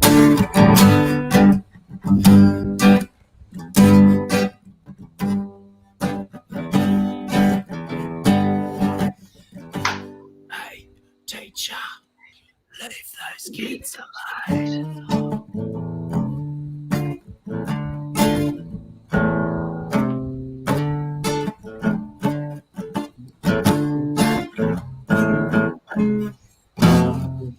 All in all, we're just bricks in the wall.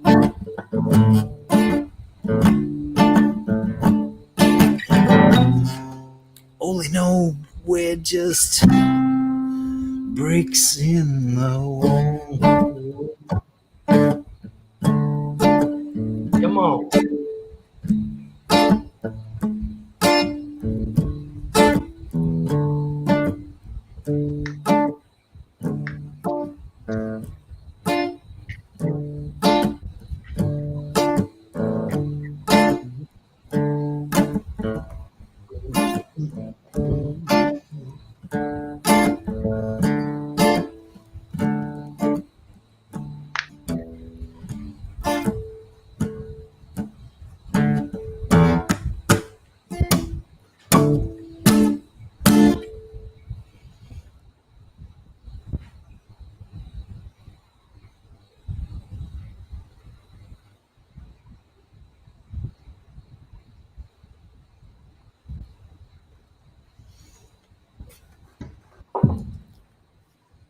Purple is the bomb color.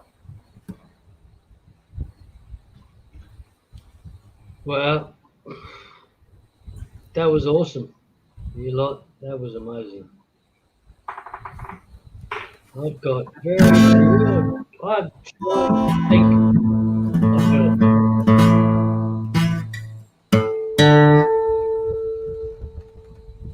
go.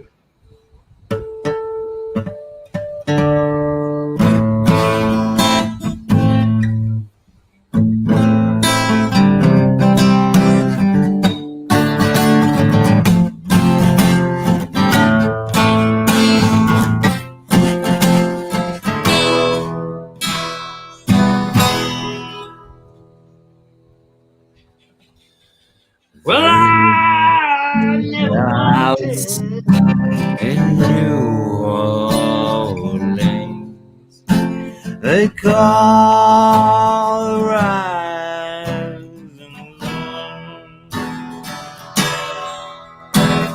Spin the ruin, many a poor boy, and God, I know I won.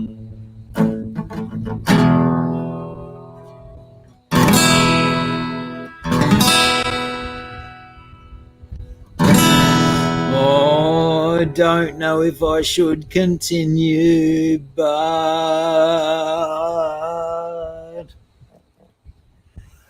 my mother was a tailor. She stole my new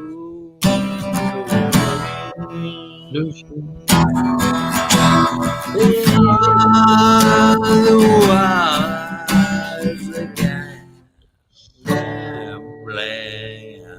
man. We're now Orleans. I've never been to New Orleans, by the way.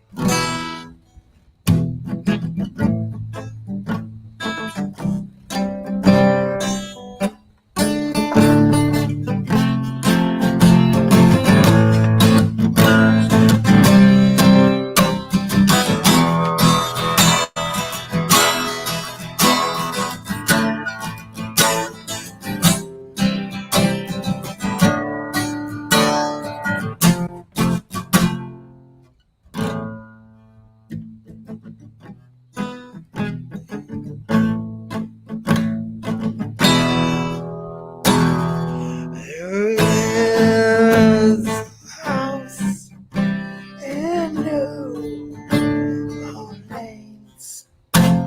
They call the rising sun. It's been the ruin. Fucking cold. God, no, I'm one. Gang.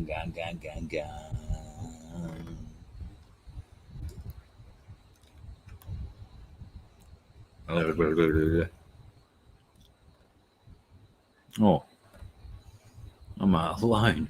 I'm just here alone. Just me. I've been left alone. Shouldn't be. Ha ha ha ha. Ha. Oh, what have I done to my jaw? Nah, I do well busking. What would I do?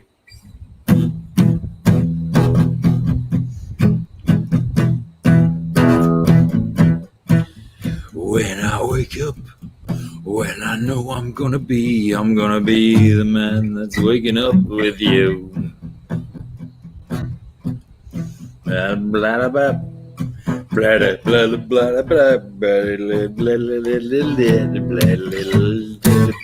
blah blah blah. But I would walk 500 miles and I would walk 500 bit more just to be the man who'd walk 1,000 miles to fall down at your door. Balata, balata, malandalindalindalindale. Balata, balata, malandalindalindalindale.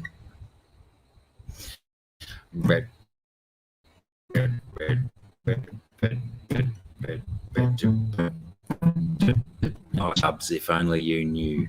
Chubbs, if only you knew. And if Chubbs only knew what my rue ball breath smelt like, he'd really have another look at himself. He'd think all the comments he makes, thinking hilarity rates based on all of this shit nonsense based on ruse balls. But Chubbs don't know nothing. Hang on. Chubbs knows nothing. Chubbs knows nothing. Chubbs knows nothing about how ruse balls smell. Chubbs knows nothing. Chubbs knows nothing. Chubbs knows nothing about how ruse balls actually smell.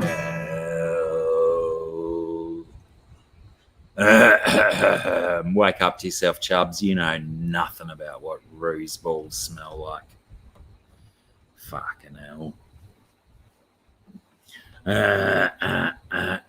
One day I'll turn that into a proper song about how Chubbs doesn't actually knows what ruse balls breath smells like.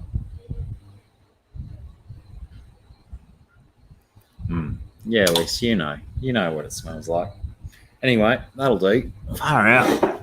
We've been here like 17 hours or something. 7.5 hours. Get away. Go and bloody, I don't know, go and count the blades of grass in your backyard, you idiots. That can we all still down here?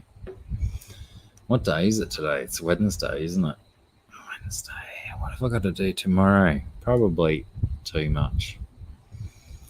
Alligator ball breath. It's like, I've heard so many stories about it's an Oscar behind me. Bloody hell, Melissa, where have you been? Fucking hell. Same Oscar that's been there for yonks. Now he's got a feste to live with.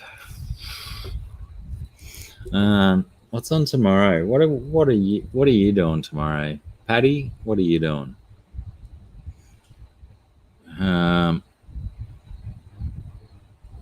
Yeah, exactly, brothers. That was exactly my question. Fingers crossed.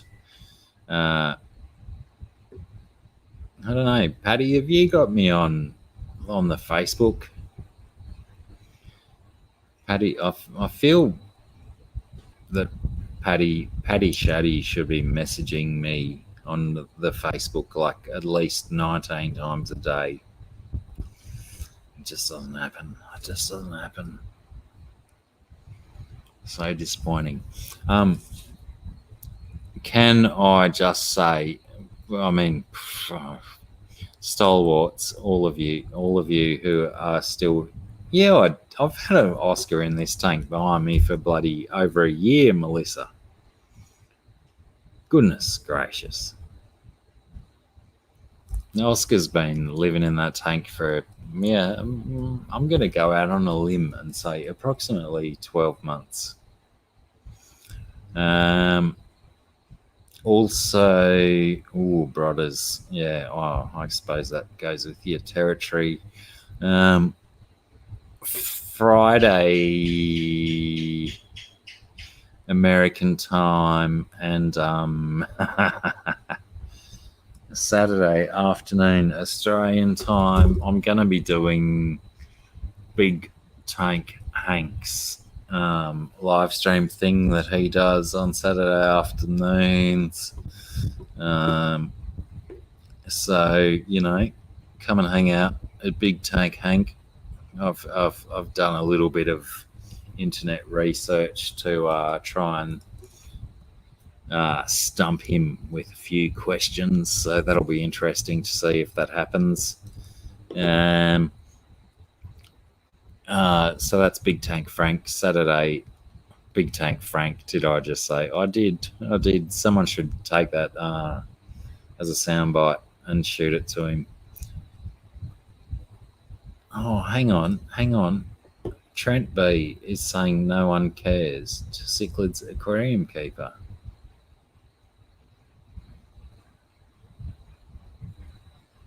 Oh, yeah.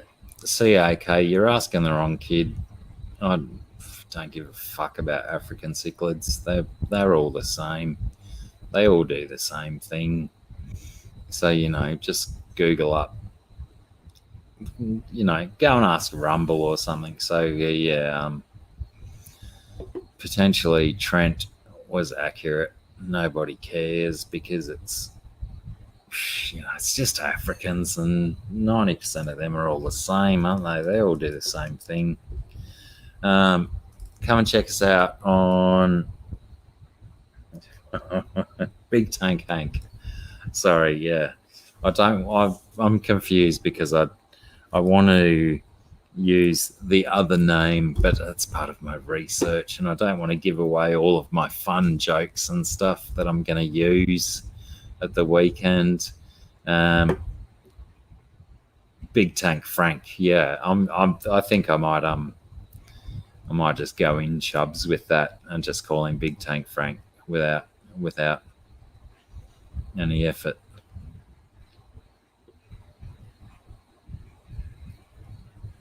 Yeah, CAK and Trent, you guys need to just chill, just chill, boys, just chill. Hey,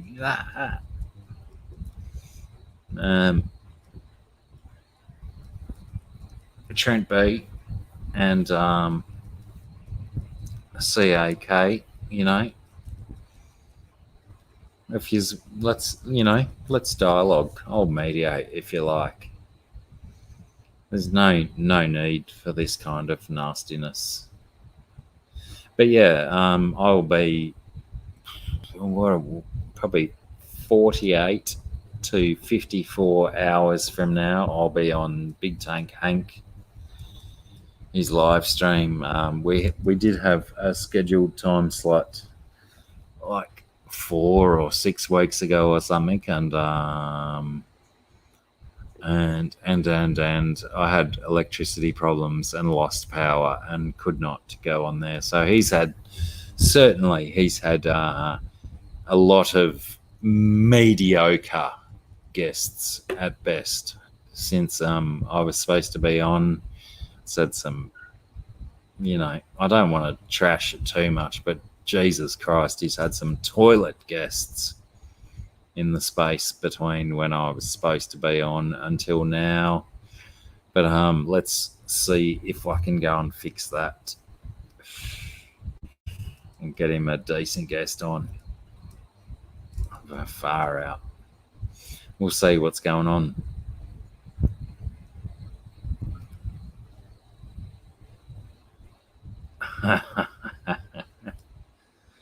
Oh, goodness me. Trent B is saying, let's investigate this, Trent B, because I don't like leaving leaves unturned. Saying that Cichlids Aquarium keeps posting the same thing over and over again, apart from the fuck you, because I see the fuck you, Trent. But potentially the question, Trent, is what's your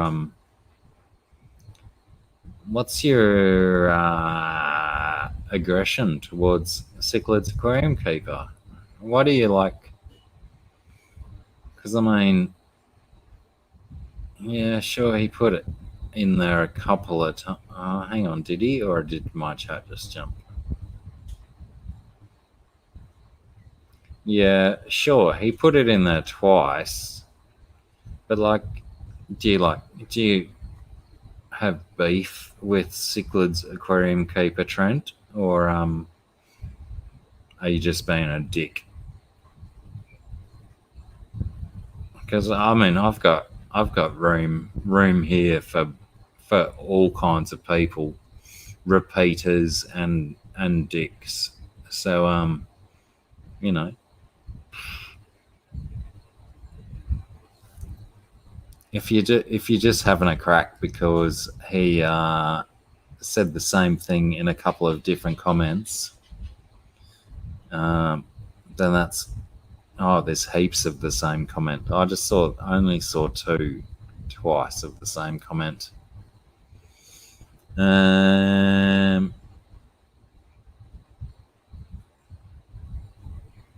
Retracted it heaps, man.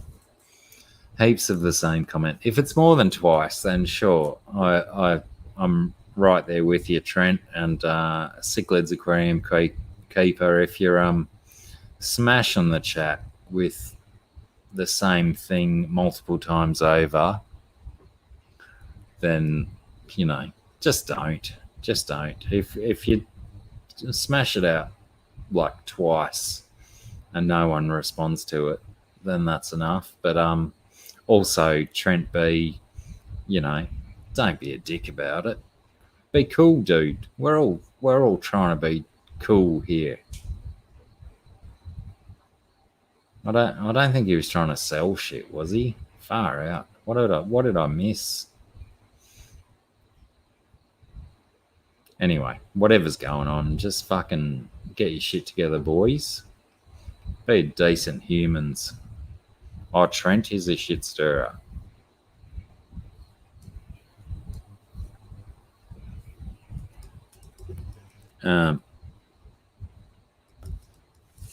Yeah, absolutely. All of a sudden, Trent B, you're okay by me because your mum says you're cool. I like you, Trent. Stay. And Cichlids Aquarium Keeper, you're my bro. So, no one needs to fuck off. We're just get the banter together, boys. You're not enemies. We're here to have fun.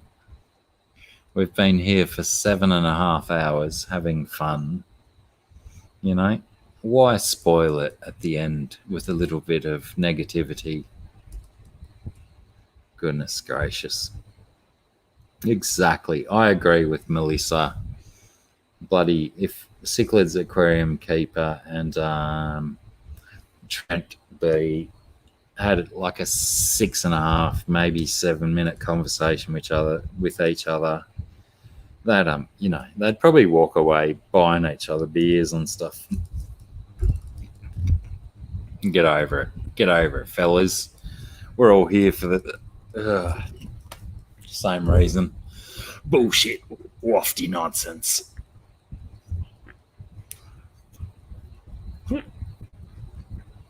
Oh, Jesus. Hiccups. I might actually, if I don't die. Jesus Christ. I might cover my noisy departure with a song of some sort. Get out, everyone. Go now. Quick run. Get out before the music starts. Go now. Quick run. Ah, shit, I don't even have much.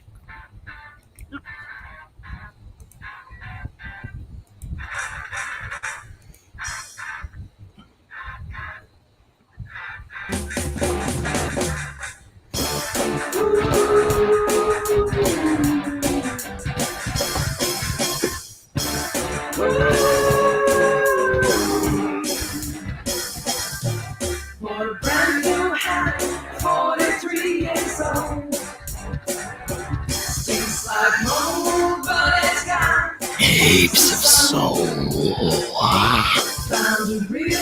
Who's got a spanner?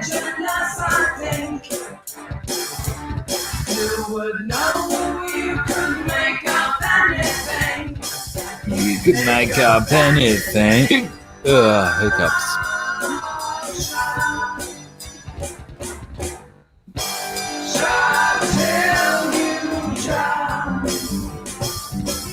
Got a funky dress, the rayon and polyester makes it clean.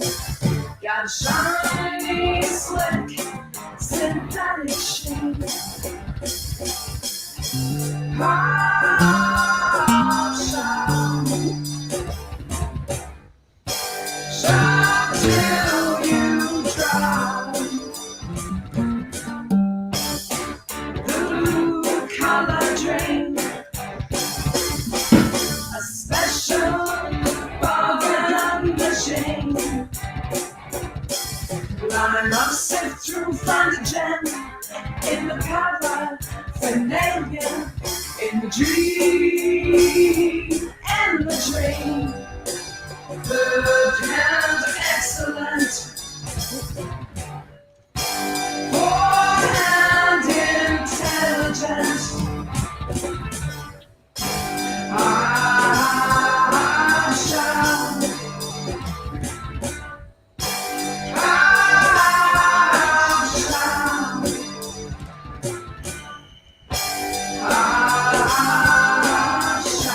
It's sustainable. Shop till you drown. It's inflammable. Shop. One man's junk. Shop till you drown. Is another man's finest love.